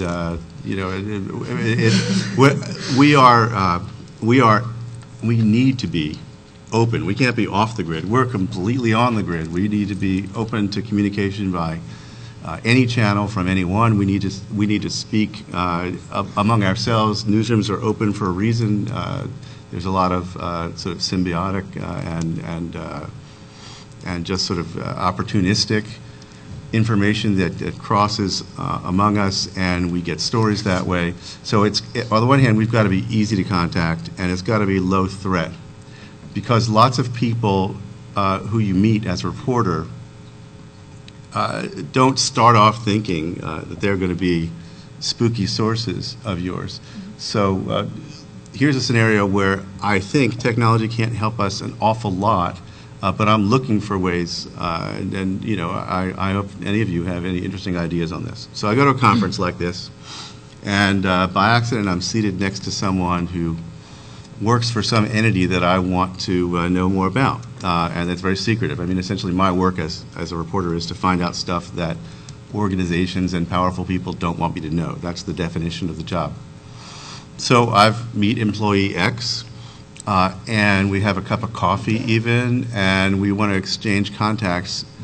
And if I pull him aside and say, all right, from now on, you'll call me Popeye, and here's where you download Tails, and we'll set up secret spooky accounts and encryption. It's as if I were saying, here, let me have your phone number, and by the way, can you show me any recent STD tests, and which brand of condom do you like? I mean, it's sort of, who are you? What are you talking about? I mean, I didn't agree to anything like this. And a lot of times when I'm talking to people who I regard as sources, they will even explicitly say to me, I'm not a source, right? I'm not breaking any rules. I'm not going to break any rules with you. And they tell me that over and over. Then while they gradually start moving towards the line, and when as the line sort of starts to shift, and they talk themselves into thinking, well, I didn't really tell him anything. He already seemed to know that. I'm just giving some context. And most of the most sensitive stuff I've gotten over a career as an investigative reporter is not from people who see themselves as whistleblowers. So how do we get to the point where where I can offer any sort of meaningful protection using technology or communication security procedures, where I can protect someone for whom there is already a trail showing that we've been in contact in more innocuous ways. That's one of the big problems I'm trying to solve. Okay. I actually, I'd like to, well, oh gosh. What? I wanted to launch into like a discussion of some of the technologies, like perhaps if we start with email as being like, yeah, the communication aspect. What do you use in terms of securing email, and do you have any particular tips and tricks that you recommend? Yeah, well, I mean, there is another use case, right, where someone does know from the beginning that they would like to talk to me securely. Someone who is very conscious of the risk, and the threat model is a capable adversary and not just the public relations spokeswoman who wants to be in the room every time we talk or something like that. So in that case, for that kind of case, I publish my GPG key as part of my Twitter profile. And a Jabber address that I can use with OTR, so people who know how to use those tools can be in touch that way. I'm going to soon have a secure drop instance that comes to me, so which makes it somewhat easier and makes it harder to screw up, because so many of these tools work really well if you use them exactly right every single time. So suppose you create an email address for Popeye using Tor, so you're anonymized, and 100 times in a row you log into it with a Tor browser, and then one day you're a little sleepy, you didn't have your coffee yet, and you go on your regular browser and you log into Popeye, and all of a sudden, as if you never used Tor. It's as if you never were anonymous, that you are now tied to it. One of the great things that Secure Drop is doing, and I'm grateful for it, and that Tails does, makes it harder to screw up, makes it harder to make those just sort of thoughtless errors. So, I mean, I publish keys. They're therefore associated with me. So, at best, one side of the conversation can be anonymous, can be private. The other side is known to be me. And then using encrypted email, perhaps we might say, let's create accounts over here, and we'll start talking there. And now neither side is known. That seems to be a fairly effective way to ensure privacy. You seem to, or what's interesting about your comments there is that, you seem to be encouraging like mindfulness, like the practice of underscoring the fact that security is a practice. The very, very fact that, these are steps, or by using, the Tor browser each time, logging into your email, by, having to kind of type out your PGP password to decrypt your email and things like that. These are steps that get put in your way, but every time you take, or all of the time that you take in doing those steps actually like increases your mindfulness about the technologies and the security that you're giving yourself while doing it. Right, but it's also a giant tax on my time. Oh yeah. There are lots of things I'm doing now that make me less efficient as a reporter and writer. I'm making it harder for myself to get at my notes. I'm making it harder to get at my email. I'm making it so that if I'm on my smartphone, I can't read the email that people are sending me because I'm not willing to put my private keys on an Android or an iOS device. Things like that. And when I'm dealing with something as sensitive as Snowden documents, they're on an air-gapped machine, and the machine has been disabled in several different ways that make it a lot harder to get material from place X to place Y. That's a feature, not a bug, but it takes a lot of my time. Yeah, I think something, if I can chime in briefly, a lot of what our educational materials on privacy and security focus on for Internews, because we teach journalists in East Africa, we teach journalists all over the world how to secure their communications, and often we don't even teach tools, we teach really mindful operational security practices. because those are easy to implement, or not easy to implement, they're actually quite tedious, but implementing them everywhere doesn't require a certain infrastructure. It's not dependent on your accessibility to certain devices or things. And often those behavioral modifications are actually the most difficult. So people make fun of having code names for everything, but if you actually, the only reason that's worth making fun of is because it's so poorly implemented often. If you implement it right, it actually is really effective, and people can't read your communication. It doesn't involve steganography or any kind of stylometric scrambling. It just involves being mindful of what you're doing with your data and your information. So a lot of our guides focus more on those behavioral practices, and also just not logging into social media and not being proud about your location, or about broadcasting the fact that you as a journalist were tied to a particular communication or tied to a story, even being like an anonymous journalist in Damascus, for example, and signing all of your articles that way instead of saying I have to be this person with a persona, because a persona is dangerous.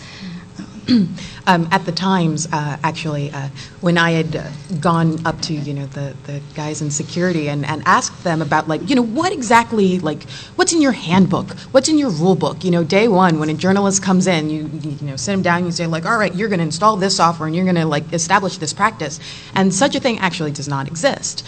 I don't want to think that I'm reading into the answer a little bit, but ultimately, for an organization as large as the Times, which has quite a reputation to withhold and to protect, you can't actually advocate for one particular tool officially, simply because there's so much liability at stake if any of that goes wrong.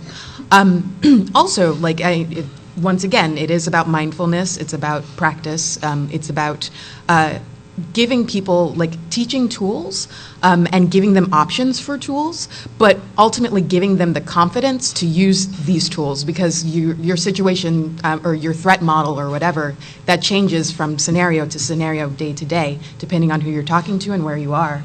And so, once again, people need the confidence in order to make choices about their security on the fly, and that's the most important part. Right. I think with that, too, we'll move into some more specific scenarios I think we've talked loosely, you've already mentioned a few from your work, but we were going to talk through some examples of, when you will want to secure your communications or your files and store them appropriately and securely.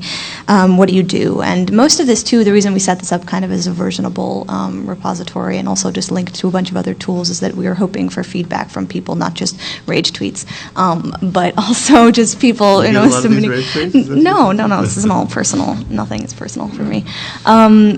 So, but if you want to submit an issue or submit another tool that you know about that you think would be useful, we have it somewhere in the repository. I think there's a laundry list of what do you do for browsing, what do you do for secure, operating systems, what do you do for email, what would we recommend, what are the tools we use, what is the suite of chat applications that are available that supposedly secure your communication, and there are all kinds of other rankings. There's a few other journalism tool or resources that we link to that provide those kind of rankings of up to date. Has this been audited yet? Here's the link to the website that tells you if it's been audited yet. I wanted to direct everyone to that and say please contribute to it, because we're not perfect. I'm sure there are many things we could introduce to our users and our fellow journalists that would be incredibly useful. First scenario, we kind of talked about getting data out of if you're operating remotely, for example, and corresponding with a source, or just operating as an investigative journalist embedded somewhere else. I work mostly with training journalists who are already in a particular location, so they grew up in Eritrea and they want to be journalists despite the fact that it's illegal and they could die. They're interested in reporting about their own context, but there are also journalists who travel and do story or are embedded in a particular location and write stories about that location and what's going on. And how do you correspond with your sources safely and then return to your home country without having to worry about all of your things being compromised? That includes your notes and your hardware and everything. So I think you had a more specific anecdotal example of that maybe everyone's aware of, maybe. I went to visit Snowden in Moscow. That's what you came to hear. In December. So one of the things was, how do I arrange to meet without being followed by everyone in Moscow. I mean, one of my threat models was other journalists who have spent a long time, all the Moscow-based journalists and a bunch of visitors, trying to find him, figure out where he is. He didn't want to be found. There were also people who, if they were aware of his presence, would have tipped off the Russian media and had camera crews waiting for me when I arrived, which I didn't really relish. And there are people who are, sort of purport to be on his side, but are not reliable. So we had to work out a way to meet. And all I knew was one place I was going to be at a certain time, and then I was going to get a signal about where the other place would be, and so forth. But my bigger problem was when I was done. I spent 14 hours of interviews with him. I had photos, I had audio, I had a lot of text.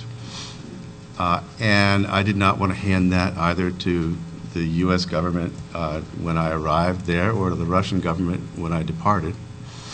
And so, simple problem: how do I keep this material? How do I maintain control of it so that I'll have it when I get back, and not hand it to anybody else in a way that they could have access to? And I asked a lot of very competent security people this question, looking for advice, and it was surprising how hard it was to get an answer where someone said, well, clearly, here's the 10 things you do. Just 1 through 10, that's your list, you're done. That doesn't exist, as far as I know. And so I did the second best thing, which is part of the skill set of a reporter, which is interview lots of experts and weave together an answer to sort of master the information and simplify it and figure it out. And so I came up with a method, and I'll tell you some of it. I wanted to do it anonymously, so I worked over Tor. I encrypted I did not bring any private keys with me. I didn't bring any key material with me to Russia. I encrypted to a public key that I controlled, but I didn't want, but it's because of the way GPG works, the person to whom it's encrypted is discernible to an adversary. So I then put it inside a symmetrically encrypted package that did not reveal that information, and I stored it inside still another encrypted container using different material, and I kept some of it on teeny little micro SD cards and conveyed them back physically to where I was going, and some of it I sent to sort of multiple anonymous online temporary storage facilities. And I hoped that I would remember all the passphrases because I have locked myself out before, sometimes temporarily and sometimes not. It would kind of suck to get it all out securely and not be able to open it when I got back to New York and write my story. And it all worked, but it took a huge amount of time for me to sort of work out how I was going to do that and then create accounts in ways that would not be linked to me, because I don't want that stuff to be pulled down by a foreign government or by any of you, for that matter, who say, look, I can obviously pwn a journalist, and I wanted to keep it and keep it secure, and I would love to have better ideas for how to do it next time. One thing you don't want to do, based on experience that is now publicly known, is you don't want to give it to your significant other to carry through Heathrow. You don't want to send it by FedEx. I mean, there's lots of good stories about how not to do it. There aren't a lot of good stories about how to do it. I think, too, that's one thing. Harlow and I have talked about this a little bit, and I think the Tao Center is doing some work on this. You might have gotten there was a book that was printed along with all the stickers for OpenITP and such that was out for digital security for journalists. And we're kind of talking about this general need in journalism programs for some formalized operational security education and presenting students with, complex problems where you have multiple media types and you need to get it from one location to another. How do you model, the various threats along that trajectory and figure out what are the most secure ways to store that information? If it's digital, then there are a whole suite of ways to do it that way. If it's not, if it's physical, how do you transport physical materials or duplicate them, or is that advisable? And nobody really is ever educated in that. You kind of ad hoc learn, or you find some security friends and then they help you, but everyone has a different methodology. So kind of institutionalizing that in journalism education, I think, is a real problem and gap and something that needs to happen. But yeah, if you have suggestions for that scenario and want to submit them, I'm sure he can give you a Actually, I'll give you one very practical problem that I have not solved to my satisfaction. Right. So I have, because there's a blossoming of tool creation now, and because people use different things, I have identities on a bunch of different services, not all of which I trust as much as others, but they're what people use. So I have Silent Circle, and I have Redphone, and I have SureSpot and Threema and Wicker, and multiple Jabber accounts, because if it's someone very sensitive, I don't use the same account for two different people. And it gets to be a very big number of things, and how do I remember all those passphrases? And I am very unsure what's a safe way to use, what password manager, if any, would be safe to use. Should I GPT encrypt a text file? Well, if I do that, then every time I open it, the whole thing's there in clear text on a computer. Or do I have 10,000 little teeny little text files, each of which is GPT encrypted? You could fall all the way down a rabbit hole in this stuff, and I don't have a good answer that is reasonably usable and secure. Carla, do you have anything you want to say, or should we move on? No. Right, so we kind of already addressed what do you do when you correspond with a news source, and I don't know if you wanted to go into any further, like how you initiate that correspondence, or what have been the various types of source correspondence initiation you've engaged in. But if not, we can move on to another one. Do you have any additional thoughts, either of you, actually, in case you've corresponded with remote source? Well, here's another basic problem. How do you arrange to meet? Face-to-face could be by far the best way to do something. But you're probably not going to travel somewhere and just show up at a door. Actually, sometimes I do, because that seems like the safest thing to do, or because I think someone will say, no, go away. And it's a little bit harder to do that face-to-face than it is on the phone.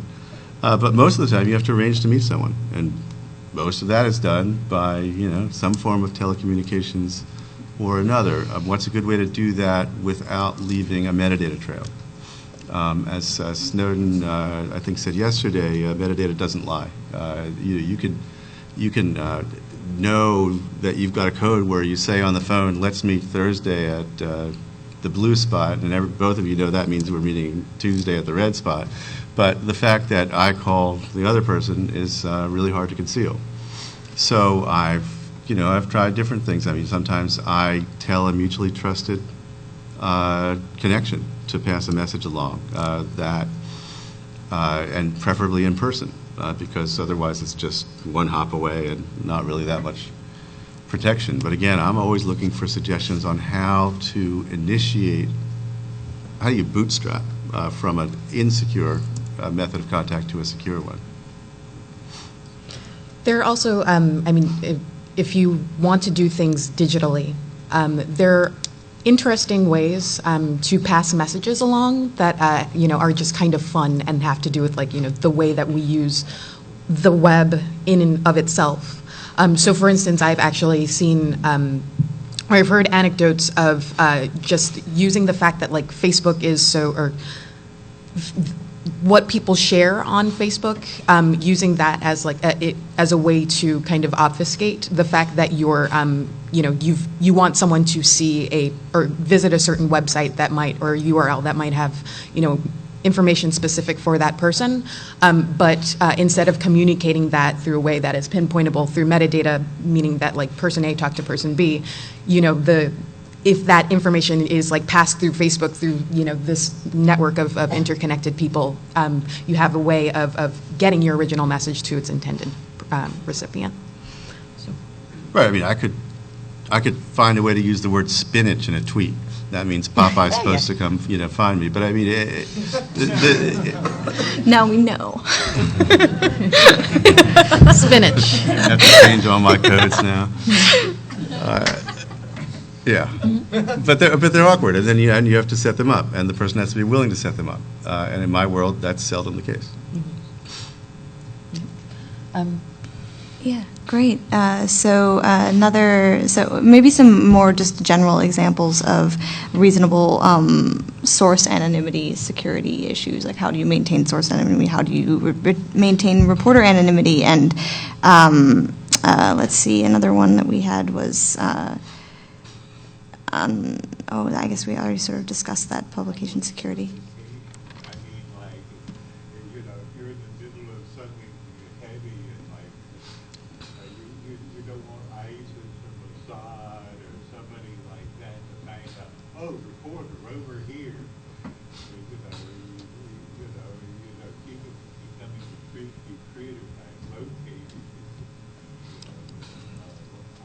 Yeah. I mean, of course, we all hear some pretty scary stories about the very idea that having a communication device on you gives you a signal that is pinpointable, and that makes you a target. And I actually am not really comfortable saying like, oh, well, you should do this in order to totally obfuscate the fact that you have like a communication device because of all of the things that we discuss. There are always holes in them, and someone always gets hurt. Other than like not leaving it, but then leave your device at home. But then again, if you are already under suspicion, the very idea, or like just the very fact that you're walking around not connected, not carrying a device, and not like leaving a pattern that is noticeable, that also like is totally reason for somebody to come and like knock you over the head, because you're not acting as they expect you to act. You're not fulfilling that pattern. So it's very, very difficult to know these things. Yeah. I was going to say, too, I guess I can't really speak to that in terms of embedded journalists, except for myself, who was very conspicuous in Nairobi, for example, where I was working before. But I mostly worked with trained journalists who are less conspicuous, who grew up in that area, who maybe aren't out as journalists. Oh, great. So maybe we should wrap up. But I'll just finish this last thought. So I mostly deal with securing people who aren't obviously foreign in a space. And that security is a whole other host of other issues, and not necessarily technologically related. You're just training them in operational security, but even just publishing something openly, which is very journalistic. We talked about how our mandate is mostly open information. So converse to that is our desire to make sure that we are safe ourselves.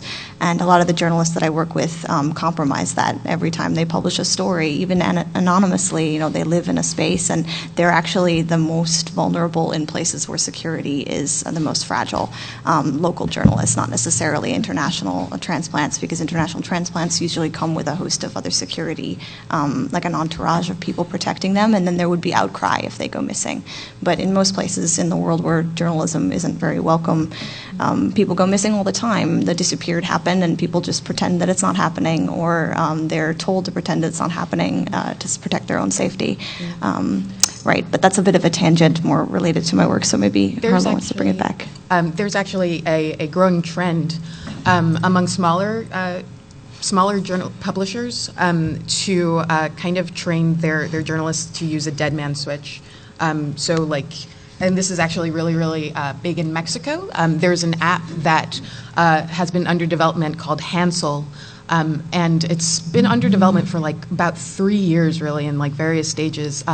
Now produced by Amnesty International. That is for the in response to the fact that journalists get kidnapped all the time, and so being able to check in with your editor or with your desk, and also to like kind of have a panic button if something goes wrong. So like just with the press of a button, you can just send out, like spew out messages that contain your current location, and that also includes like not just your latitude and longitude, but also like the cell towers that you're associated with, because of course those can be looked up, and also even like Wi-Fi networks, because like SSIDs or BSID, more likely BSSIDs, are actually really, really great at corroborating location.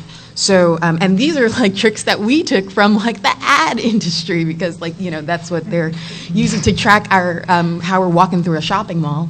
But these are also like techniques that we, that are used and bundled into, potentially life-saving technologies. Right, but if you, and I know you're not saying this, but I mean, I have talked to people who think, well, all you have to do is this, and then you've problem solved. And, No.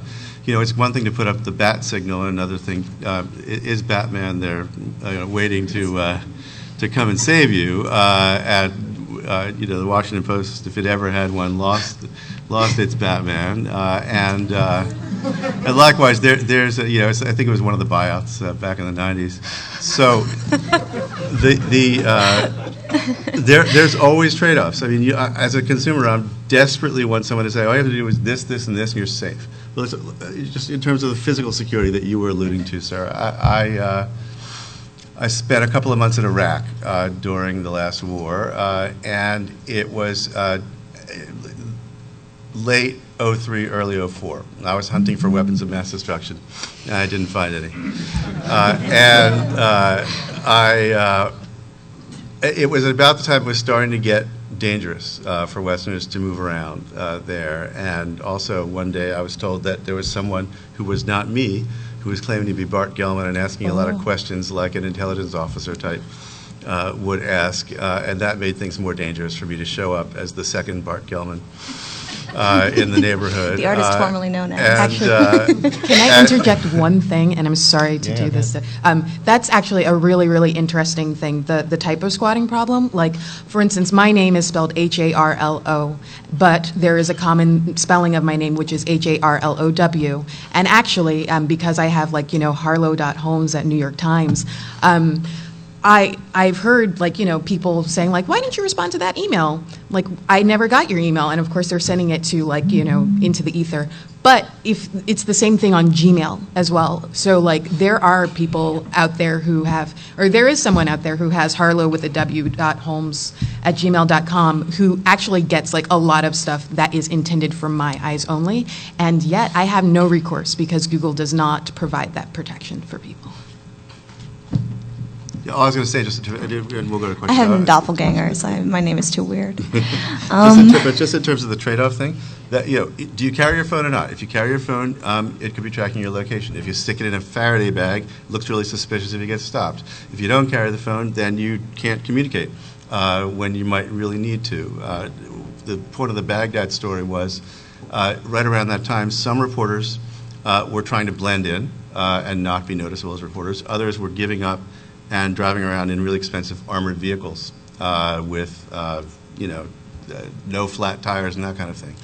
I prefer inconspicuous, so I got like the most beat up, crappy local car I could get and let my beard grow out and just hoped not to be conspicuous as a journalist from a distance. But there are big trade-offs. I had a friend who went out a month later and got waylaid in the road, and if he hadn't been in an armored vehicle, then the 3 or 4 Kalashnikov clips that got emptied into his car would have been a whole lot worse. Instead, he got to walk away from it. Oh, Yeah, totally. we would love to take your questions. We would love Please. to take your questions. Mike, sir. Yeah. Around There's the a sides. microphone. I was going to say, too, just as a side note, I unfortunately, when I travel and do anything, I can't really grow out my beard and pass.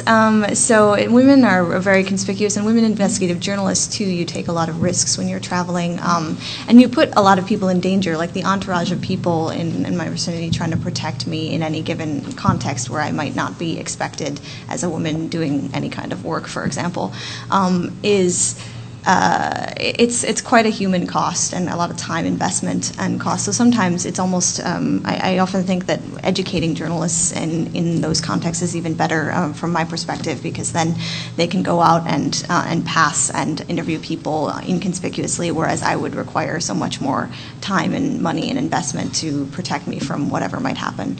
Right, so that was just an aside, but first question. Thanks for a wonderful talk.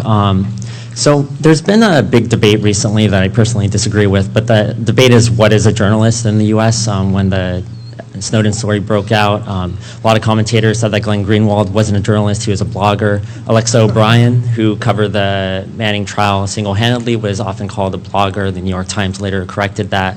Personally, I'm a First Amendment attorney, and I represent clients who are often called they're journalists who are called other things than journalists. And my question is, this talk largely focused on journalists, but does that necessarily play into this debate and create a barrier that shouldn't be there when journalism is really a practice that's engaged in by everyone? I completely agree. I think journalism is a function. I mean, if you are gathering information for publication for other people to share, that's it. I see no distinction. I wouldn't claim any special right or privilege. The idea that we would license journalists either explicitly or by pretending that we can decide who's what seems un-American to me. Also, I mean, that's just the American. Oh, yes, please. Give a applause. There are other countries. I mean, of course, this is you're speaking to the American context, but there are other countries where, like, actually, it's clearly defined that, like, if you have a blog and it gets more than 300 page views, then you're actually, congratulations, you're a journalist, and now you're going to jail. So yeah. It's good news, bad news kind of situation. Yeah, exactly. So the good news is you're a journalist. The bad news is, and also the way that journalism inside the United States is changing, just as an industry, is going to be very, very interesting, and how we define these roles. So, for instance, like I don't know, like if you're like writing for Gawker or whatever, like you are a journalist, but like, are you a journalist? Are you a blogger? You can, of course, like as a Gawker user, like set up your, everyone has like the Kinja account, right? And so anything that you put, and they want you to treat Kinja like LiveJournal, pretty much. So if you're live journaling on Gawker's website, there is a chance that like if that gets enough views, that's going to be promoted to one of their sites, so like Gawker or Jezebel or like Gizmodo, and that makes you a journalist. And I mean, we haven't yet seen when like defamation suits come down, but like, I mean, that is definitely a possibility. So like in terms of these technologies, it behooves us that like, we have like this right here, and a lot of other things that are not on this list or whatever, because these tools are, kind of lightweight and enough for you to take control of your own security if you're putting yourself in that situation. Yeah, and too, like at Ushahidi, at least, we build a lot of crowdsourced technologies. They're all open source, and they're meant for people to become citizen journalists and kind of take charge of their own deployments and deploy them wherever they're located and collect citizen information from all over. So we have our crowd map and open source mapping technologies, but we also have like ping, which came out of Westgate and was meant to be able to ping your network and find out where your family is if something happens, like a mall attack, a horrific mall attack. And we have CrisisNet too, which aggregates a bunch of social media information about crisis all over the world, and you can ping it from one unified API, which is nice. But we have a bunch of open source technologies that's meant to enable people who are, bloggers who are journalists actually, because they're the most valuable if they're on the ground. Yeah, I just wanted to ask, earlier you mentioned that you look suspicious to a strong adversary if you use these OPSEC tools. So if you do everything in the clear, they can see everything you're doing. And if you practice good OPSEC, they can see that you're doing something suspicious. I mean, are we just hosed, or? Well, maybe. Yes, we are. I mean, of course, the X keyscore revelation kind of underscores that of course, like, we're looked at as very suspicious. I remember like seeing a Tor T-shirt that like is really kind of awesome. It says "Terrorist" on it. I mean, just by having the curiosity to pursue a lot of these things does mark you as suspicious. Of course, we've seen miraculous things happen with, for instance, the HTTPS campaign, where all of a sudden it became cool for these things to happen. The work done by groups like Fight for the Future, they popularize these things to the point where we can normalize it. We can all normalize it. And also there is a little bit of security through obscurity which I don't believe in, of course, across the board, but only theoretically. So everything on this stuff is code is maintained by small developers or groups of people or students who had this great idea and they want to throw out a proof of concept. And it's just the idea that we have so much choice. Some tools work better than others. Everything needs to be audited. Always trust your dealer, but there's a fuzziness factor that comes with variety. Yeah, we often talked about that being our closing remark. Always trust your dealer at the end of this talk. And actually, one thing that would be beneficial to underscore is you don't necessarily have to contribute to an open source project for mobile or something like that, but it actually is it would be a good idea for everyone to just kind of learn how to get themselves on GitHub, pull down something from source, and maybe boot it onto your phone. That will kind of cover your tracks if people are analyzing the apps that you're downloading from the Play Store, for instance, or of course the Play Store is down for whatever reason. Many, many thanks for all of your great work. On passwords, a lot of people use the first letter of a phrase, and perhaps your mnemonic would be flag $, and it would be the first letter of "Oh, say, can you see?" $, by the dawn's early light $, and then you might have sign on to Jabber 1. And so all your mnemonic is just flag $, or shining with a funny, if they allow you to use the special characters. The problem is a lot of websites don't let you use special characters and passwords. And it was something unique to you that no one else would guess if they saw flag $, so that may help. My question is there anything specific that you recommend about keyloggers or devices, any sort of software that might have been put on a PC to track all of your activity?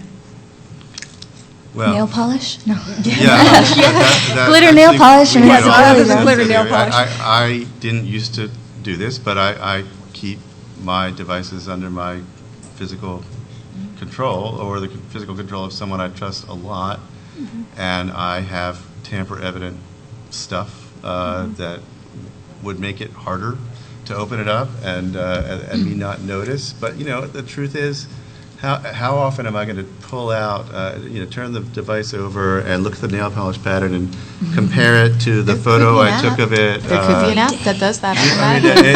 You get yourself into a rabbit hole where you spend 6 of your hours every day trying to curate your security. It's tough. And sleeping with a laptop is rough. Thank you. Okay. Oh, bummer. Thank you very much. Send us questions on the GitHub repo. Okay. Yeah. Please. Thank you for listening.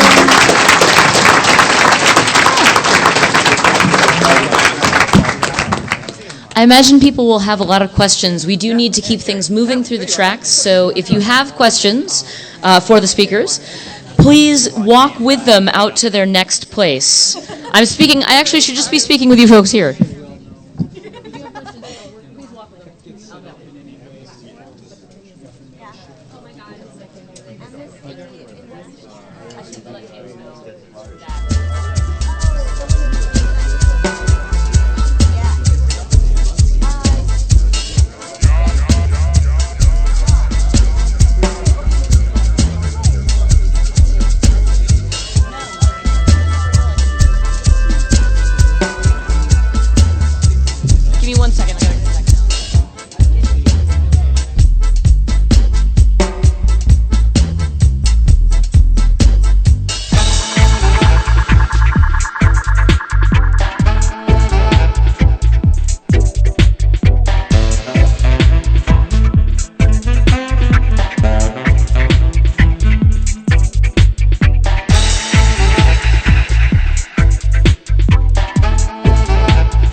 everybody. If you're coming in for this talk, do please come forward. We got plenty of space. For those lingering in the back, if you could sort of move out into the hall if you're not coming in. I think, okay, we've cleared the last speakers. Okay, I don't need to be a jerk anymore. Welcome to the last day of Hope. I think my great regret is I don't have another concert for you this evening. I really wish I did.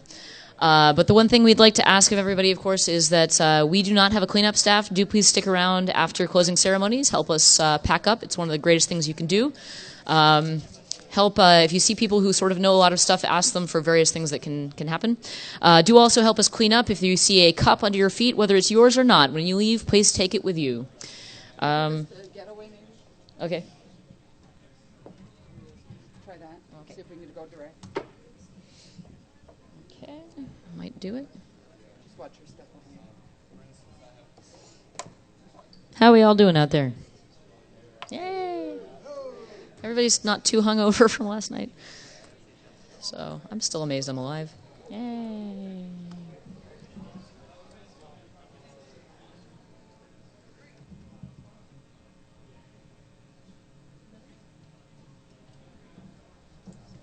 How many people out there, is this their first Hope? Yay! I think we heard we had something like 50% more people here than last time.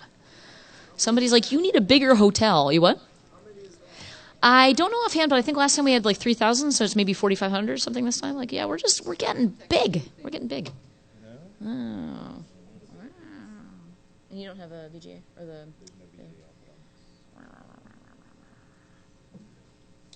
Because you know what we're really good at Hackers is technology. Yeah. Yeah. Do you have a spare box? I have the presentation on USB key. Oh. I have the presentation on a USB key if you have a spare box. I will grab you a new computer. Thank you. We've got the right connector. We've got the connectors we need. The thing is, there's some other...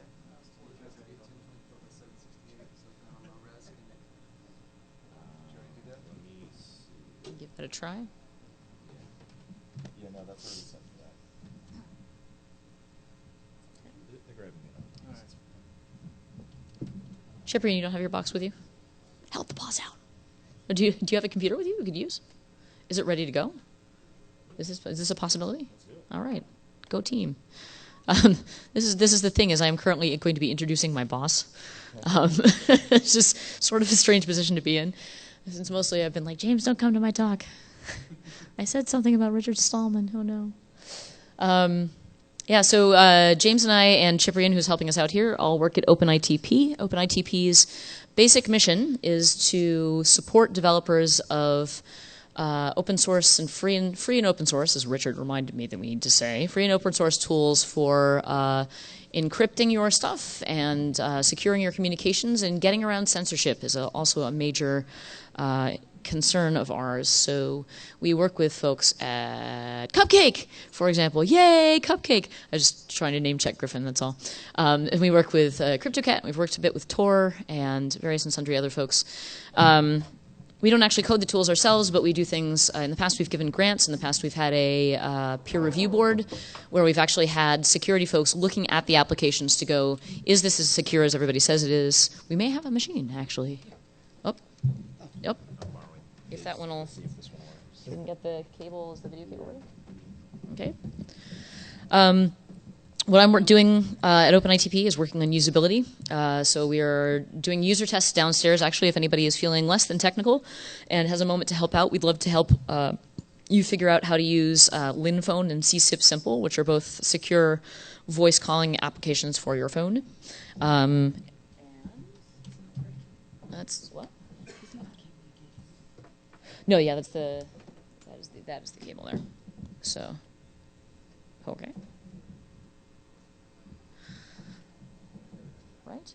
We also, there we go, and we also at OpenITP have a mostly annual conference, a Circumvention Technology Festival, which Cyprian is organizing coming up. That will be early next year, and we would love it if people could join us there. That is a point where all of these tool makers get together and sort of come to talk about what we're doing in all of our different projects, how we can work together, how we can sort of maybe come up with standards and best practices some of the time, share information, share teams and tools, and then also work with a number of the NGOs and journalists who need help with this kind of stuff, sort of getting feedback from them on what is really necessary for the work they do. Do they need to protect their physical location? Do they need to have the sort of this interesting theme comes up that was mentioned by, I think, Barton Gelman last time.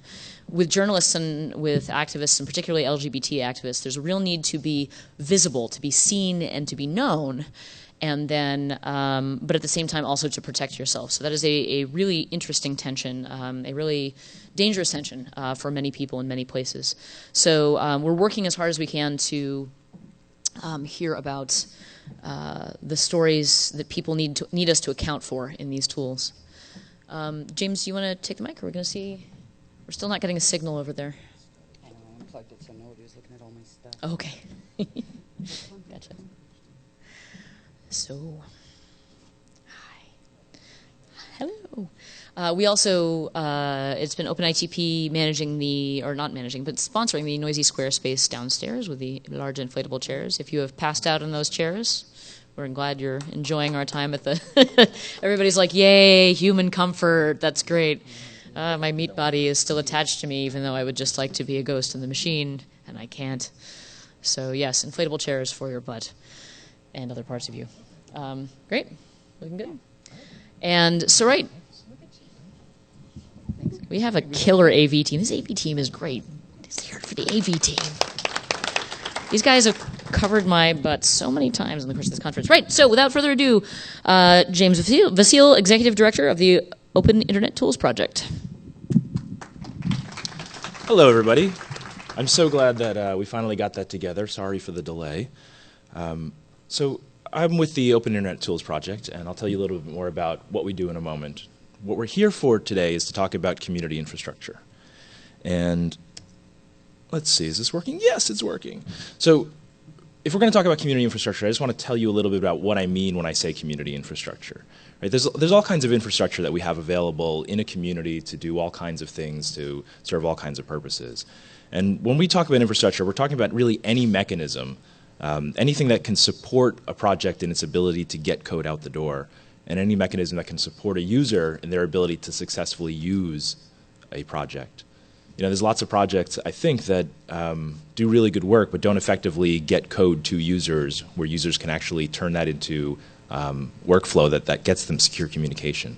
So what we do when we think about infrastructure is we try to bridge those gaps. We look for the pitfalls that programs and projects face commonly throughout our sector, and we try to figure out how we can help them across those common gaps. So infrastructure and a lot of projects build infrastructure for themselves, right? They develop workflows, they develop working groups, ways of getting their job done. All of that is infrastructure of one kind or another. The stuff that we talk about when we talk about community infrastructure is infrastructure that is bigger than just one project, right? When you're looking across the entire sector of circumvention tools, of free and open source software, what are our opportunities to help more than one project at a time? And what are our opportunities to aggregate collaborative energy in order to solve problems so that we fix it for an entire field or for an entire section of a field? The most important thing that we talk about when we talk about community infrastructure is the question of what kind of infrastructure we're building and where this help is coming from. We're big believers at OpenITP in the notion that community infrastructure should really come from the community. And so in this talk, I'm going to talk about how we source help from the people that we're trying to help and from the development community that we're trying to fix problems with, as opposed to just fixing them for. You know, the picture at the bottom there says, where we're going, we don't need roads. And that's a picture from Back to the Future. And we think of roads as infrastructure, right? The roads are things that get built for us by government in this country.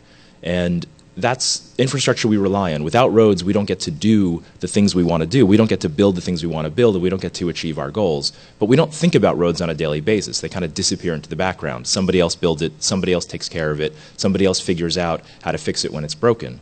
And that's one model of infrastructure. The other model of infrastructure is where you ignore those roads and you blaze your own trail. You build your own infrastructure. And a lot of times projects are in that model, that second model of fixing problems by redesigning their own workflow and redesigning their own stack. And so we're looking at projects that are doing a lot of this, building their own roads, and we're seeing a lot of them try to solve the same problem for the nth time that every other project has tackled, and they're all kind of, you know, doing an okay job at it, but a lot of them are not doing a very good job at it. Right? A lot of projects are trying to solve the localization problem that every other project has faced and not necessarily able to get over the hurdles because they're trying to do it as just one project. It turns out, you know, roads, we're not going to get roads, but we can't actually just ignore the need for infrastructure that is bigger than one project altogether. So because we tend to have these two models, this centralized model of infrastructure like GitHub and the blaze our own trail model, we see all these projects that are making the same mistakes time and time again, and what we're trying to do at OpenITP is try to figure out a more of a middle ground. So we're not going to build roads. We're not big enough to build roads. OpenITP is not a government organization. We don't have these kinds of resources, and we're actually not that good at just deciding where the community needs to go and forcing it to go there. We don't know where the roads need to go. So our model of community infrastructure tends to look more like talking to projects and figuring out what they can do, working with other projects to fix problems. We need infrastructure for a few simple reasons, right? The most important reason why we need infrastructure is that it's really hard to do things one-off. If you do things one-off, you tend to make mistakes. You tend to do them over and over again without learning the lessons you need to learn. And projects, it turns out, need to do a really long list of things to succeed. In order for a project to achieve that rank where we think of them as a successful project, they have to do a very long list of things, hit a long list of milestones in order for us to regard them as doing their jobs well. And the things on that list are diverse and require many different skills and vastly different experience. Right? We ask projects to localize, especially in our space. In our space where we're trying to help people, a lot of people who don't speak English as a native language, localization becomes one of those big things where if you make a project, you make a security tool, you make a communication tool, and that thing is only in English, you're not helping people who need it the most on this planet, right? So you've already missed a beat. And a lot of projects don't have language skills on team for every target language that they might want to tackle. That's an impossible thing to ask projects for. Same thing with documentation. Writing documentation is not the same skill as writing code. The people who write really good code on your project are not necessarily the people who are going to write really good documentation. In fact, there are a lot of times when I would say whoever's writing the best code in your project should not be writing the documentation because those people are too close to the code. But we demand that projects write documentation. They have to. If they don't do documentation well, how could they possibly succeed? We need code auditing. Code auditing is a thing that we have asked projects to do, and it turns out they weren't doing it. They still aren't doing it. And so we started asking projects why they weren't doing it. And it turns out that most projects don't have the expertise on staff. They don't have the people in their community who know how to do that well, and they don't have the time to do it well. So we demand code auditing because we know that it's important, but at the same time, we're asking projects to do something they don't have capacity to do. We ask people to do code-based management. We ask them to have modern, usable interfaces. We ask them to do user support. Right? If you ship stuff and your users try to use it and they fall down while using it, they have not succeeded and you have not succeeded. But how many open source projects do you know of that actually have end-user support mechanisms? 3? That's pretty good. How many of those projects have effective end-user support mechanisms? 1. Okay. That's higher than I expected. I mean, end-user support turns out to be really hard. And we can laugh about projects doing a bad job of end-user support, but the truth is, laughing at projects is not going to make them do any better. We can do all the finger waving and all the head shaking and all the tisk, but none of that actually gets projects over the hurdle of providing those services, this full range of services that you would actually need to provide in order to really help people. I mean, think about how wide a band of expertise and resources it takes to do this entire list of things, right? And this is just the tip of the iceberg. I mean, I made this list in 2 minutes while I was writing up this slide, but actually the number of things successful projects are doing on a daily basis is much longer than this. And every single one of those projects that are doing it well didn't do it well on day one. Those projects went through a period of time where they were struggling with each one of these milestones. and trying to figure out how they were going to develop process and infrastructure that would allow them to hit these milestones. And it took them time to do it, and they failed a bunch, and eventually, they get big enough that they can do some of this stuff. Look at the Tor project, or Apache or Debian. Those projects are big and well-resourced relative to all the other projects, and they're still struggling to hit all these marks, right? They're still, they're doing a much better job than most everyone else, but they're not doing the job that we need them to do in order to actually reach every user that we want them to reach. So projects can't do all these things. They can't do them alone. Even the big ones struggle to do them well. And so we're never going to get successful open source software if we continue to ask projects to solve this set of problems one project at a time. It's a recipe for failure, and it's a big reason why open source software has not dominated the end user market in the way that we all thought it would, 10 or 12 years ago. So, that's the community that you guys have, right? That's the community we have. All these projects out there that we can observe that are doing stuff, they're operating in a manner that is not designed for success because they're dealing with just the constraints of trying to get their stuff out the door. But I really also want to talk about me because I'm the one standing up here in the front of the room, and I want you to pay more attention to me.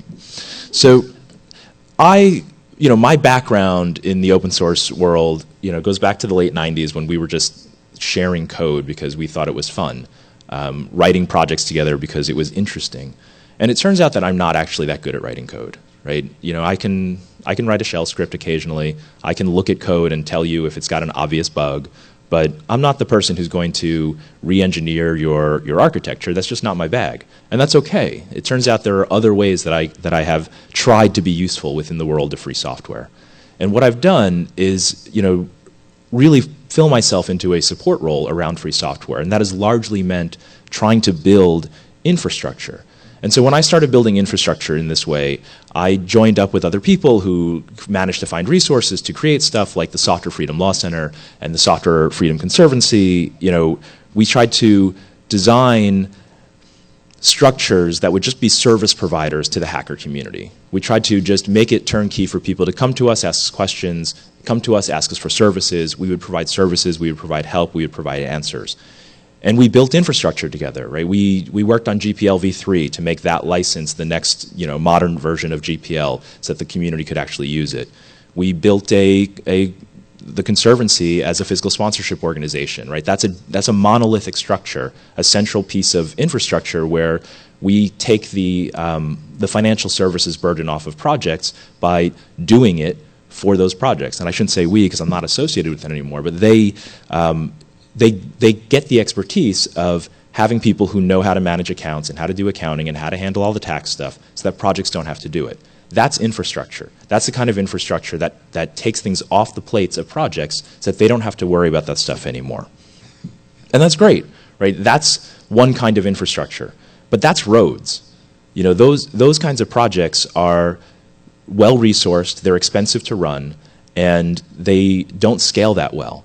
The Conservancy is a great project. I love the Conservancy, but they have a limit to the number of projects that they can take in the door. They're resource limited by the fact that it takes a lot of expertise to provide those services. And because the expertise that is needed to run the Conservancy is not widespread in our community, they can't just turn to the community for help to scale it. So after working in that sort of environment of building centralized, monolithic, expertise-heavy, resource-heavy, money-heavy infrastructure that I think does a good job of helping people, I looked around the community and I started thinking a lot about what was still missing. And a couple years ago, I ended up here at Hope, for the nth time, coming to Hope and talking to people about how we can solve these problems.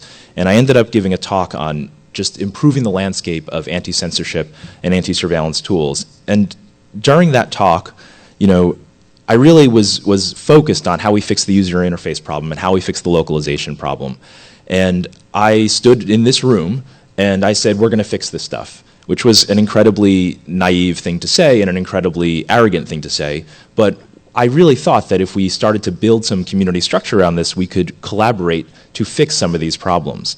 And it turns out Hope people are some of the most proactive and helpful people around. And afterwards, I got a long line of people who were happy to talk about how they could pitch in and help.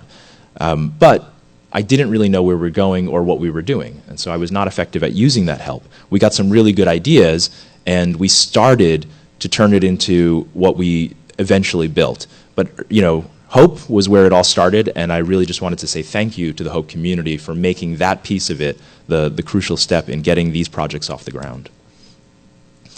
So after Hope, you know, I was like, hey, this is a really good idea. We should do something about this. And I ended up speaking at Software Freedom Day. And instead of talking to you know, the proactive Hope type of hacker, I was talking to the software freedom community of software developers.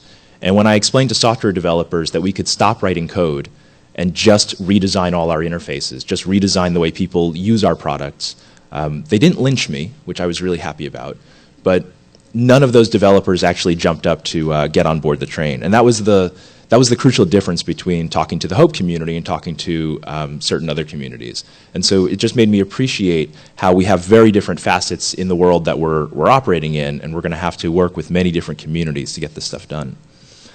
And finally, I couldn't shut up about this, and I went all the way across the country to invite other free software people. I thought maybe those weird people on the other coast would be more interested as a free software community in helping us figure out how to focus on usability and localization in this space.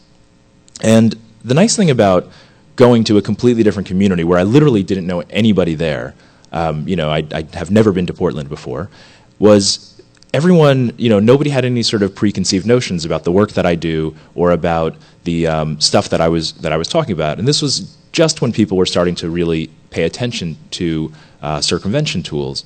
So in Portland, the interesting thing about talking to people there was really that everybody was willing to help. Everybody had ideas of what we could do, but nobody could point to any structures we could build on. Nobody was able to point to the people that were already doing this on a wider than one project basis.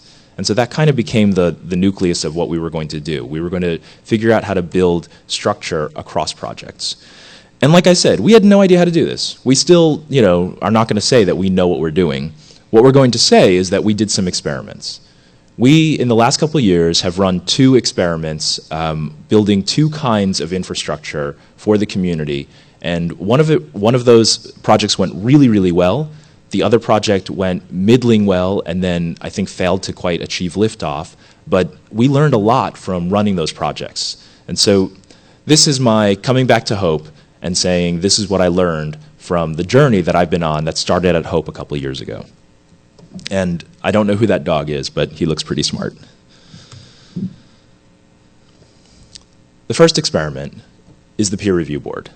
And, you know, we set out to do an experiment that was, can we build a piece of infrastructure that has some of the qualities of centralized infrastructure, meaning well-resourced, full of experts, able to provide service to a community on a service basis where people come in the door and we treat them kind of like clients, and turn it around so that they get what is essentially an experience of acting with a community.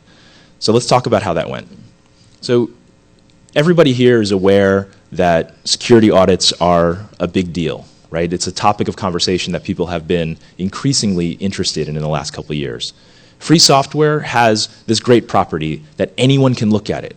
And we tell this story that free software is more secure because anyone can look at the code and they'll find the bugs. All the bugs are just there to be found for the looking, you know, like little nuggets of gold to be collected up and polished. And unfortunately, it turns out nobody's looking. If you were to count up all the eyeballs that looks at the code, you would get somewhere between 0 and 1. Not even 2 eyeballs, 1 eyeball, right? And that was bad when it came to something like Heartbleed, and it's bad when it comes to something like, you know, libpurple. We don't know what's lurking in our own code, and we tell a story about it, and the story is false. The story of we know what we're running because it's open source software it's a comforting tale that we tell to ourselves so that we can feel okay about running stuff that we can't actually trust. And that's, you know, I I tell that story to myself every day when I lay my head on my pillow at night so that I can sleep. But when I wake up in the morning, I really do try to remind myself that it is really a fairy tale. So we have software, we can look at it, we're not effectively looking at it. Even to the extent that people are reading that code, they're not able to do an effective audit, right? Audits are really, really hard. Looking at code from the perspective of somebody who is looking for security bugs is completely different than looking at code for other purposes. When you are looking at code and looking for security vulnerabilities, that's not the normal reading code and hunting for bugs. You put on a different mindset. You're wearing a different hat. It takes expertise and it takes security. You know, we worked a lot with Eleanor Saita, who has a lot of experience in this area. And she estimated that for somebody to be a competent, not a good or a great security, researcher in this area, an auditor in this area, just competent, she estimated that it would take about 3 years of full-time work with colleagues that are expert enough that you are learning from them on a daily basis. Now that's a lot of expertise. The number of people in our community who have that expertise is very, very small. So it takes a long time to learn how to do this stuff well. And even if you know how to do it, the amount of time it takes to read the code and learn how to do it well, and actually do it well, is also very long. And finally, security audits are an obstacle to shipping. Every project hits that point where they can either ship the stuff that has not been audited or not ship. And the number of projects that will choose not to ship is very, very low. There are a couple, but there aren't enough. So auditing is this huge obstacle to shipping. It's a huge obstacle because you don't have the resources to get it done. And it turns out this is just a human resources issue. You don't have the people. You don't have enough of the people. The people don't have time. So because we're living in a world where projects don't have the audits that they need and don't have the ability to get the audits that they need, we can't turn to those projects and say, hey, why don't you go do an audit? Or, hey, you didn't do an audit, shame on you. None of that conversation makes any difference. All of the work that we've done to socialize people around audits, to make audits a thing that people feel like they should be doing, to make them feel like they should not ship without an audit, has not actually resulted in more audited code. What it's resulted in is more people feeling kind of guilty about what they're shipping. And that's not useful. That hasn't helped anyone do anything. That has not helped anyone take any of this work forward at all. So our response to the situation, Ella's and mine and OpenITP's and everyone working there, was to realize that we weren't going to just crowdsource auditing. There are a few good auditors in our community, but man, they're also overworked and they get asked to do stuff on a daily basis. So we decided to try to pull in auditors from the commercial sector. And what that meant was we were going to have to pay not quite commercial rates for auditing services, but we're going to have to pay more than getting people in our community to do stuff at the friend rate. We were going to pay very expensive people at a slight discount. And we also realized that we were going to need a process to manage those audits, because we wanted whatever we were doing to be a piece of community infrastructure. And what that meant was that there had to be due process around finding bugs, disclosing bugs. There had to be a standard way of treating projects when they come in the door, and a standard way of dealing with vulnerabilities when we found them. And also that we were going to have to close the loop on making sure those vulnerabilities actually got fixed. So there are some projects out there, most notably the Open Technology Fund, that have just been paying for audits, right? Hiring commercial services directly for projects and paying for audits, and you get an audit report, and that's great. We wanted to do one step further, which was to layer on a mechanism that actually helps projects negotiate the process and finish the hard work of fixing those bugs, and also managing disclosure, helping them manage the process of getting notification to vulnerable parties if needed, all of the kinds of things that come along with a professional audit but aren't necessarily included in the fee that you give your auditor. So we built it. We made the structure that does the audits. We assembled a diverse team. diverse in skill set, in gender, in ethnicity. We did what we could to make sure we had representatives from different parts of the community working together to figure out what an audit plan looks like. We raised some money to pay industry auditors. We built a process, a very elaborate process to manage those audits, and we even did an audit. Only one, but we did it as our first audit to make sure that we knew how to do it and that we could show people what we were doing. And that took us about a year, believe it or not. Well, primarily because we're all doing other things in the midst of doing this, but also because it turns out that every time we examined the problem, there was a new wrinkle we hadn't actually anticipated. Building process is hard, and asking projects to do it one by one and having them run up against all these problems and not being able to solve them wouldn't work. So we took the time to try to solve these problems one by one, but it did take a lot of time.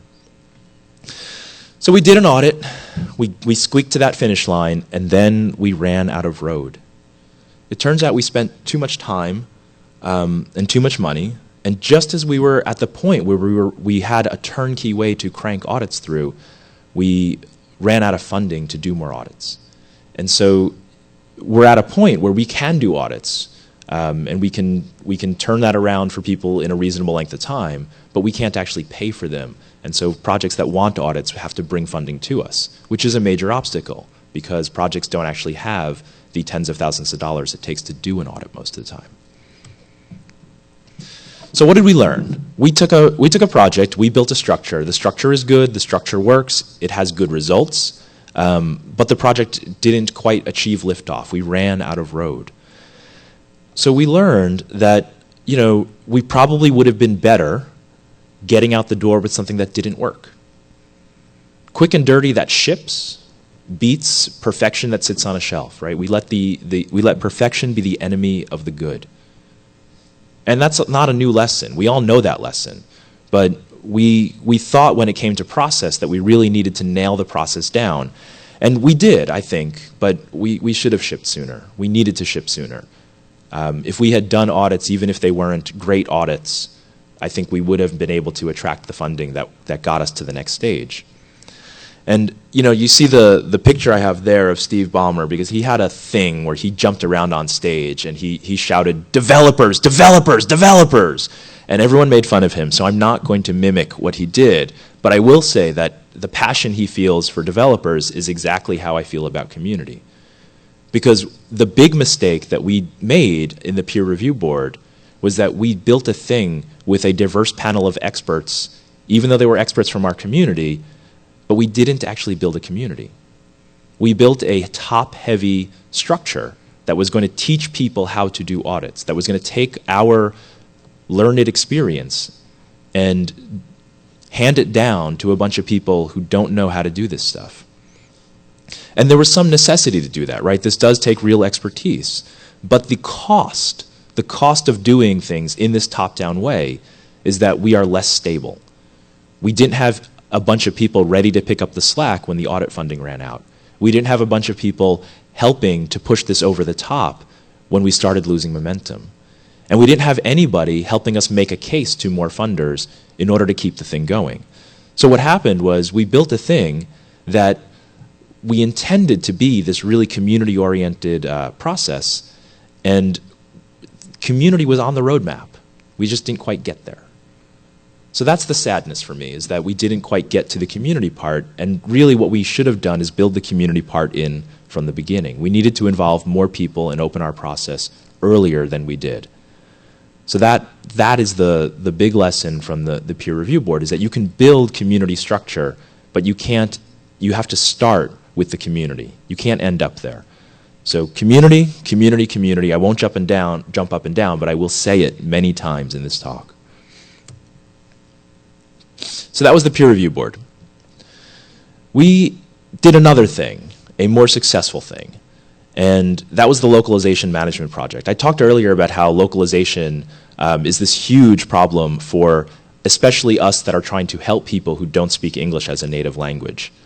And the miscommunication that goes on between the people making tools and the people using tools is kind of this giant marsh of epic failure. It's this big problem where we make stuff, we have some intentions around it, we describe those intentions in words that nobody reads for a variety of reasons, including that they are not native English speakers.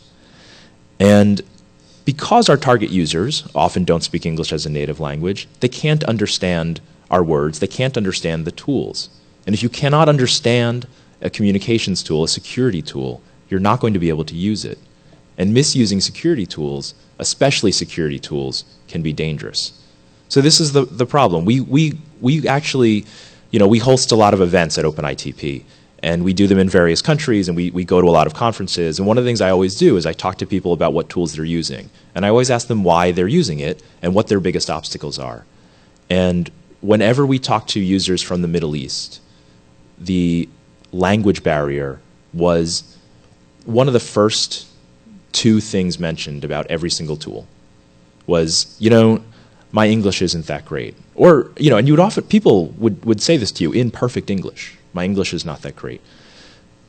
And sometimes it's just confidence, right? And sometimes it's just that when you get down to technical language, the experience that people have does not give them the ability to follow what you're doing. So needing to translate tools is a very obvious thing, and every project knows that they have to do it. So we started trying to figure out what a solution looked like. Now, again, being at the Open Internet Tools Project, every day somebody says to me, wow, what you guys do sounds really interesting. There seems to be people we should be helping. How can I get involved? And a lot of those people say, well, I don't have any skills. I'm not technical. I don't write any code. And they miss the big contribution they could be making, which is that they have cultural knowledge and they have linguistic knowledge. They have skills that we lack. We could not possibly cover every culture and language that we need to in order to work on these tools. And for a long time, people that described themselves as unskilled but actually had vital skills to offer had no entry point into our community. They had no way to help.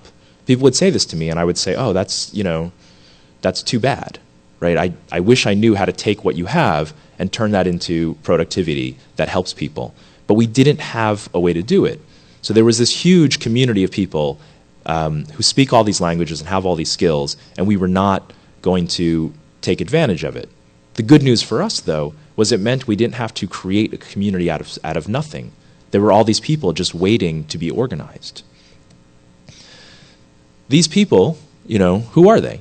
They are expats and native speakers from their home country, right? The thing about trying to make tools for people who live in difficult circumstances is a lot of people who live in those circumstances leave and seek better circumstances. And there's a huge expat community from most of the countries and most of the societies that we're trying to reach. Reaching out to those communities was one of the first steps in finding people who could teach us enough about how to talk to the people that they need to talk to so that we could actually provide some help. And for a lot of people, helping your friends back home is a big reason why you're getting involved. I mean, we all sort of get involved in free software for our own personal reasons, but that's a pretty personal reason, helping people who are living in circumstances that you used to live in. So the pitch around come help us localize was the easiest pitch in the world. Right? In the free software world, we're always like strategizing about how to recruit people and how to get more volunteers. We didn't have to do that here. It turns out that just by talking to people and saying that we thought maybe they could possibly help out in this way, that people jumped at the chance to join up. All we needed to do was give them a place to gather. And so, we sought volunteers. We said, hey, come. We went out, we talked to conferences, we talked to our friends. We did a lot of one-on-one recruiting. Dragana Korin, who was the person who primarily worked on this at OpenITP, basically everybody she talked to who had any kind of accent at all, she would ask them, where is that accent from? Where are you from? And would you like to help us talk to the people who come from where you're from? In less than a year, or about a year, I should say, we had over 1,000 people. 1,000 volunteers in a year for a project in the free software world is pretty good, right? I've never gotten 1,000 software developers to volunteer for something. I've never gotten 1,000 UX designers to volunteer for anything. But 1,000 localizers, that turned out to be pretty easy. So we were onto something, right? You know, community that already exists, community that looks like the kinds of people that we're trying to help, community that includes people from every walk of life and every background that we might need to talk to, starting to gather in one place to talk about how they're going to improve tools.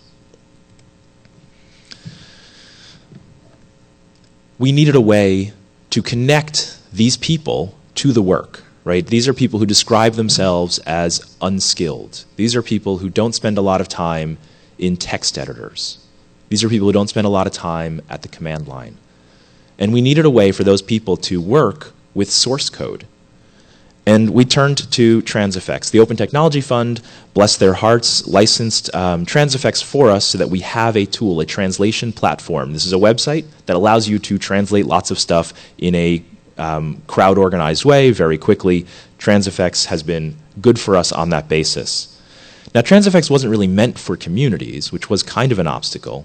And we can't change it. You know, we can't go in and change the code of Transifex and improve it because we don't host it, we don't serve it, and it's not free software. But, you know, it's pretty good.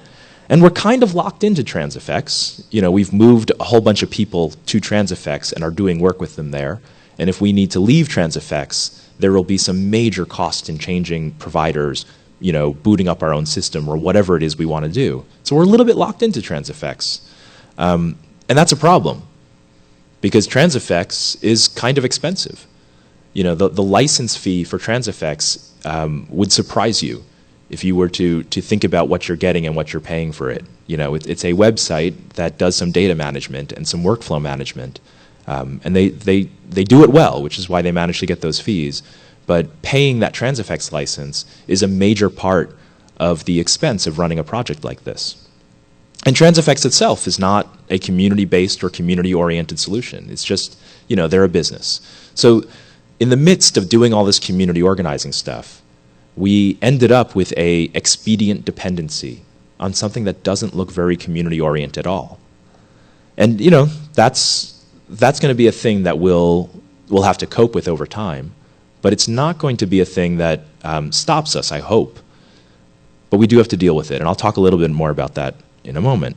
So we boot up this project. It's got a workflow. It's a community-based workflow. We've got a platform that does translation, but we don't have a platform for communication, right? We're getting requests from projects to ship a release, and they dump a pile of strings on the localization team. The localization team emails a bunch of people or contacts them on Transifex and says, hey, could you translate this with us? Occasionally they hire translators to fill in some gaps, professional translators, and the crowd converges on a pile of strings and turns them into localized versions in whatever target languages we need.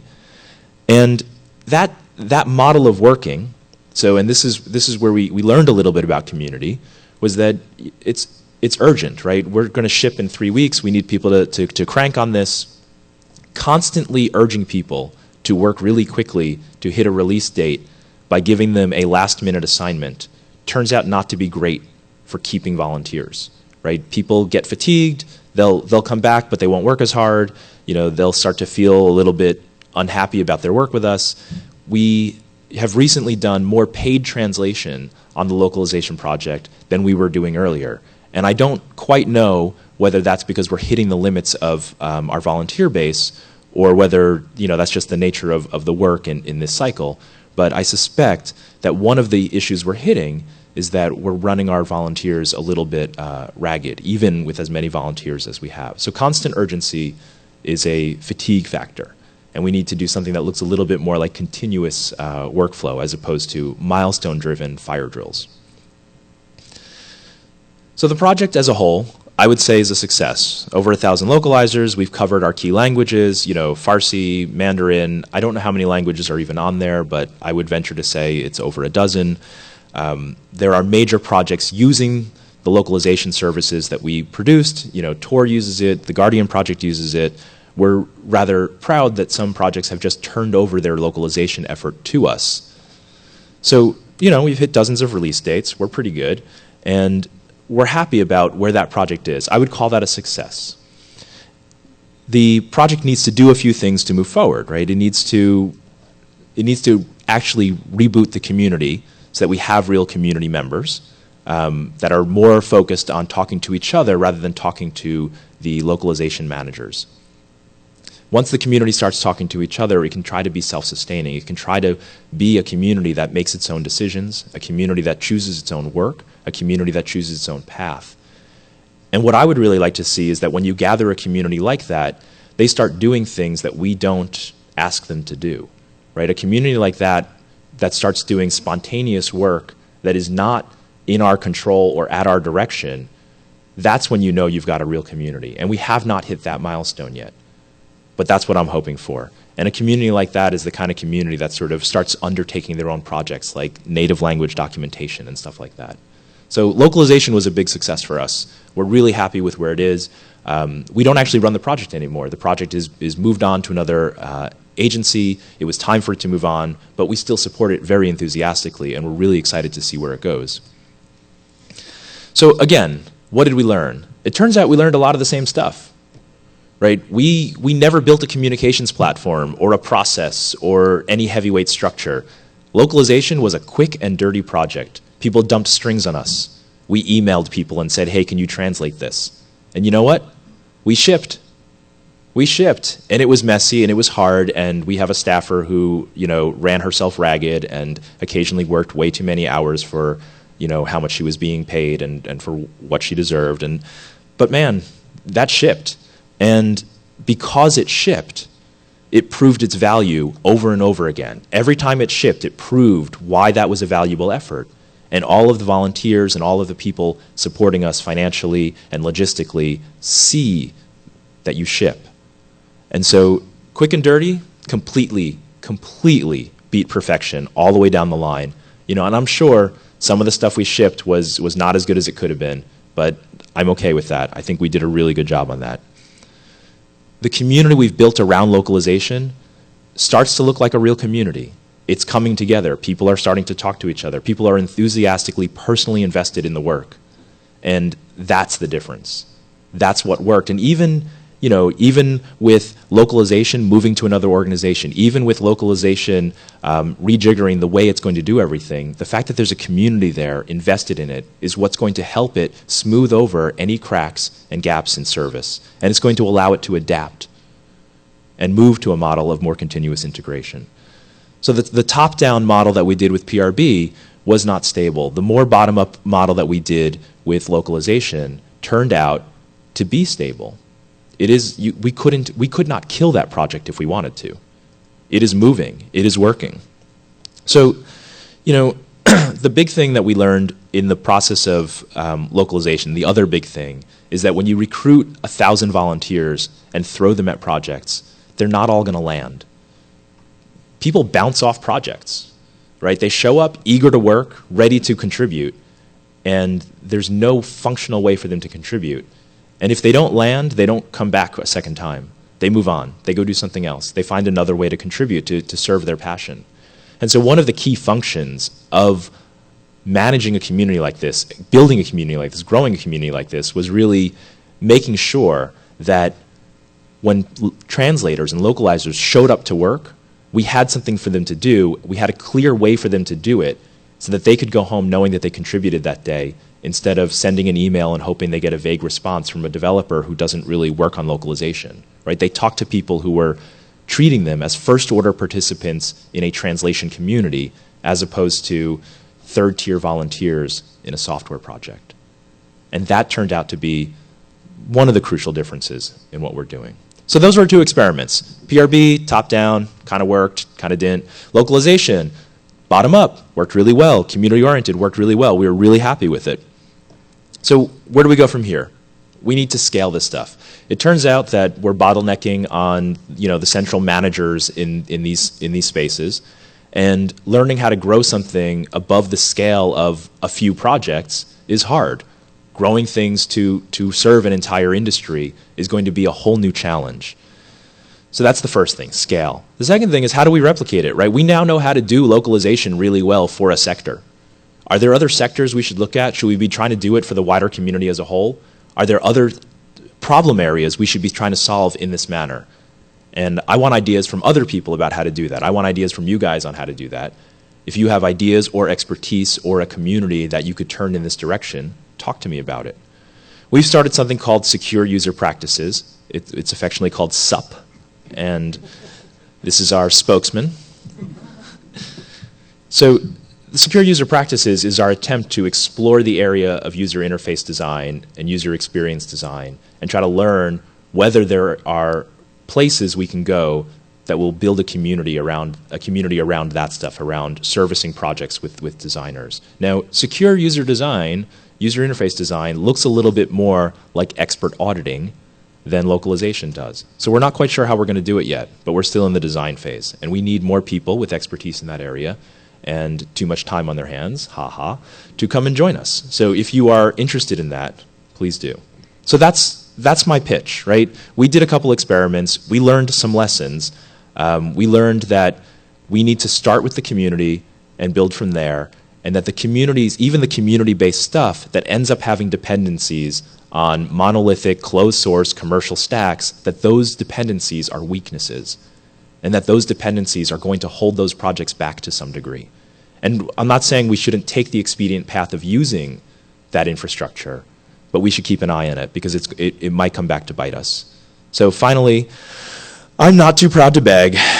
We need a few things. We need more ideas, we need more volunteers, we need funding to get the stuff off the ground, and especially if you are a translator, if you have language expertise, you have UX expertise, do come around, do let me know, talk to me about it. I would love to help you find a project or a niche in our field in either circumvention or the wider free software community where you will be loved and appreciated and make a real contribution to improving the world around us.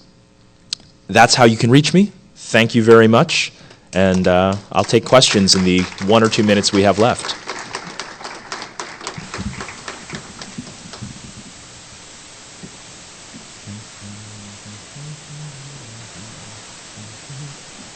I can't actually see. I think there might not be any questions. No, we do have questions. Wow, that was accurate. Okay. I'll repeat the question.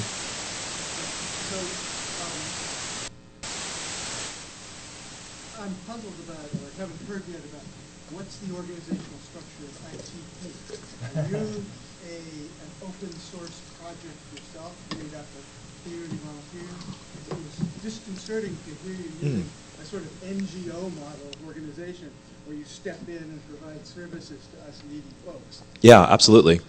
So the question was how is OpenITP organized? Are we some kind of NGO invading a space trying to prescribe solutions to a native population that we don't understand, or are we structured more like an open source effort? And I would say that we're probably somewhere in the middle, right? We're a team of people. All of us are open source folks from way back, so we consider ourselves to be in the population that we are trying to help. And every single project we have ever done at the Open Internet Tools Project has been in collaboration with a bunch of people in our community and with a bunch of people at other organizations, from the design phase all the way down the line. So we're actually too small to do anything by ourselves. So everything we've done has really, the first step has been trying to get other people excited about doing it with us. So that's kind of how we do it. We basically state a desire to do something in an area, bring some people together on a mailing list to discuss how to do it, agree with them on how to do it, and then start doing it. So that's our...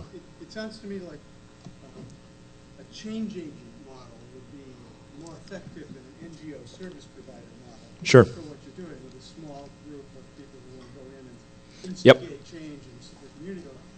One thing that, as a concrete suggestion, is that both documentation and user experience, and also, I guess, translational services, are needed by all of the projects. And so an open source organization that focused on doing that for other projects, a sort of meta level, would still be able to work just as an open source, democratic, flat, non-hierarchical model, and yet could provide a continuous feed for that. Cool. I wonder if that's something you consider. Yeah, definitely. Thank you for your comments. I think we have time for one other question. I'll repeat the question. Yeah, so I'm really glad to see you're doing this. I think it's so important. I have a question about the motivation of volunteers. As I'm sure you know, it's really hard to motivate people to volunteer sometimes, especially when you need experts who spend all day at work doing something. And the motivations that come to mind are money, glory, and just really wanting something so you can use it for yourself. But I can think of a few other motivations, but yeah. That's what I'm going to ask. So, in a decentralized system, you can't split glory over 1,000 people. If you're dependent on 1,000 other people, it's hard to get that motivation of being able to use something for yourself. What other forms of motivation? Sure. So, the question was, how do we motivate people in these spaces, especially the UX folks? If you're a UX designer, man, you've got a skill that everyone wants. Like everybody I know who can do design, the graphic design or UX design, is constantly fending off folks who are like, "Hey, man, can you do my business cards?" There aren't that many people who have come up to me and been like, "Hey, man, can you run me a mail server?" It doesn't happen that often. People who are in the design field are constantly training themselves habitually to say, "No, I'm sorry, I can't split my attention that way. I can't give you that." We're not giving tons of money and glory to people in that field when they come to help. What we're giving them is an opportunity to make a real difference. We're giving them a way to contribute to improving the world around them, a way to wake up in the morning and do some work that, in their opinion, not anybody else's, but in their opinion, will matter. And that turns out to be a pretty powerful motivator. I know it motivates a lot of the other people in this room. The number of people in our community who are doing work that gets them zero money and zero glory is very high. And it's not that different. So that's how we're reaching out to people. Plus, we try to make it fun. So, I'm out of time, but I really did enjoy reporting back on the thing that started at Hope a couple of years ago. It was really important to me to close the loop on that. This community is really important to me. I love the work you guys are doing, and I'm really honored that I get to participate in it through my own work. So thank you very much, and I look forward to continuing the conversation with you guys in the hallway and online.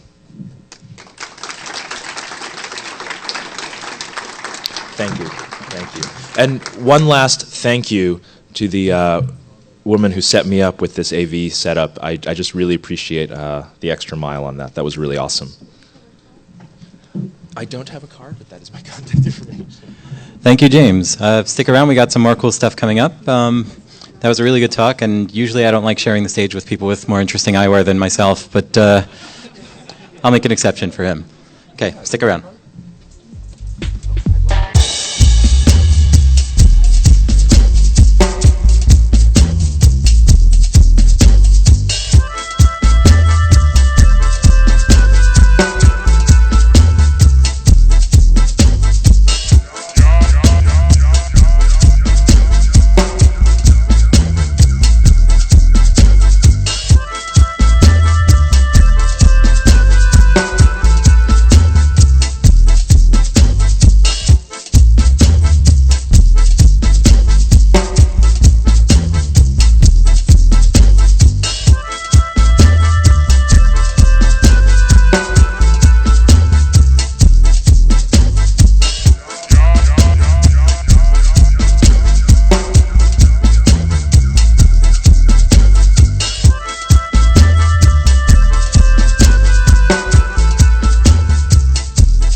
Good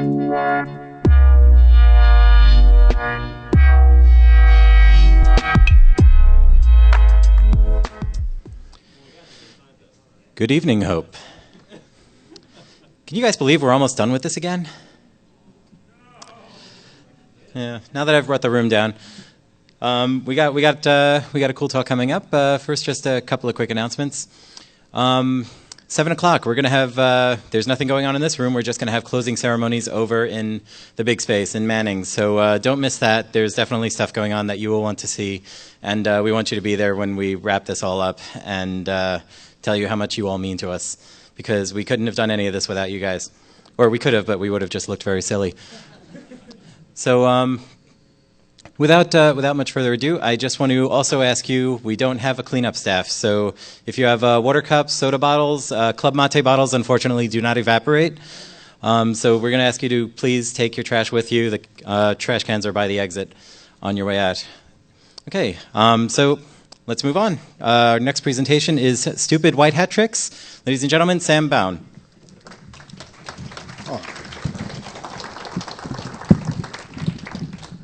All right, thank you. So, well, can you turn down those lights? Reckon they will. All right. So, by the way, it's always going to be in the top 2/3 of the screen because I was sitting out there for the conference unable to see the bottom. All right. So I'm Sam Bown. I teach at City College, San Francisco. I've been teaching ethical hacking, which is pretty exciting. It was a big deal when I started about 7 years ago. And I was unaware of the fact that the only reason I was able to get away with it was because we had no upper management. That eventually got us in trouble, but it gave me a window of opportunity to do crazy stuff that no one would let me do. So I got involved in the hacking scene and teaching classes and going to conferences. And then I got involved in this crazy activity called white hatting, which is quite controversial. I think it's less controversial than it was when I started. But it started with me when PBS got hacked. Back in 2011, the year of LulzSec, when everything was just completely insane, I got on an airplane, got off for like a 1-hour layover, read PBS had been hacked, I had time to tweet about it, then to jump on another airplane. By the time I landed, everybody was screaming at me that I shouldn't have tweeted about it. And it got me involved in this because I thought they've been hacked, where's their data? And people said, why do you say they got hacked? Why, they might still be wide open, they might not even know about it. And I said, well, I didn't even think of that. Is it possible that somebody got hacked and they didn't even notice yet? They didn't even fix the problem yet? And I said, well, then time went by, they hadn't even taken down their servers, they don't even know they're rooted. And this is when I began to get a clue that there are often things that happen that are blindingly obvious to me and to the people I talk to, and the people at the other end have no clue at all, and nobody's telling them. This is when I said, is it possible that I am the only person in the room that will tell them? And that was true, and I found out that is frequently true. I don't know how much it's true now, but I think it's still largely true that things are well known in the security echo chamber and nobody is telling the company because there's not anybody there that either feels any responsibility to do it, or the people involved are the square establishment, law enforcement, FBI, courts, and the people that know are nervous about talking to them.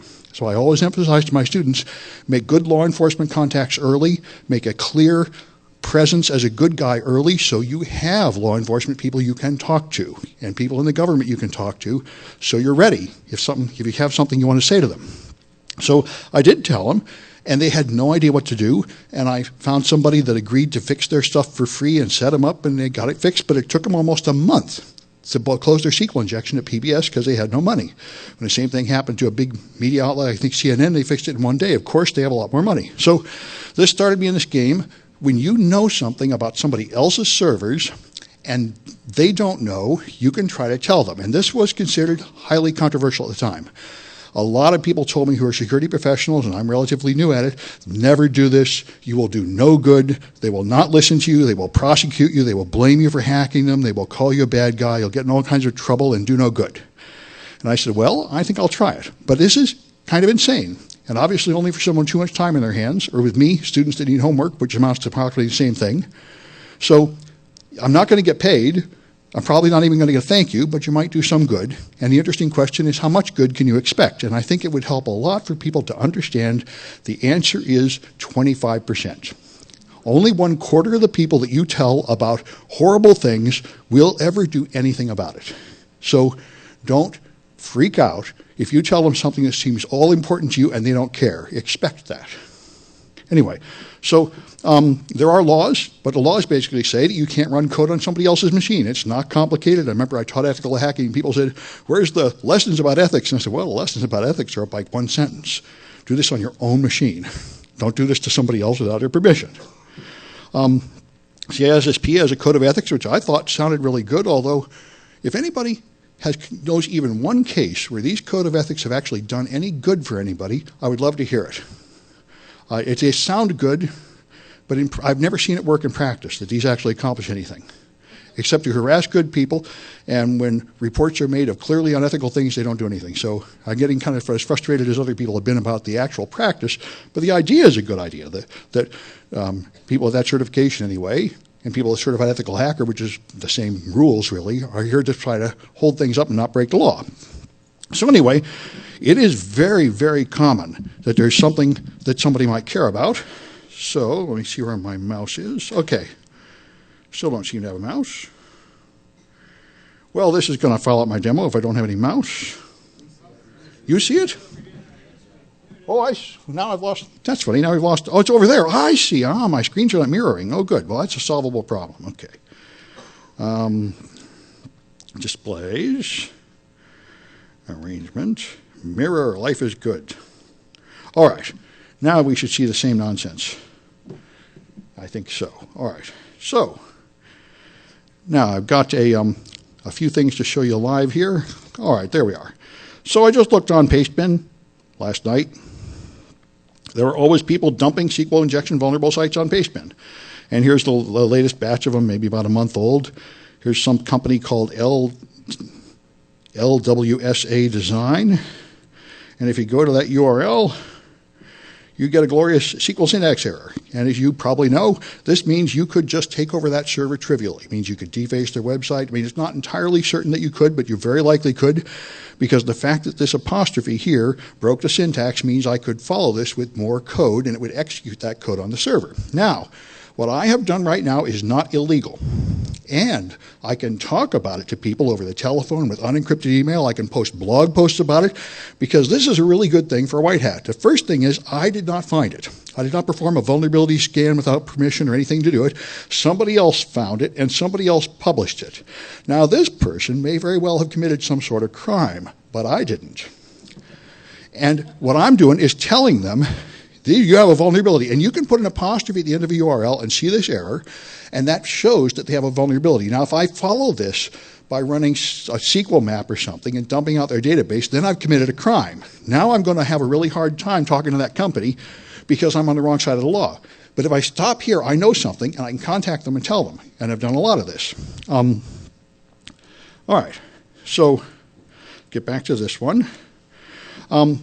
All right, and so there's a lot of these. Here's another one of them with error in your SQL syntax. On it goes. I've seen dumps of 15,000 on Pastebin, of which are a lot are true. So you have to contact these people. First, you'll take a look at it and verify the vulnerability. Don't go any further. Don't execute any code on somebody else's server. All I did was see an error message. And then you have to somehow contact them, which turns out to be a major pain. Theoretically, people are supposed to listen to anything going to security at domain name, abuse.domain name. In practice, almost nobody does. I was sort of horrified when I found out that MIT has a form to fill out on their website that says we no longer pay attention to abuse.mit.com. We want you to find our form and fill out our form. So when I've got a list of 10,000 companies, I'm supposed to go hunt through every website for whatever junk they made up instead of obeying the standard. But that's the way it really is. So I sent them an email, something like this, telling me I have an open SQL injection. Boy, I was surprised. A few people responded to me when I contacted the Supreme Court of the UK with a vulnerability. This person said, my heart stopped when I went to that website and I saw our URL in there. I said, oh my God. I said, well, that's what I wanted, is that they would pay attention. So I tried to explain who I am. I tried to explain the problem in very simple terms, assuming I'm talking to a non-technical management type. And I have been moving further and further up the food chain. I'll talk more about that later. But at first, don't even bother notifying people unless I'm notifying the chancellor. And I recently went to the CEO of a major multinational company. You have to go all the way to the top. And I might as well mention it now. This is a fundamental lesson I learned at my own college. At my own college, somebody in the IT department had a great idea that they would save help desk time by putting a page so teachers could get a list of the students in their classes. And there was no login at all. So anybody could type in any course number and get the students in that class. And I made the same mistake 10 years ago, and I had students come and tell me, you can't do that, it's going to ruin my life. There are stalkers hunting me, there's a crazed boyfriend looking for me. If they find out in your class, they're going to hide out and shoot me with a gun. And I said, oh my God, like a lot of people have been talking about here, I just did not understand the fear that these people live in and the problems of their life. And that's why there's a law, FERPA, that says you can't do that. You can't publish any kind of directory of students at a college without getting the permission of those students first, without giving them a chance to opt out. So I contacted the programmer that put up that page, and I got nothing for 9 months. I contacted that programmer's boss, and I got a promise they would fix it, followed by nothing. When you go up to the C level, you get there. And I finally realized I learned this myself when I worked under contract with the FTC. I was a database analyst at a company that was returning money to people who had money stolen from them, and I was amazed to discover that 90% of the workers had no concept of what the company did, and they didn't care either. All they cared about was that the stuff on my desk is where it should be, and I get out of here at 5. They didn't care whether they were driving the ship towards the rocks or backwards or going straight down. All they cared about was getting my paycheck, and if you showed any glimmer of clue about what the purpose of the company was, they would promote you immediately to management, which is where I ended up in a hurry. I didn't mean to be in charge of a division, but I actually cared about getting the job done, and I learned this. And the important thing, I think, is not to hate people for this on either side.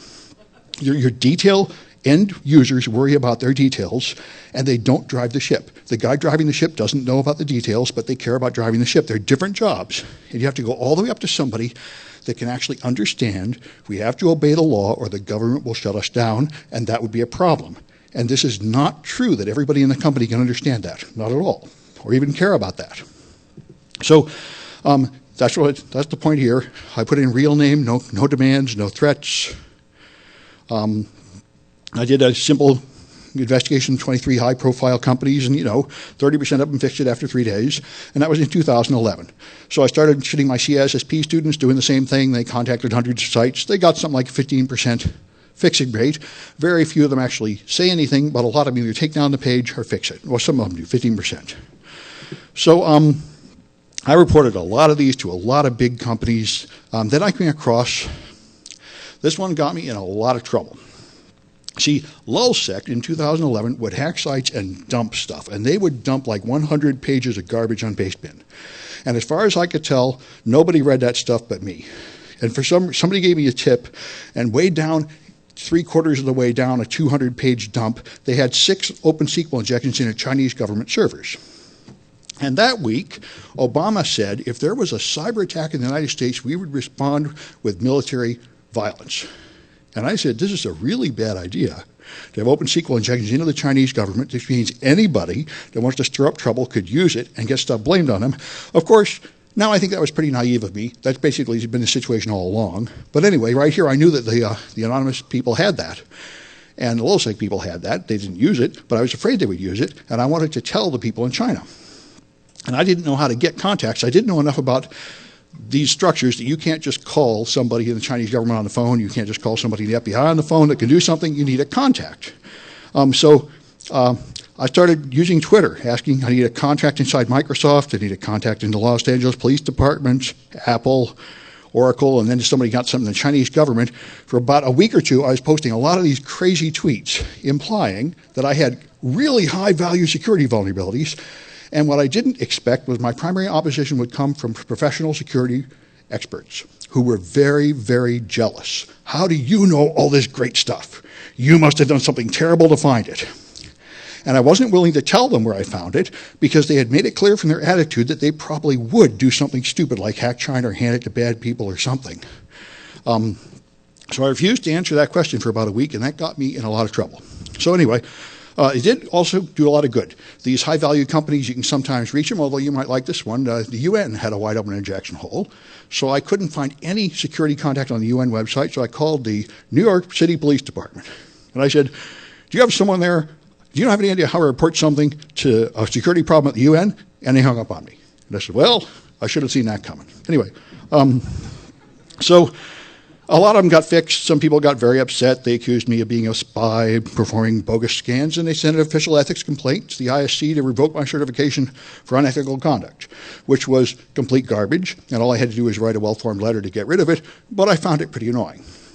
And that is how the structure works. If you have any accusation against anybody with a CISSP, no matter how bogus, you can write a letter. You do not need to be their client or to have anything. And if you do, they have to respond in 30 days or they lose their certification. So anyway, that's the way it is. So let's talk about some colleges, because colleges are the worst. And they're sort of well known. If you want to do nasty things, you do it at colleges. So here's one live one to see. This is Parsons College. I don't even know where it is, but they're a college called parsons.edu. And if you search for Viagra shop, you get 2,500 results. And if you go to this parsons.edu link, by clicking on the Google search results, it redirects to this page which will sell you sex drugs. But if you go to the URL at Parsons, you will get a blog of some sort with a post that is not the same. So this is a very interesting thing, and that's what caught my attention about this, is I found this is a bunch of colleges. This is, in my opinion, see, here I am, this is the problem with white hatting. I can't get inside, I can't get good data. But from the outside, it appears to me that this is far more than a defacement. This is active code running on a web server, because if I go to the same link from Google, I get here. If I go to this actual URL by copying and pasting it, I go here, which is still inside their website. And a lot of them concealed this. So if you were inside the college clicking links, everything works fine. It's only when you come from Google that you end up at the sex site. So this, what's that? It is. It's the referrer. But that means they have compromised the web server so much that they put active code and filtering the results to the web server. This is far more than just replacing a page. This is, it seems to me that's got to be active code on the web server. And therefore, it seems to me like this is a serious compromise. Somebody owns their web server anyway. No, but I guess I could. I could look for JavaScript here, but I don't think it's there. I think it's PHP somewhere in the server, but I'm not sure what it is. I've never been able to get any of these people to cooperate with me enough to get samples from the inside. I've been trying. Anyway, let's see. I don't know if I had another one here. Oh, yeah, so here's the 19 colleges I found at first. I later found a bunch more. But here's I found these 19 colleges around December last year, and they're green if they fixed it. They're yellow if they fixed it within 7 months. They're green if they fixed it within about 3 weeks. There's Parsons. These are the ones that's still infected, and there's the links. Berkeley put in there, a bunch of them. Anyway, and here's all the people I notified. At this time, I didn't know who to notify. I went to each website and hunted around for people. I was beginning to get a clue, which has become my standard. I do the chancellor, the IT staff, and somebody else who appears technical, in hopes that somebody will listen. And as you see, a lot of these guys actually did eventually fix this, because this is an actual "you are currently owned" alert. And that might get a little attention, you would think. There's the Kentucky Wesleyan College one that started it all off. So 5 fixed within a few weeks, 7 still fix it. So less than half of them are still currently infected. But those 7 have been infected for 7 months now. And it seems to me that it is a fair statement to say for 7 months those web servers have been under hostile control by Russian criminals selling drugs. Because these pharma websites are very well known. They come from Russia. They pretend to be in Canada. It's a big scam. And the point, I think, is reputation theft. They just want to up their Google rank by getting your EDU pages to point to them. Anyway, it is, so I mean, you could say the college can still do its work, who cares?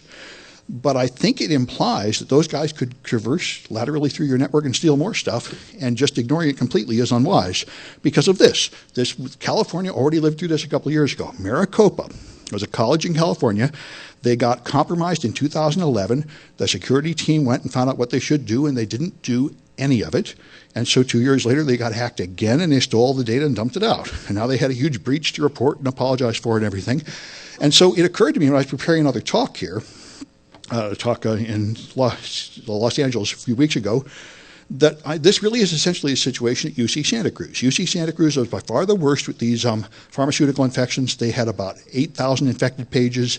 When I told them the first time, they imaged one server the next day, so they were clean for a day. Then they had 4 infected servers the day after, because it's not enough to image one server anymore. That's not how modern infections work. They spread around. They're all over the place. This is like stepping on one roach and say, there, I solved that problem. So now they've been infected all along, so it occurred to me I could do something about it. So I sent a letter to Jerry Brown and Janet Napolitano. Now, the reason I did this, by the way, is because I found a problem on Jerry Brown's website in California, and I went to I thought it was important. I found their phone number for general inquiries, and I called it. And I said to the random guy that answered the phone, I have a serious security vulnerability on your website, and I want to talk to somebody. And he immediately transferred me to somebody smart who immediately fixed it. And I said, wow, Jerry Brown runs a tight ship. I know how hard it is to get that. What you usually get is, what? What are you talking about? Are you buying the product? Go away. Anyway, so I thought he might do something, and he certainly did. The day after I sent this, everything was taken down. All the infected pages were removed immediately from the UC Santa Cruz website, and I had been talking to the people there for months, saying, please let me visit your campus. It's not that far away. I'd like to go in and get samples of this stuff from inside so I'd find out what's going on. But they wouldn't go for that. They wouldn't talk to me.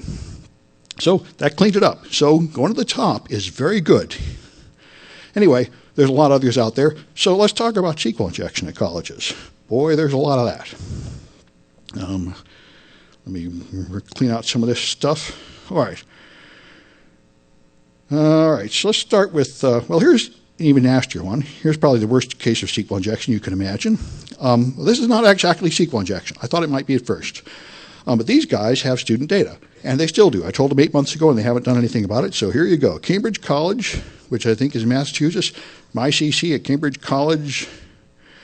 If you go there, click on that link, you get an Excel spreadsheet. If you open that Excel spreadsheet, you get a bunch of student names from 2002 to 2012. So I've been up here for 9 months I know of. Just real student attendance. Now this is a FERPA violation.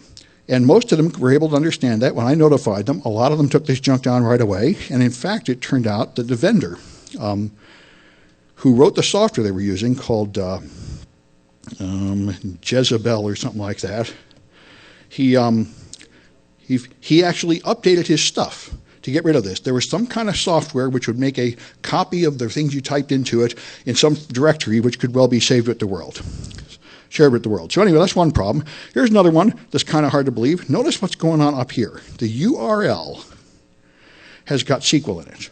ID equals -1 union. This is not, now I would not dare do this. Remember I told you before I can put an apostrophe at the end and they get an error message, but I wouldn't type a bunch of code. See, what happened is some kind of automated tool from another country attacked a bunch of websites, found all these things, and stored the entire URL complete with the injection on a public list. And that got indexed by Google. So I went and started, I found almost all these with Google Docs. I went to Google and I looked for stuff like union and select in the URL, and I found a bunch of these. So again, here's my defense. No one's tried to lock me up yet. I'd say, I didn't do it. I didn't publish it. I found it somewhere. And look, I'm just pointing at it. Look at what this rotten guy did over here. Not me. So, but this one's kind of incredible because it does a union select, group concat, username, user password, and you get the password. This is the password hash. There's the username, there's the password hash. And so I contacted them 9 months ago, and I said, hey, guys, this is no way to run a college. They're in my town. These guys are in San Francisco, for crying out loud. I said, come on, guys, what's wrong with you? And they said, they ignored me, so I went on Twitter and contacted, oh my gosh, that's terrible. We'll tell the webmaster right away. Nothing ever happened. Now, to be fair, I can't crack that hash. I've been trying. So maybe it's okay. And that's what defense in depth, that's why you do things like hash passwords, right? That's why if you have a problem, maybe your next barrier will stop it. And at least for a wimp like me, I can't crack that hash. Now, if anybody's a good hash cracker out there and they can crack that thing, I'm interested. I tried Googling it. And I tried a little bit more than that, but I couldn't crack it. It's not just a simple MD5, or if it is, whatever's behind it is not simple. Anyway, that's then here's one at Harvard. Here's one at University of Illinois, my alma mater. And here's another one. All right. This is Harvard. Again, these are all things I told them 7 months ago, and they don't care. This is University of Illinois. Notice down here you got your Microsoft syntax error. Same thing, syntax error near union select I and all that jazz. Here you got Yellowstone database. This is Washington State University, and again, this is how they decided to display this information by just putting SQL right up there. And this is just madness. This is like, I have a store. Here's a cash register. Please take the products and put the cash in the cash register. I'll see you next week. Yeah. Yeah. I certainly could, but that's just what I'm not going to do. That's why and again, I found this all ready to go someplace. I didn't develop it. That otherwise I'd be committing a crime. All I'm doing now is. Their code is doing it. No. I know that's not true. I could go to jail if I type commands up here and execute them. I'm totally violating the law. I'm executing code on their server. No. No, this is actually extremely important. If I put in any commands up there, I'm executing code in excess of reasonable use of their site. There's no way that that was the intended use of the site, and I'm not going to be able to justify it in court. Now, they might not press charges, but they totally could press felony charges against me for computer trespass, and they would logically win, because I am typing in codes to do something on their server that they clearly never intended. And unless I have been hired by the company to perform pen test, I don't have the right to do that, not legally. So that's where I stop. And I say, I'm glad you brought this up, because an enormous amount of people that call themselves white hats do not stop at this point. And then they really have committed a crime, and now your life is really difficult when you whine and say they punish you. If you actually stop committing crimes, you'll be a whole lot safer. Anyway, all right, so, but this is a huge issue, and I was amazed when I see how many people cannot understand that you just have to stop before you commit the crime. Anyway, what's that? Yeah. It is. It's executing code on their server, but I didn't put the code there. All I did was find a link somebody else had and click on it.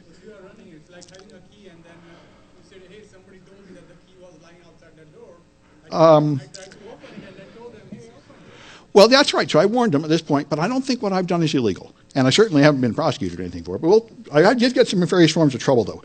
I'm pretty sure I'm allowed to click a link that somebody else posts, and you can't prosecute me if that link does something you don't like. But I certainly can't go hacking into the server by putting in commands where I know they're going to be executed without authorization. Yeah, if the links dropped the whole database, that would be fine. Like that one link dumped out the password. I would never dare do that. Yeah.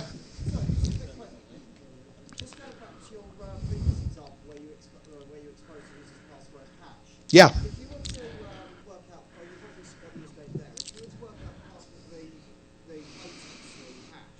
Yeah.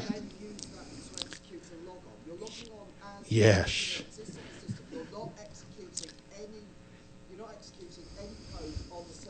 Well, no. Actually, I'm glad you brought this up. So suppose I take that previous one that showed the password hash, and I crack the hash. Now, I think I'm allowed to do that. But if I then log in with the hash, I've now totally broken the law, because I've logged in with somebody else's credentials. This is like breaking and entering or picking a lock. I'm allowed to examine what other people post and what their site puts out when you send it, click on a link, but I'm not allowed to use it to go in where I know I don't belong. Yeah. Tell them that I what? Well, I would have told them, yes. I would have, if I could crack the password, I would say not only have you not a hash leaking, but in fact that password can crack that hash can be cracked. But I was never able even to get to that level of intelligent discourse with them. There seems to be just nobody at the other end. Anyway.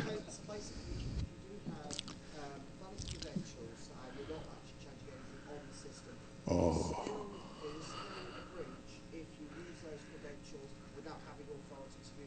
No. No. What you said is it a breach if I log in with someone else's credentials? And I would say probably not a breach in the sense that they have to go through a breach notification process, but it is certainly a crime, and it's certainly a security event at their end. They will then have to spend a bunch of work trying to decide whether I took the confidential data out and how much trouble they're in, but I am hopelessly on the wrong side of the law now. I have totally taken a key I shouldn't have had and used it to go in where I know I wouldn't belong. Yeah, it's a crime. It's a crime, but it's not necessarily a breach. It's very important, though, and I've a lot of issues. This is a gray area of the law. Like, you're not really, you're executing their code. Whether or not we'll go ahead a bit. I think there is definitely a gray area, and I always try to stay completely on the white side because I represent a college that has deep pockets. So the point is, people tell me, why don't you download pirate stuff and have more goodies for your students in the lab? And I wouldn't even let them download pirate MP3s. I said, if you're going to do that, you got to do it at home. Now, I know it's not destroying the world, and you're not really going to get a felony. You're just going to end up getting a letter saying you have to pay a fine or something. But I can't do anything even a little shady on campus in part of my class because the college gets sued for that. So anything I do, I want to make sure it's 100% legal. So here's Brigham Young, for example. Their SQL syntax open. So again, about a quarter of these guys fixed them, and then the error rate fell to 0. So I just published all the links and everything, and nobody cares. So then, but I put this stuff on Twitter, and some people saw it, and so people started sending me stuff. And Stephen Veldkamp sent me his server log, saying he got attacked with denial of service. He got a big spike of traffic on one day here, and those things are all coming from WordPress bots. And he had the URLs and the IP addresses for them all. So I looked through them and found them, and I notified all those people. By the way, I made a mistake in my notification. I had like 2,000 people to notify. I said, I don't know how to send 2,000 emails. I could try to figure out how to run some kind of mail merge, but I'm not sure I want to do that. I sent out like 100 addresses at a time, like 20 emails. And I put them all in the to column. This is not good, because some of them will start replying all, and then you've got a bunch of spam, you know. So I should have put it in BCC, and a bunch of them yelled at me about that. And yeah, okay. Anyway, one thing to know is whenever you do this, somebody's going to yell at you, no matter what you do. It's like you're telling them something they don't want to hear. So some of them are going to say, why did you tell us that way? Why didn't you tell us some other way? But anyway, you got to have a thick skin. But as far as I can tell, you need a pretty thick skin to have anything to do with the hacking anyway. So I found out this turned out to be the pingback vulnerability, which WordPress has known about for 7 years, and they don't care. They like it. If you want a WordPress blog, you can send a packet to it, which will then reply to a third party concealing your identity. It doesn't amplify the size by much, but it can be used to bounce things off. So the guy that sent me this traffic, I notified these people. They ran around figuring out what was going on. But they couldn't do much about it. Each individual WordPress user can turn off this feature, but the next time you update WordPress, it will automatically turn it back on again. WordPress really likes it for some reason. So here's the service that's being used, called NetSpoof. You can go here and pay these guys money to get various attack tools. Here they are in NetSpoof. They have all these different attacks they can perform. And the cheapest one is renting those 2,000 WordPress bots to bounce things off of. So you can, WordPress is providing a convenient DDoS anonymization utility, sort of like Tor, for us to use to attack people. And they know it and they don't care. They've known it for 7 years and they won't fix it. Anyway, so then open DNS resolvers to do the same thing. People can send DNS requests and they can amplify things by a pretty large amount here, like maybe up to 40 or 50 times. So these are used for really big DOS attacks. And there's an OpenDNS project that lists all the OpenDNS resolvers. So I went through them and I found all the US colleges on the list, because I primarily focus on them just because I feel like I have some communication with colleges and I kind of understand how things work at colleges. So here's the list of the ones I found, some of them, and I notified a bunch of them. And that did have some, maybe 38% decrease in open resolvers. Only 2 colleges out of the list of about 50 I sent actually have no open resolvers anymore, but most of them decreased the number of their open resolvers, which is kind of strange. Now, I got a list from Cloudflare, with very kind of cooperation, of people doing NTP amplification, which is really nasty, like a factor of 110 amplification, and I was going to notify those guys, but in fact, most of them noticed anyway. When people use your servers in an attack like that, they freeze your whole network. So you don't really need some idiot professor writing you next week telling you that a bad thing happened. Most of them figure it out by themselves. So anyway, then I decided to try insecure login pages. Now, I thought, how long has it been since we invented HTTPS? You know, how many people would really do this? You wouldn't think big name people would do this. Let's open up Wireshark and let's take a look at, say, Johns Hopkins University, which seems to me like they have not only usual security issues, but also HIPAA compliance issues, but what do I know? So let's not worry. Let's just start sniffing, and let's look only at frames, contains hope. Okay, and then let's log in with username idiot and password hope rocks and log in. Okay, and there it is. So Johns Hopkins University is sending my password up in this delightful fashion. Password hope rocks. You know, so this is like, and you know, you got these are all over the bloody place. Here's Stanford doing the same thing, and here's the list of them. Now, really, a lot of people have learned what HTTPS is, like 91%. There's only 9% of login pages I could find. I found them on Google that have, here's the 90 vulnerable colleges I found like 6 months ago, and there's quite a few big ones. So I checked them yesterday morning, early at Starbucks, and this is how many of them fixed it. Not very many. And these are the mixed mode, HTTPS, on an HTTP page, which is only a little bit better because you all know you can hit that thing with SSL strip or a bunch of other tricks. This is almost as bad as plain text. But I notified them, and a small number of them fixed it. But it's, what do you do? Like I say, you've got to have low expectations when you're going to do this white hatting stuff. A lot of big names are out there. A lot of people don't care. So again, notice these numbers. 28% have fixed it, 24% have fixed it. That's about what you're going to get. 20 to 30% response of people doing anything when you tell them. So then I was on the team to review DEF CON talks, not this DEF CON, but a previous one, which was a very interesting task. And one of the talks was about this thing called ActiveMQ, and I didn't even know what it was. So I read their proposal. They say ActiveMQ is middleware used to connect one computer system to another, and it's often deployed in a terrible, insecure way. And I said, I never heard of it. Let me just see if I can find some. So I went to Shodan, and I found some ActiveMQ servers. It turns out ActiveMQ listens on port 8161, so I went there, and I found some website with a bunch of data, and there was no login anywhere. You could just see the data, you could alter the data, delete the data, watch it go by. You're apparently, by default, logged in as administrator. So here's their log showing records going by, and when I looked at the records were checks, printing checks for health insurance.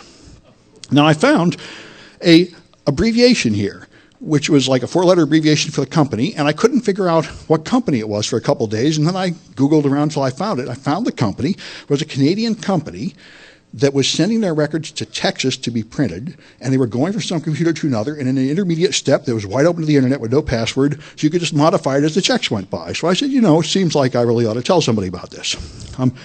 So what I did was I sent an email to the developer and to the customer, saying, hey guys, you might be interested, the insurance company and the developer that designed it, because I found the name of the developer that designed it and the company they worked at, and I even found the blog posts from 3 years ago with that developer saying, I'm having trouble with ActiveMQ, does somebody know how to get this password working? So I sent them an email, and so I sent it to the developer and to the client, saying this will probably get some attention. And it totally did. I immediately got, thanks, I'll fix that right away.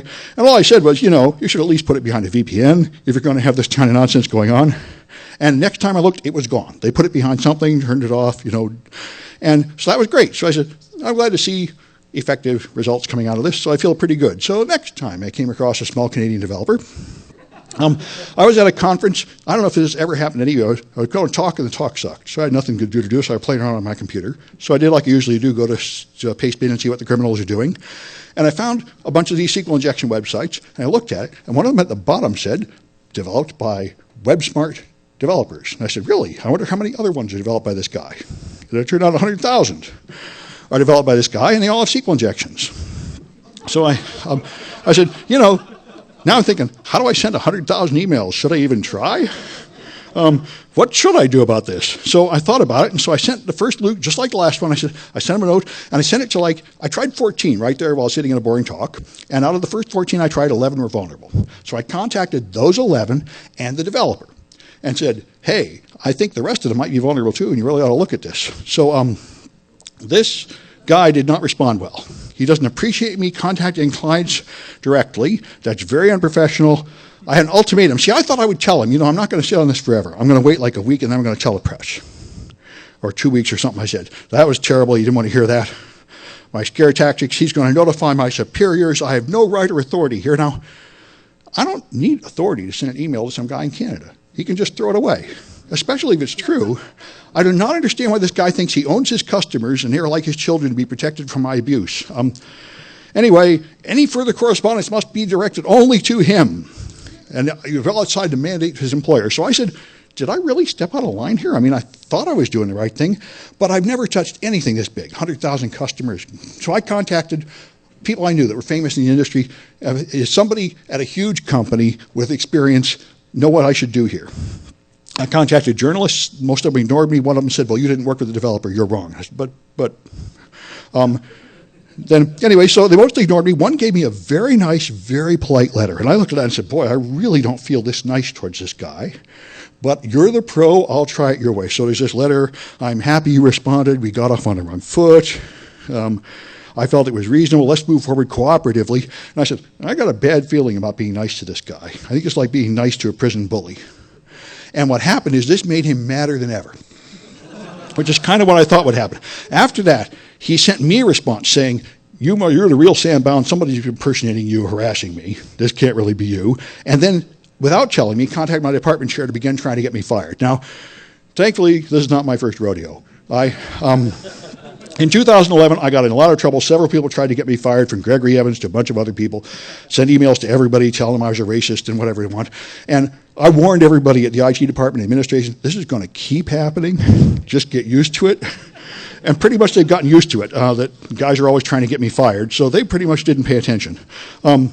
But I did hold off a few days to meet with them to make sure they get a chance. So anyway, then I decided to go back and search, got my students looking through how many other websites out there. What do we do with 100,000? And I thought maybe we could find the most important ones somehow, the government agencies, the schools, or something like that. And then I found that there were prior reports already in 2010 and 2012 of people finding all these and publishing them, so the bad guys already know. So I said, at this point, I'm not worried about maintaining secrecy anymore. I just published the whole thing on my website. And anyway, he screamed bloody murder. He found some journal to write a big article about what a rotten guy I am, which there's enough of them out there. I'm getting used to it. And anyway, now 10 of the original 11 have finally been fixed.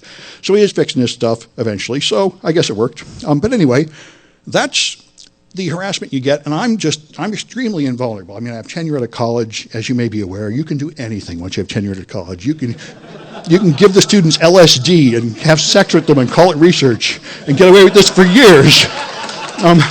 So I'm not going to get fired for this stuff. But not very many people are in a position of such power. So I mentioned, if you do it the wrong way, you get in a world of hurt. And here's a couple of cases where that happens. This guy is Voodoo Cobra on Twitter, and back when LulzSec was hacking into the FBI, he tried to check his local chapter of InfraGard, and he found a vulnerability. So he went on there and downloaded stuff, and then contacted them. And they prosecuted him because at that point the FBI was really, really sore about LulzSec, and you couldn't tell them you hacked the FBI and expect them to say thank you at that point. So they prosecuted him, and he got a felony. So I was on Twitter talking about this white hat stuff, and he said, never do this. Never tell people. They will just throw you in jail. They're a bunch of rotten bums. And I said, why do you say that? He said, I got a story I could tell you. I said, fine, email it to me. It's like 2 hours later, I got this email, very clear. I said, man, you should just send that to 2600. He said, well, they wouldn't publish it. I said, sure they would. And they did. It was in a couple issues ago. And he's a very good writer, so I started hiring him to write technical projects for me. Because he used to work at a college. He's a cool guy. And I don't think he's a rotten guy because you hacked the FBI. I think he kind of learned to quit doing that. And so here's another guy, Storm. This guy was 18 years old in New Zealand. He started hacking universities, which kind of stuff I'm talking about, although I stopped, before I break the law. But he didn't. He broke into universities, dumped out all their data, went back in after they said they patched it to prove they didn't patch it, and so on. And then he went on the media and started giving interviews. Then he said, if they're going to arrest me for helping people, lock me up forever. And I'm saying this, it just hurts, I got students like this. This is what I'm there for, to stop my students from doing self-destructive things like this. Say, look, I know you're brilliant. I know you want to change the world. This is not the way to do it. And if you get a felony on your record, you're going to cripple yourself as you try to get real jobs later and have somebody trust you. So I called him. I went on Twitter. I said, talk to me on Skype. So I talked to him for about a half hour. And I talked, you got to knock this off. I said, what you doing? You're playing Russian roulette. He had a website with all these people he'd tested, and then he listed his clients. And I said, what's going on here is those are your victims. Those are not your clients. They didn't authorize your tests. You hacked into them, and they didn't happen to press charges. But this is Russian roulette. You're just waiting for the one that will press charges, and then you're going down. And on top of that, he dropped his anonymity. He published his real name. And I said, look, there are clowns like the Jester that do this, and you can't stop him because you can't find him. And then there are people like me that put their real name on everything and don't break the law. Now, if you do both of these things at the same time, this is not a successful strategy. You got to do one or the other. So if you're going to put out your real name, you got to quit breaking the law. That's how it works. So he said he would, and the next day he said, Sam Bound is an arrogant asshole telling me what to do. I'll just go on and do it again. So I contacted somebody in New Zealand I knew and said, maybe you'd like to hire this guy. So he offered him a job, but of course you got to go straight first, and that did it. So anyway, I'd like to snatch these guys back from the jaws of disaster if possible. Because, if we had a sane structure, if you had a sane structure, it wouldn't be the end of the world for people to do this hacking, but, we need to respect these people. So anyway, I'll just mention another one. Ryan Satterfield is a guy that contacted me on Twitter. 2 days ago, or 3 days ago, and told me about a major website at a major news organization. And he said, these clowns are using WordPress 3.4.1, 2 years out of date. Now, as you may be aware, WordPress all by itself is pretty much a security nightmare.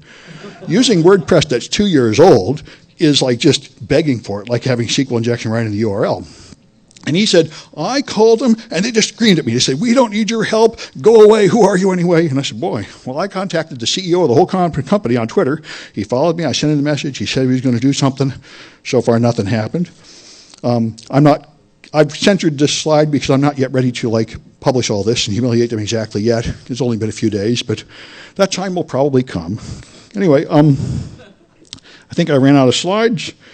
And it looks like I about ran out of time, too. So if you got any questions, feel free. If somebody can turn on the lights so I can see people, that might be good. Yeah.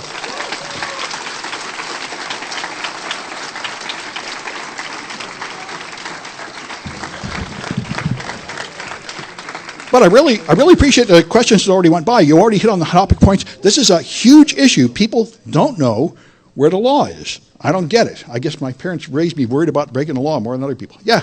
Actually, an interesting legal question I have that you might know the answer to. If you disclose responsibly a vulnerability to, let's say a bank, something really big, right? And you disclose this, and they just say, screw off, we don't need your help. And then 6-12 months later, there's a huge loss of, data, money, etc. Do you know, has anyone ever been held accountable for ignoring that? I'm not aware of a case like that. I do know, that Maricopa College thing was very close to that, and I think I heard that Facebook got sued for having their entire user database behind the password happiness, so it all got stolen. I mean, if you just had a bank and you didn't close the vault at all and just left it hanging open and somebody stole the money, you would get sued. And we're getting to the point where there will actually be some kind of minimum responsibility required or you get punished. You remind me of something all important. Last week, or a couple weeks ago, I was looking around on the internet and I found an FTP server that had a defacement, a single file called woot with 10 zeros in the middle was on the FTP server. And I searched, and there's this is happening in Microsoft FTP servers. There's about 150 of them with this woot file on them. It's some kind of attack, and I don't know exactly how it works. But so I looked at a university with the woot file, and then I said, you've been defaced. You've got a woot file on here. And then I said, what are these other files on here? And they were medical data from patients. It was a medical teaching college, thousands of records. I said, well, I was going to tell you about that woot file, but let's just forget about that. And this is why I gained respect for HIPAA. Now, a lot of people in security community say HIPAA is no good because it doesn't mean you're secure enough. But what it means is somebody cares. I sent an email to their HIPAA compliance office, and that thing was down in 4 hours. So that's what the benefit of compliance is. It means that somebody's listening. Anyway, go ahead. If you haven't dealt with an independent software vendor that treats their customers like their property before, you haven't been around that much. They all tend to do that.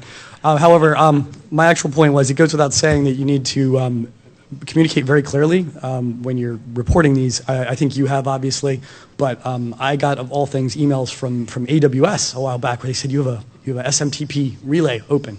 No, I don't. We went back and forth 16 times, and finally we actually meant you have an open resolver, but every single email we've sent you up to this point actually said open SMTP relay. Oh, yes. Because they tried to overload the one process with a different vulnerability.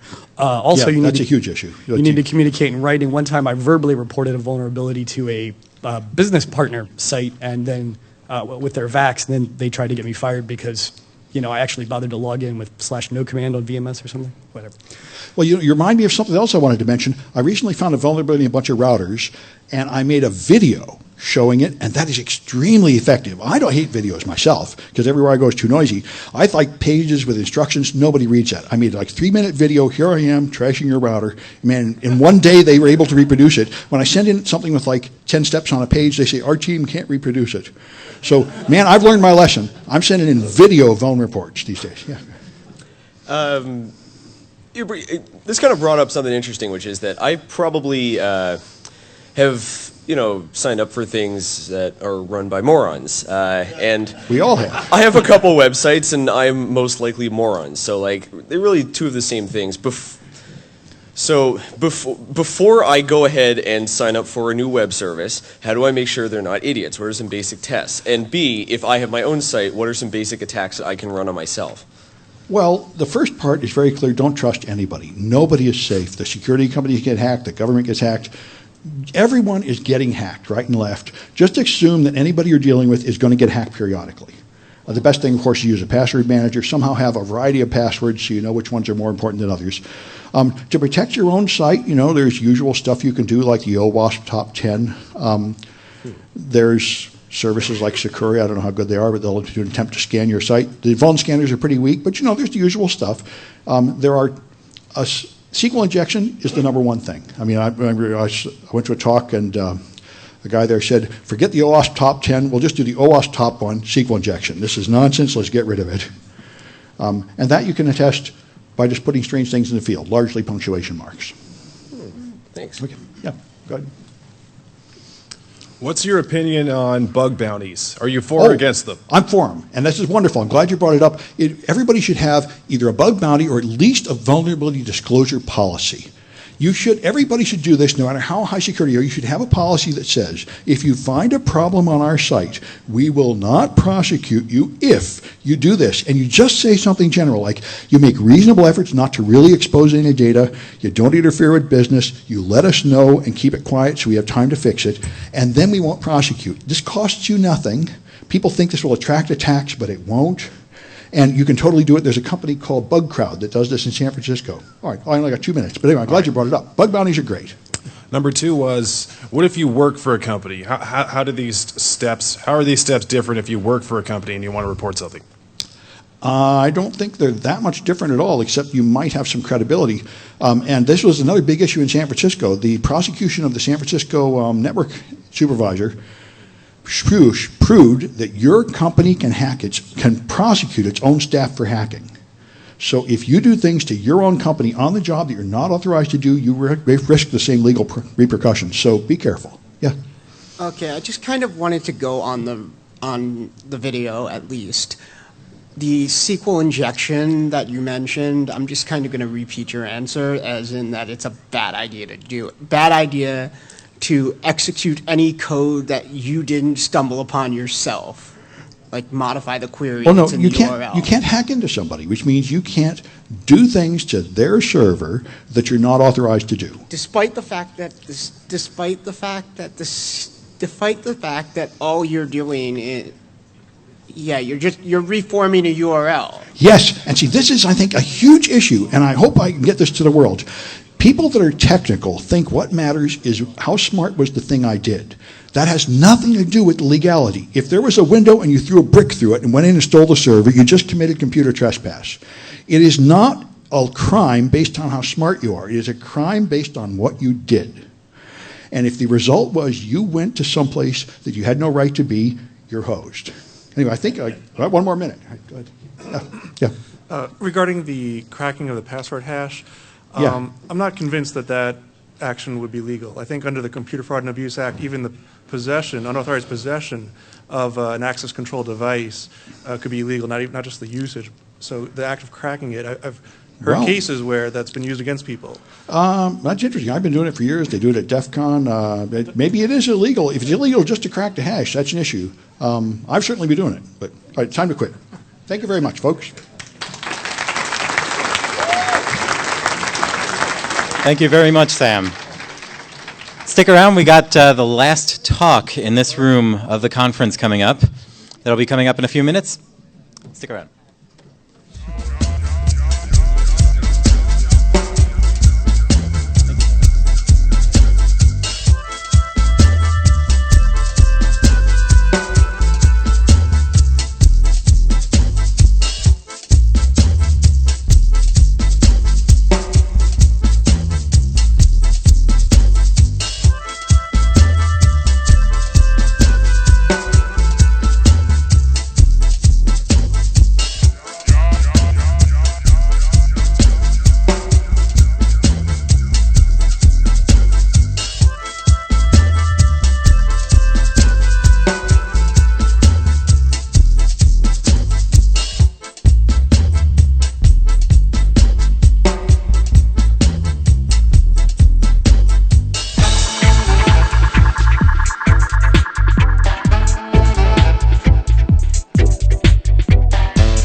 Okay, we'll be getting started very, very soon. Slight technical difficulty, but I think it'll be the last one in this room of the entire conference, which is pretty cool, huh?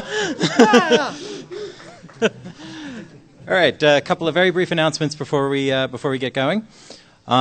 This is the last talk in this room, and right afterward, we're having the closing ceremonies for the conference right next door in Manning. So right out that way to the left, and to the left again, and come enjoy the closing of yet another successful hope.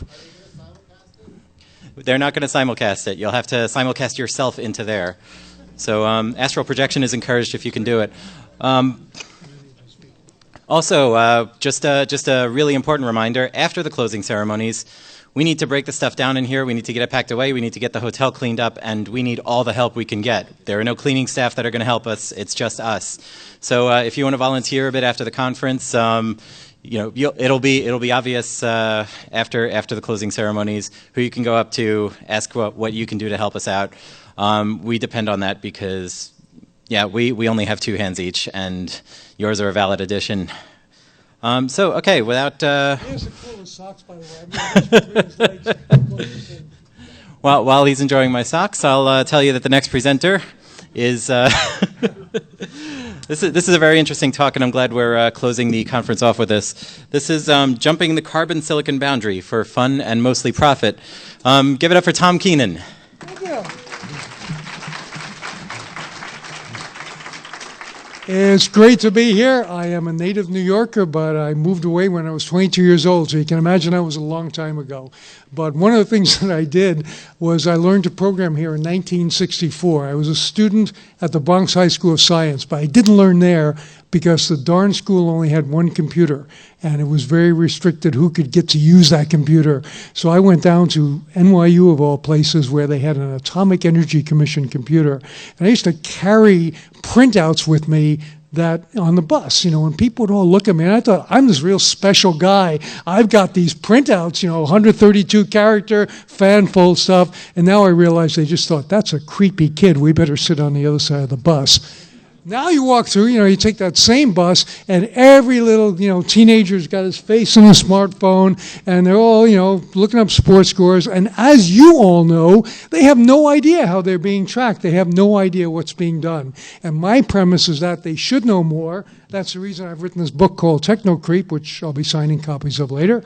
And the reason I think that it's going to get even more interesting, because that technology is going to move into our body. So obvious disclaimer, these views are mine, not my employer, which is a university, which couldn't have a view if it tried.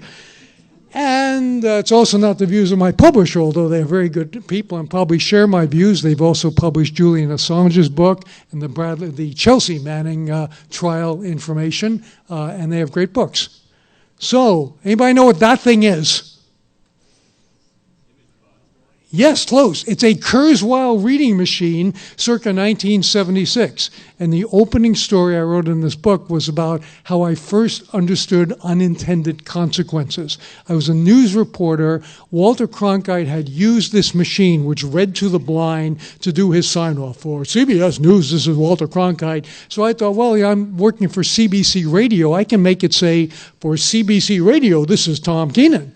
And I wrote that out on a piece of paper. And this thing was at the New York Public Library. I went up those big steps between the two lions, found the thing, and I had to do that. And then I interviewed the guy who was the keeper of it.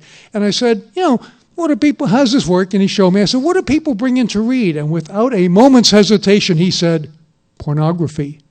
And I said, why? Well, what are you talking about? The school book. He said, look, if they want to know about the American Civil War, they want a blind reader, a sighted reader for the blind will read to them. They're bringing in Lady Chatterley's Lover and the Story of O and all that stuff. So that's when I kind of realized that technology could have a creepy, unpredictable side to it. And I followed it ever since. And that whole image of these tumescent guys sitting there next to the machine with their headphones on in the New York Public Library never really left me. I want to give you a definition of what I mean by the body here and also an attitude. So this is a page on crack.com that talks about aura photographs and how to fake them. The aura is a concept known to hippies and other new agers, and he then goes on to give explicit instructions on how to make convincing photos. Well, first of all, my definition of the body includes the aura. So we're going to have the things that are near to your body, touching your body, in your body, but also I have that same skeptical attitude about a lot of technology that this guy has about aura photographs. Let's start by giving praise to Kevin Warwick, a very brave man who in 1998 had an RFID chip implanted in his arm. I asked him to send me some photographs for TechnoCreep of that. He sent me this. I did not use it because if you look at it, the angle from which it's taken makes Kevin look like he's getting an adult circumcision. Look closely at the photograph. He's not. He's getting the chip implanted in his arm. However, the circumcision maybe isn't too far off because I heard Kevin speak about this chip, and he said, it's great. I can control this remote control arm. And he sent me a photo of the arm as well. And I actually saw him once do a transatlantic hookup with his wife. And I'll just leave it at he probably invented teledildonics on that very day because the wife was there and we couldn't see her on camera, but we could see what Kevin was doing, and she seemed very, very happy about the whole situation. So that was indeed the dawn of teledildonics. We've come a long way since then. Of course, I can't see anyone, so this is kind of moot, but would you raise your hand if you have, or your real or your bionic hand if you're already chipped? Are any of you chipped? I sat next to someone earlier in the week who was chipped. Anyway, the chip, the idea of embedded chip caught on, sort of.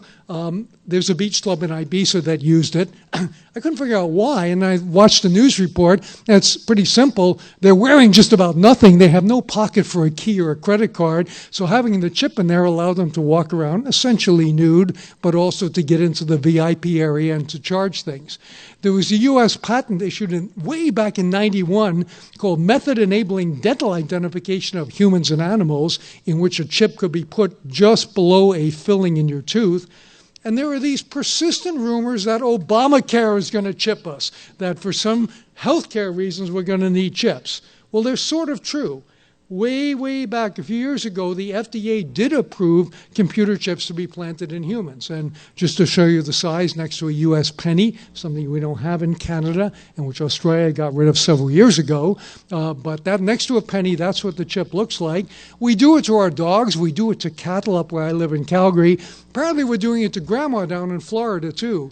A company called VeriChip, which is now turned into Positive ID, chipped 200 Alzheimer's patients in a trial down in Delray, Florida.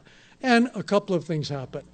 First of all, there was no security, so it was trivially easy to clone. So obviously, if any of you became grandma or grandpa, you would be making everybody have the same ID, and so there'd be thousands of you running around the store or the old age home confusing everybody.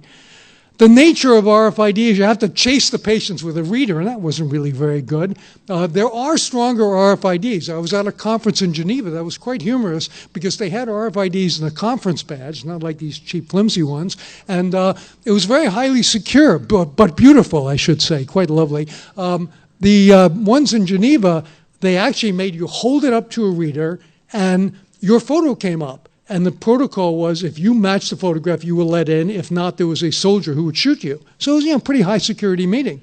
And halfway through, a rumor spread that, in fact, these things were being read from a distance and that they were keeping track of who was meeting with whom in the halls and all that type of stuff. And the United Nations, which was running the meeting, called a press conference. And they said basically, oh, yes, they are the whatever type 2 RFIDs, and we could read these from 10 meters away, but we're not doing that. So don't worry, we're not actually keeping track.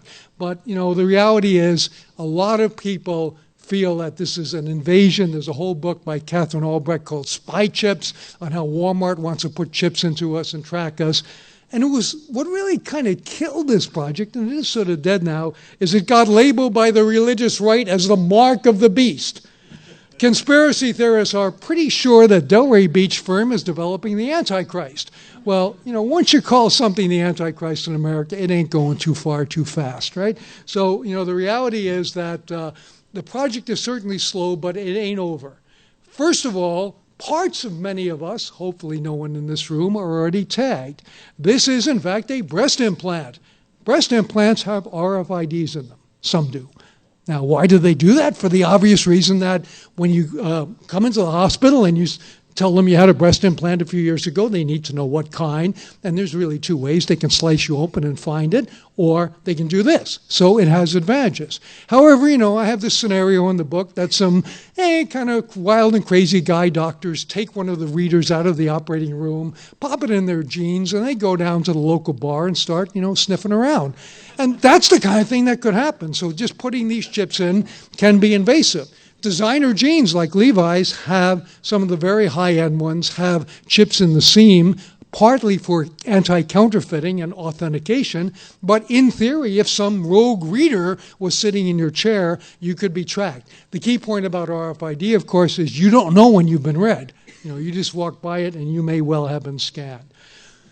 But it's all kind of moot because we're chipping ourselves anyway. The average teenager today would rather leave their home naked than without their cell phone. I think if you gave them the choice, a lot of them would choose, I'll take the phone, Dad. And anyway, the IMSIs and all the information from your cell phone can be pulled out of the air. The United Kingdom had some spy bins that were tracking people who walked through the city of London. That has now been banned, but they were actually able, just from the phone, not to say who the phone belonged to and that they walked by. That would require talking to GCHQ. But the reality is they were able to find out that the same person walked by there at 2 o'clock every day. And anyway, I'd argue that with enough incentives, and I'll try to convince you of this, VIP access, discounts, whatever, many people, including you, would happily accept being branded and tracked. So here we go. First proof is the Antichrist herself. Flo from Progressive Insurance. Well, what does Flo sell? She sells all kinds of things, but the little thing that she's got on her hand there is the snapshot, a device that's inserted into the OBDI port of your car and keeps track of your driving. I must tell you, as I explained in the book, it's really kind of a scam. It's usage-based insurance. Yes, you could get lower rates from it if you don't drive much, if you never brake hard, and also if you, in fact, don't drive at between midnight and 5 a.m. when there are a lot of drunks on the road, possibly including you. So if you go out there and obey all those rules, you might get a cut in your insurance. It won't cost you more, but as I was investigating this, I found out two things. After the Snowden revelations, the adoption rate of this thing went down. So a lot of people said, wait a minute, I'm like tracking myself? That's terrible. And the other thing is, it saved at least one guy from going to jail. And the story is, he put his Progressive Snapshot in, he drove for a month. It turned out, ironically, it didn't save him any money. He forgot that he had it, but he was then accused of murder. And in fact, he was able to prove by asking Progressive to produce the records of where he was, that he could not have committed the murder. So that was the evidence that exonerated him. So there's at least one person who's happy. And I would say with a lot of these technologies, there's one person who's happy and 50,000 people who are screwed. So, my favorite example, a nice woman in Ontario bought a lottery ticket recently and forgot about it. Kind of sad because it won $50 million. She gets a knock at the door, and her sister sells lottery tickets in a store. She thought they were investigating her sister. In reality, they were there to tell her that she might be the winner of this. How did they know? Well, they had her credit card record from that day, and they had a surveillance camera from the drugstore where she bought it. So most of us would go, oh, gee, they're keeping that surveillance footage around. She went, oh, great, I won $50 million. So sometimes things are good for some people and bad for others. Okay, insurers are highly interested in the very chip. The Blue Cross Blue Shield of New Jersey has been implanting chronically ill people to test them with this. And the next level is probably the Japanese smart toilet. These have been big in Japan. Many of the creepiest things I write about in the book originate in Japan, and we can only speculate why and how, but they do have you can buy girls' underpants in the vending machine type of mentality. So the smart toilet by Toto has been around there for a few years. It's come to America. It does an instant urinalysis, instant blood pressure check, instant weighing of you, and that's fine, except who does it tell? And it can be rigged to automatically send the information to your doctor or to your insurance company. Why would you want your insurance company to have it? Because of Flo. Flo will come along and say, we're now doing this life insurance, but you have to keep your blood pressure down, so every time you go to the toilet, we want to check on you. And that is not beyond the realm of possibility. How do I know? Because your Nike Fuel Band knows when you're having sex. So many people are wearing fitness monitors now, and it was revealed by Adam Clark Estes in a Gizmodo post that if you're a male and burn 150 calories, it's fewer calories for the female actually, but a male burning 150 calories at 2:30 a.m. without taking a single step is probably only doing one thing. And the only question is he alone or with someone else, and is it the right person? Now, if that information was then shipped to, your Facebook profile or your doctor or something else, it could get very interesting. So we do know now that your Nike Fuel Band knows when you're having sex. If I haven't got you yet for why you might want to be implanted with a chip, there's this whole thing called recreational marijuana. Well, yes, it turns out they only want to sell that to people, particularly in states where it's medical marijuana, who are authorized to buy it. So there is a suggestion of a green machine that will automatically check your chip and make sure you are the authorized vendor. So the reality is, I guess what I'm getting at is, if I keep raising the ante and give you more and more incentive, like recreational marijuana, you might want to go there.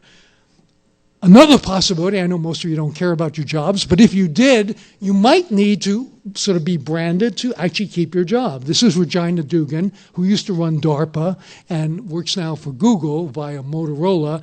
And she gave a straight-faced speech, which I was amazed by, in which she said, well, I have this tattoo of magnetic ink. That's going to be my password. I can't remember all these passwords. But anyway, she said, we'll start to swallow password pills. So every day you would get up in the morning, and before reporting for work, you would take the pill, and that would identify you to the computer. And most people gave her the finger, right? So this wasn't exactly a popular idea to put something like that in your body.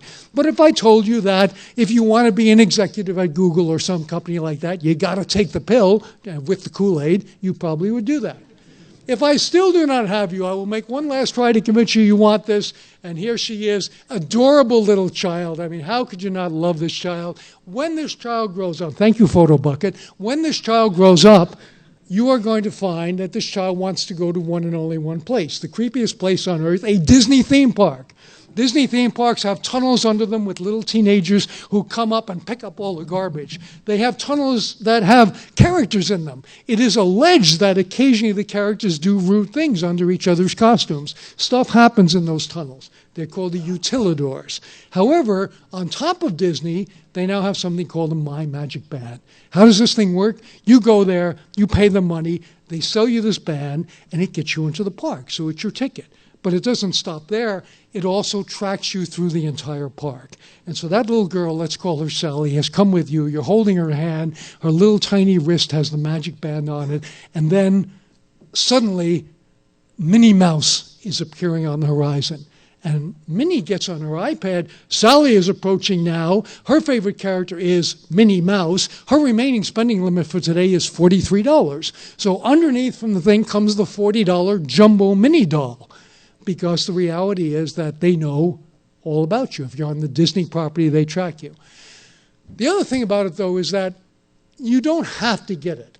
It's something that I call de facto mandatory. And the reason is you can still get a paper ticket. You can tell little Sally, we like our privacy. We're going to get paper tickets. And you do that, and you get in the park. However, when you're in the park, you're totally screwed because you don't get the priority on the lines. You can't jump lines. So now you're explaining to Sally, now Sally, that family over there gets to go ahead of us, and we're getting on this 2-hour line because we really value our privacy. It's just not going to wash. Sally is going to give you the finger even at the age of 5. I understand that at DEF CON this year there will be several people who will be reverse engineering the wristbands and presumably selling some that give you lifetime access to all Disney theme parks. So stay tuned for that. Anyway, in researching Disney, I discovered the biggest thing of all, why no one ever farts at Disney World. There's a patented machine called a Smelliture. That's a photo of it. It doesn't look like much, but it's the reason that you only smell cookies when you walk down Main Street, USA, because they bake the cookies off in a factory somewhere, but they pump out the cookie smell. And when you go on the haunted house, they pump in the musty house smell. And Pirates of the Caribbean has the sea smell, and on and on and on. And of course, farts don't stand a chance against those smells that are constantly being belted out by something that is actually called the Smelliture. That's what the Disney people call it. In looking at this, I found that the whole world is being manipulated. We're being led around by the nose, even in funeral homes. The next time you have the misfortune to go to a funeral, hopefully not your own, take a deep breath and you will smell cinnamon, because almost all funeral homes cover the not very pleasant odor of decomposing flesh with cinnamon. Sports arenas use it widely. The St. Louis Rams, most people deny. Most companies deny using this technique. The St. Louis Rams admitted it and said, not only did we do it, but when we pumped the smell of cotton candy into the whole arena, our concession sales went up, not just for cotton candy, but for hot dogs and drinks and everything else. It's known that the Barclay Center in Brooklyn has a signature smell that they pipe out to cover all the sweaty people from New Jersey who are coming in there going to games. Sorry. Nightclubs. A number of nightclubs have custom smells. There was a premiere of the movie Willy Wonka and the Chocolate Factory. It has special chocolate smell.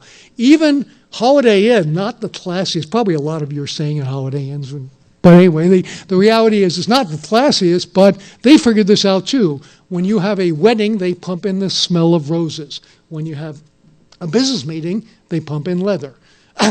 And speaking of smell, there's a lot in the book, a whole chapter called Sensor Creep. Like, the chapters are simple, nice simple titles. Camera creep, sensor creep, and so on. Well, part of sensor creep is urine. I mean, let's face it. Somebody once told me if the people with urinary incontinence were stretched end to end, they would reach 3 times around the world. Babies, teenagers, adults, and so on. A Spanish company called Siempre Secos now has a sensor that goes in the diaper to alert care staff or parents or whatever when baby is wet. And in fact, there are sensors everywhere. Which brings us to something some of you may have seen, that your behavior is being tracked. When you go out and buy something on Amazon, it always suggests other stuff. I discovered, and I grabbed the screen capture, that if you selected Call of Duty 3, you also were offered adult reusable cotton diapers. And there's a correlation there for a reason, right? So they don't do it anymore. Now they go remarkably. They choose the word remarkably. We have no other product to suggest for you, right? But cotton diapers and Call of Duty seem to go together. Soon when you walk into a store, your behavior will be targeted by smart shelves that will decide that that woman there is a fat woman, and therefore the price on the Oreo cookie should be modified, possibly in the upward direction. And the slim woman on the left may find some other things. They actually, by 2016, will have smart shelves in grocery stores. They don't identify your face, though they probably could by then, but they go out there and they actually track your body mass and, of course, your gender, which is no problem at all, because there's already an app called SceneTap. Has anyone used SceneTap? Oh, you're dirty if you're dead. SceneTap is a way to check out a bar. This happens to be a bar in Boston called the Beantown Pub, and find out the current population in it, how full it is it chillin' or hoppin' or whatever, and what is the gender ratio. So if you're a guy, you don't waste your time, unless you're gay, going down there to meet a lot of other guys. So you can even get the average age. How the F do they do this? They put 5 cameras up in the bar, they capture images, and they have processing software that allows them to deduce, not with 100% accuracy, because sometimes I can't tell when I'm a human being. Is it he or she? Arthur or Martha. But the reality is they're pretty good at deciding are you a male or a female and posting that information. And of course they got to monetize it, so they also tell you about the drink specials today. So that's the app called SceneTap. The newest vulnerability, of course, is your face. There's a company called NameTag, and their PR stuff says, our app will allow users of Google Glass and smartphones to capture images from their live video, scan them against photos from social media and dating sites, including more than 450,000 registered sex offenders, just the kind of people you'd like to meet. But in reality, that's what it does. It allows you to look at somebody's photo and now run them against the registered sex offender database. But in the future, Facebook. So you walk down the street and, oh, who's that guy? Oh, Sam, yeah, how's your wife, Sally? And you're looking up into the Google Glass. So this is coming along, but of course it comes at a price. Girls Around Me was called the taking creepy to a new level by the New York Times simply because it did something very interesting. All young people seem to have this fear of missing out. They want their friends to know where they are at all times. So as a matter of fact, they go into bars and they check in on Foursquare. A number of people have poorly secured Facebook profiles. Girls Around Me united the two, and you could walk up, take your phone and go, oh, she's kind of cute, and I see she's not in a relationship, and her favorite band is the Bare Naked Ladies, and her name's Sally. I'm going to go, hey, aren't you Sally? So the point about that and why it's creepy is the power imbalance. So I actually have a chapter in the book that I worked long and hard on developing a theory of creep. And one of the things about the creep is that if you don't know what's happening to you, it's creepier. Also, if it's unpredictable, it's creepier. I mean, you have to pay your taxes every year. That's nasty, but it's not random, not unpredictable. It's going to come every April 15th. But the reality is that things that come out of the blue that you don't understand strike us as creepy. Who has your face? The government has a huge database, every passport, every visa, every denied visa. Facebook, probably the largest private collection. And then as we learned at this conference, or I learned at this conference, there are perverts out there like Steve Rambam who collect photographs just, because he's creepy, right? So he said he's got several million of your Facebook photographs. Well, I collect them too. So here's a guy who posted his taking a bath at Burger King. Okay, his name is Jaron. And the point I'd like to make is great. He got fired. All the employees at that Burger King got fired. He went on to become the spokesperson for an adventure travel company. So he actually had a career upgrade as a result of this photograph. The woman who did the Queen of the Sky blog, who was fired by Delta Airlines, has a new career in movies that you probably don't want your children to watch, and I'll leave it at that. Okay, speaking of things you don't want your children to watch, Chat Roulette, another great source of photographs. You're all, I know, wheezing or thinking now, oh my God, he's going to show penises, because that's mainly what you see on Chat Roulette. However, I'm not. I'm showing you one of my favorite captures. You say, WTF are you? And he says, a cat. And then the conversation ends because there really is nothing else to say to this man, right? Creepiest thing, there's many creepy things. One of the creepier things I found is people's children's photos being appropriated for virtual adoption. If you want to adopt, Instagram kids, follow me. First person to comment on this pic gets the baby. And then they do like online stuff, online breastfeeding. I don't know how that works. Anyway, the woman whose baby this is contacted the Hamilton, Ontario newspaper and said, duh, that's my baby, that's Allie, she's not up for adoption. Of course, the law enforcement has your photos. In the United States, where sheriffs often are elected officials, they show they're doing their job by posting information. So Sheriff Al down in Florida, Hernando County, posts all the sort of seedy-looking people he's arrested this week, and what they did, and their real names and their real birth dates, and it stays up there for 90 days, or in my presentation forever. But I caught him. I watched his files, and I caught him once doing this. Okay, so I've sanitized this a bit, drew on the eyes and changed the name a bit. But little Bobby here was arrested in 2010. He was born in 1997. I'll save you doing the math. He's 12 years, 2 months old, and his real name and photograph have been posted. So that's obviously stepping over the line, and that kind of stuff shouldn't happen, particularly if he winds up in this database. Big industry in the United States, very hard to kill. They say that they're doing this as a public service, that we want people to know that these people have been arrested. And there's famous ones, you can see the ones who are up there. However, they're not that public-spirited, because the reality is for $499, they will unpublish your photograph. Or for $499, they will permanently publish someone's photograph. And I can't get an answer as to what they do if they get conflicting requests like that. Okay, I want to talk about genetics because it's really cool. You can send if you don't know who your daddy is or want to know who your daddy really is, you send your DNA away to a company like 23andMe, and you get the results back on the internet. It's down to $99. You can even, if you're here in New York, there's a mobile truck that goes around, and this guy is about to create a reality TV series on the stuff that he's discovered in his mobile DNA, drug, and paternity testing truck. And his real story is that he couldn't afford an office, but he had an RV, so that's why he does it this way. But his TV show is going to be called Tales of the Swab. But why do we worry about DNA? Well, first of all, your whole family history is in it. That somewhat bizarre company called Ancestry, which we all know is run by the Mormon Church, more or less, and lives in Utah. They have 6 billion records on people, and you can sign up for free for Ancestry. Again, I won't ask you if you've done it. You get, for the first 13 days, you can use all their files for free, and then on the 14th day, they'll bill you, but if you cancel, it's free. But they don't give back your data. So they've got your family tree forever. That's how they get 6 billion records. They go to public records and people who contributed.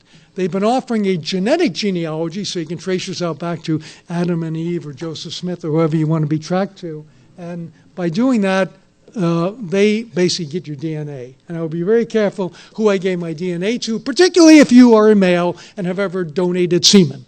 And that's a business that people do sometimes. And I can tell you that there is now a technique. A 15-year-old boy was able to find his sperm donor father solely from DNA information and without the father ever having given up his own DNA.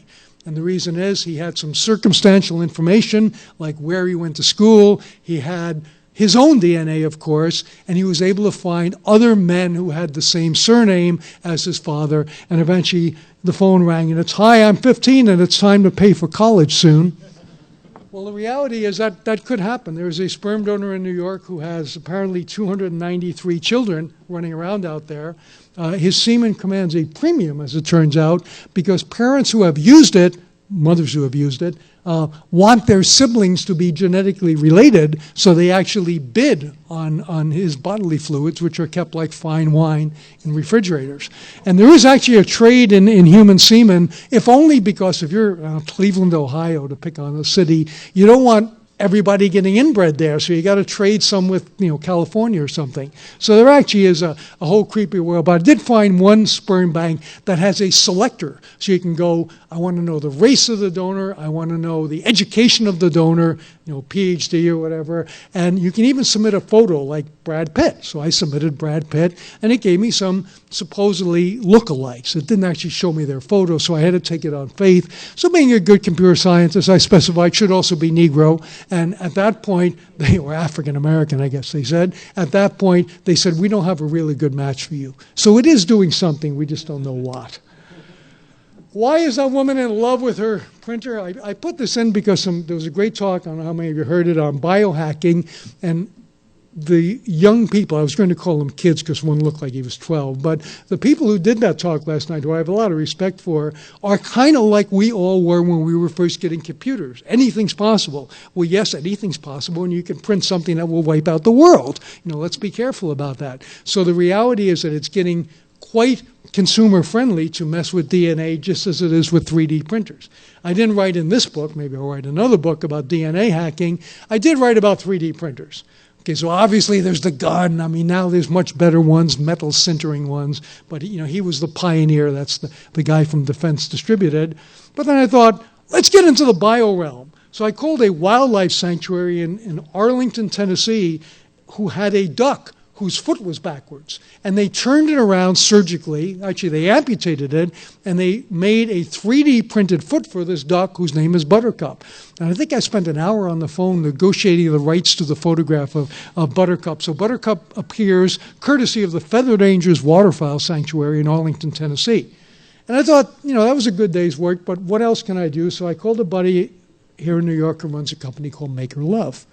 Maker Love is a repository of open source sex toy designs that you too can make on your 3D printer and be spared the embarrassment of having something come in the mail that you don't want to have come in the mail. Anyway, I said, look, what do you got? He said, I got the dildos, I got this, I got that. I said, no, I got to have something like, for the book, I got to have something special. He said, well, we did recently have a contest, okay? We have a vibrator cover that has Sigmund Freud's head on it, and that's a standard item for us. But we said, let's pick somebody else, somebody new. So my book is the only one to have Justin Bieber dildo in it. That is the head of Justin Bieber as realized, and you can download the plans for that, and you can have. And I had to interview him, and I said, "Do you actually think people want to masturbate with this?" And he said, "I think there's an ironic element here, Tom." Remember Furby? Okay, Furby, great little story. Not really too relevant to this talk, but let's tell it anyway. In the book, I have the letter from the National Security Agency that says all recording devices, including toys, especially Furbies, are banned from our building. It is true the NSA banned Furby. Why? Because they thought that Furby would go and listen, because Furby's key proposition was that it came speaking only Furbish, but then it learned English as you touched it. And one great blog post said, as a matter of fact, you could read the thing Portuguese porn for 2 days and it would still say, "Pet me more," or some word like that. And someone disassembled a memory and discovered it knew 200 words. 100 words of Furbish, like mamieo, and 100 words of English, like more, and things like that. Basically, the NSA didn't seem to, I don't know, they didn't have any Furbies, they don't have any technical expertise maybe, I don't know. For some reason, they couldn't figure that out, so they banned Furby by this official memo from their premises, because Furby was going to tattle.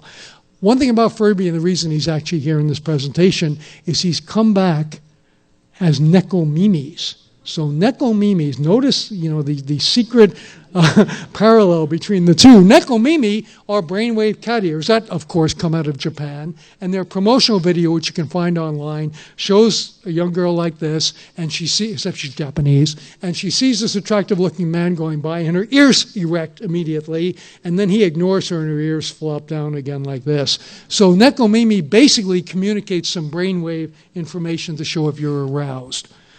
We had to have equal time, men, woman here. So here's a guy wearing the NeuroSky headset. And you can say it's pop neuroscience, you can say it's junk neuroscience, but there are people going around actually doing this kind of interpretation. There are games that can be played with your brainwaves and so on. And in the book, I'm very circumspect about the word on the bottom, wireheading, except all you need to know is that word. There are people out there who are applying electricity to their brains, and just be very careful if you do that. I have a scenario in the book about the 50th anniversary Woodstock concert. And basically I say in the book, well, Woodstock, I didn't make it to Woodstock. Our car broke down on the way, but that was '69. And in 2019, there'll be a 50th anniversary concert up in the same place. I said, the first problem you're going to have is all the robot, cameras, the drones flying in front of you that people have launched because they're basically disposable. I said, but if you go down to the medical tent, it won't be, as it was in '69, problems with chemicals. It will be problems with electricity. People will be stimulating their brains and messing it up. And I did actually interview a great medical expert, Leroy Hood, and he said, by 2019, we'll be able to take a drop of your blood, sequence your DNA, give you specialized medicine just for you. Oh, and by the way, you won't be able to run out on the medical bill because we'll have your DNA, right? So I want to tell you how artificial intelligence plays into all this. For a brief, shining moment, Coke had a virtual representative. Why did Coke have a V-rep? Because they were getting tired of phone calls at their switchboard in Atlanta, Georgia. Hello, I'm from such and such a school. I'm doing a report on Coca-Cola. Is it true it contained cocaine, whatever, codeine? When was it founded? So they got tired of those calls, so they automated it with Hank. So you could ask Hank friendly questions. However, sometimes you could ask him challenging questions. One of my friends said, Hank, do you like snorting Coke? He replied, of course, I like all the products of the Coca-Cola company. And then someone was smart enough to say, are you a Mormon? And he answered, we are not in a position to comment on the ownership of stock. However, the Mormon Church is not among those who hold more than 10%. Why did he say that? Because Hank was a bot that was programmed for frequently asked questions, one of which is, does the Mormon Church own Coca-Cola? Which apparently it does not. So, the reality is, poor old Hank eventually got pulled down, and now, only those with very good eyesight can read this, and I'm not going to read it aloud, okay? But those in the front row got it. You'll have to buy the DVD if you want to get in on that one.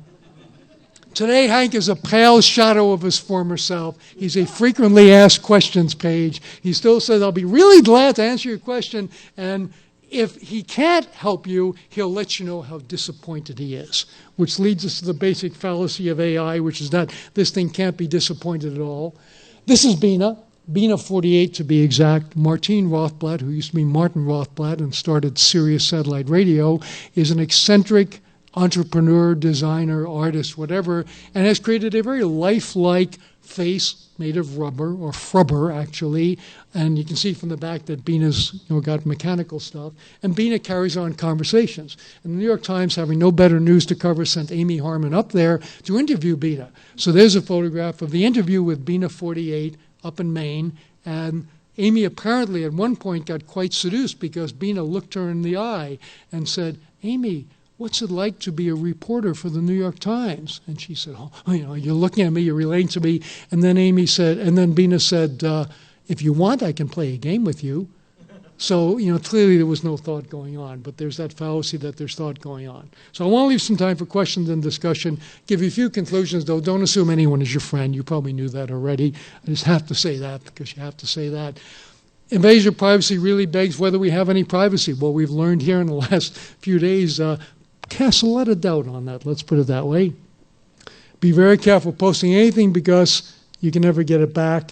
And I go wash that water glass because there's something called touch DNA. I haven't been able to document that apparently Madonna has a full-time handler, or as we call them in Canada, fart catcher. And this fart catcher runs around collecting glasses that her lips have touched so that somebody doesn't culture her DNA and clone Madonna. May or may not be true, but, touch DNA is real. I have a scenario in the book that in the future you'll go into a store like Target, you will type on the keypad, and the keypad will then vanish, like those toilet seats that revolve, and give you a fresh one, and they will sequence your DNA, and the next time you come, they will say, oh, hello, Mr. So-and-so, Miss So-and-so, we did your DNA sequencing, and you're pre-diabetic, didn't you? You didn't know that, did you? So here's a special coupon on our pre-diabetic medicine or whatever. Is that going to happen? Well, Target, I have to tell a little side story here. Many of you may know it. Target knew a girl was pregnant before her father did. How? Because they were tracking her purchases, even though she didn't have a Target red card. They just tracked her credit card, or dad's credit card, and they knew that she had bought some things like unscented lotion and so on that women who are pregnant often have. So they started sending her ads for things that were good for pregnant women, baby carriages, things like that. And what happened? Dad found out, Dad found the ad, stormed into the store near Minneapolis and said, hey, My daughter is 16 years old. You encourage her to have sex and have babies? Well, a week later, Dad calls back and he says, there were some things going on in my house I didn't know about. She's due in August. I'm sorry. Now, Target could have reacted by going, oh, that's nice. But instead, they apparently, and this is in an article in the New York Times by Charles Duhigg, they decided, yeah, it's creepy. We shouldn't be creepy. What can we do to not be creepy? Okay, we got it. So they started mixing in ads for power tools and barbecues into the baby flyers. So she would now get it and leaf through it and go, oh, they have barbecues I don't care about. Oh, look, they have baby carriages and prams. And they did this because when a child, woman, whatever, is about to have their first baby, they, in fact, are worth a lot of money to Target. And the money quote in Charles's article was, as long as she doesn't realize that we're doing it, it's not creepy. Well, my goal is to make sure that you realize that they're doing it. I want to close with the moral of the story, which is be nice or else. There is still a website out there called Dirty Phone Book. You can put any 10-digit number in there, and you can say whatever you want. I had to censor some of the comments here, but most of them are rude comments. Luckily, this is gone. This is a map of my city, Calgary. All of those red houses are rotten neighbors. How do we know they're rotten? Oh, there's one good neighbor. That's the Calgary Flames hockey team. Go Flames. But the reality is, we know this because people had posted on rottenneighbor.com, vindictive neighborhood busy, watch your kids around this trailer, things like that. And there's no policing. It's total vigilante justice out there. So that is kind of the world that we live in. When you combine this with all the biological stuff that I just told you about, it gets a little creepy. There was a fellow at DEF CON 2 years ago who showed how his implantable insulin pump could be taken over and controlled wirelessly. Now, he left out some key details, but I still think, DEF CON is 14,999 really smart people and one jerk because he called a press conference to demonstrate this. But the reality is more and more equipment is being enabled, and they don't always think about it. When they put that wireless control in there, they go, yeah, we'll put that Bluetooth on there. That'll be fine. Well, if you're designers of systems, you want to think about it.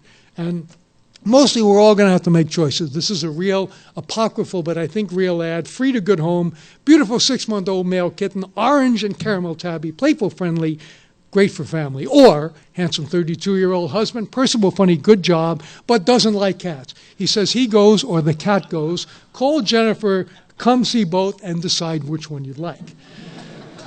Why do I show you this? Because of a lesson I learned from Alan Alda. I heard a talk by him recently, and he said, when they really want a lesson to sink in some primitive cultures, they pick a local 6 or 7-year-old kid who can't swim and throw him in the river. And then everybody gets quite agitated and occupied, and then they tell the story that they want to tell. So I hope that you remember the key story that every time we use a piece of technology, every time we vote for a politician, every time we fart, every time we do anything, we are making choices. Okay, and those choices need to be thought through. And it's not easy. It's not getting any easier, but that's why we're all here, because we're smart. That's my contact information. We have a few minutes for questions, and thank you very much.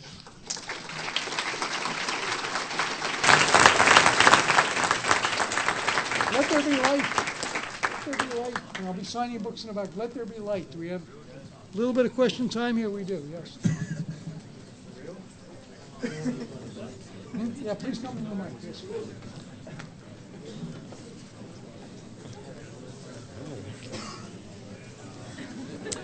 So I'm not sure how within scope this is, but it looks like you did a lot of research in a pretty broad area. Yes. So a conversation earlier this weekend, we were asking, what happens to your implants in your body after you pass away? Yeah. Including, electronics are getting more and more complicated, so they're both toxic and contain a lot of information. Yeah, I think my understanding is they're incinerated. Okay, that basically they go with the body. Yeah. So even like creepy chemicals like lithium batteries, you think they just go in the oven? That's my guess. I mean, great. Unless there's a protocol and I've never seen it, I think that's where they go.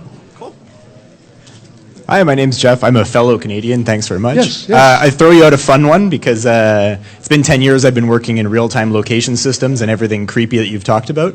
The previous startup I was working at was doing essentially Google Street View Live, where you'd stick a camera in your window, film a public area, and have that shared, which was a lot of fun.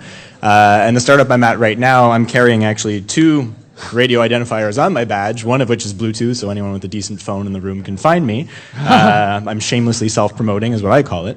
And another one which is in proprietary radio, which is a little bit more subdued and harder to find.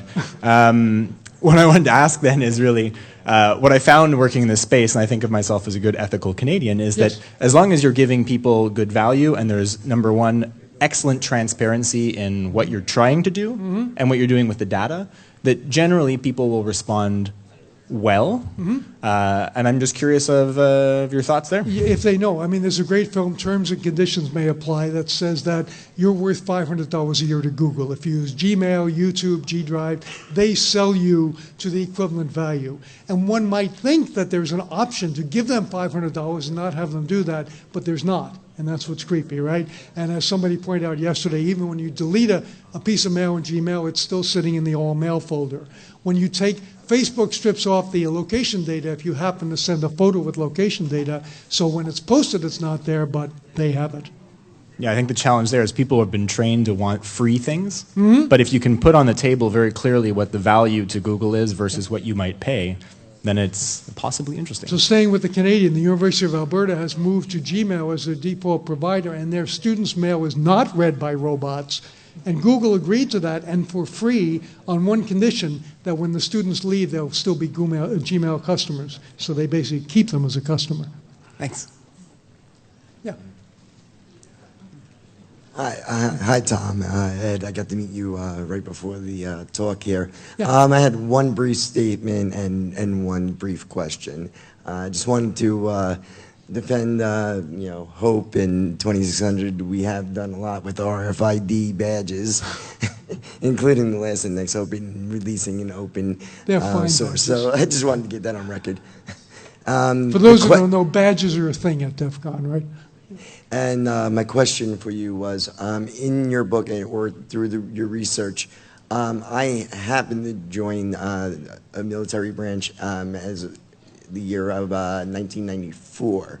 And there was always rumors at that time that when you got your wisdom teeth taken out, that something was implanted. I don't know if it was RFID chip exactly, but it was pretty much a common thing we talked about. And when we get you get that headache, oh, yep, that's it. Yep. Just wanted to know, in your research, is there any truth to that? Did you found anything? I've never seen a documented case. They show up on X-ray. Like if you looked at the breast implant, you could see it on X-ray. So as far as I know, they don't have one that can't be detected. So they didn't take my wisdom tooth out and chip me? They probably didn't take my wisdom teeth out and chip me at the same time, without me knowing. Go get an X-ray. All right, thanks a lot. I blame them for this. Yeah. Hi there. I am a glasshole. And, oh, good. Yes. Welcome, glassholes. This is a subject that I guess is a little relevant. I get into debates often about the camera on glass specifically. You could divide people with glass into kind of 2 camps. You have people who are very, very adamantly pro-camera, and you have people who are ambivalent. The ones who are pro-camera say that people think it's creepy now, but the societal norms and the way people act and the way people perceive stuff will change over time. What's that on your arm? It's a smartwatch. Okay. I suspect that I suspect it will eventually hit some hard limit. There is some. That there might be some level of creepiness that's baked into the human or primate condition. What does the research show? Okay, so what you have to think about, I have in the book the first crime and first arrest recorded on Google Glass, and it was posted instantly to YouTube. And what's interesting about it is it's a takedown of some drunk in Atlantic City. And the video is like 2 minutes, 14 seconds long, and in it you see hundreds of people. You see children. You see people who probably are mafia figures who don't want people to know they're in Atlantic City. So the problem with the video is that although we're in a public place, I mean, it comes down to that fundamental definition of what's public, and we can all look at each other, the thought that your camera is showing or permanently archiving that these people were here might get them in trouble someday. We might get into a world where having come to hope is the kind of thing that gets you into trouble. You think I could? I know everyone wants to leave, but can we rephrase it? There are a lot of people who think that if Google keeps throwing PR money behind this, they'll make wearable cameras cool and it'll be okay to wear a camera on your face all the time. Others suspect that it's impossible. They could throw infinity dollars behind it and people will always be creeped out.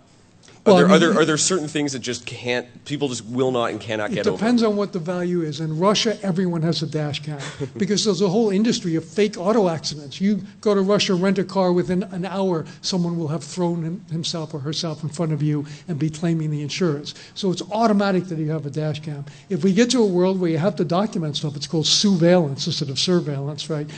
My friend Steve Mann, professor at the University of Toronto, wears a camera. He says, I'm a cyborg. He tried to go into the U.S. Embassy because he's American and register his child, and they said, take that thing off your face. And he said, I'm a cyborg. And they said, see that bench over there? That's where cyborgs sit until they take that thing off their face. Thank you very much, everybody. And I'll sign books in the back.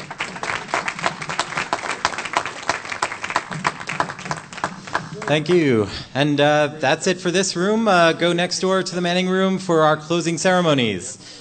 Thank you, Serpico Room. You were good to us.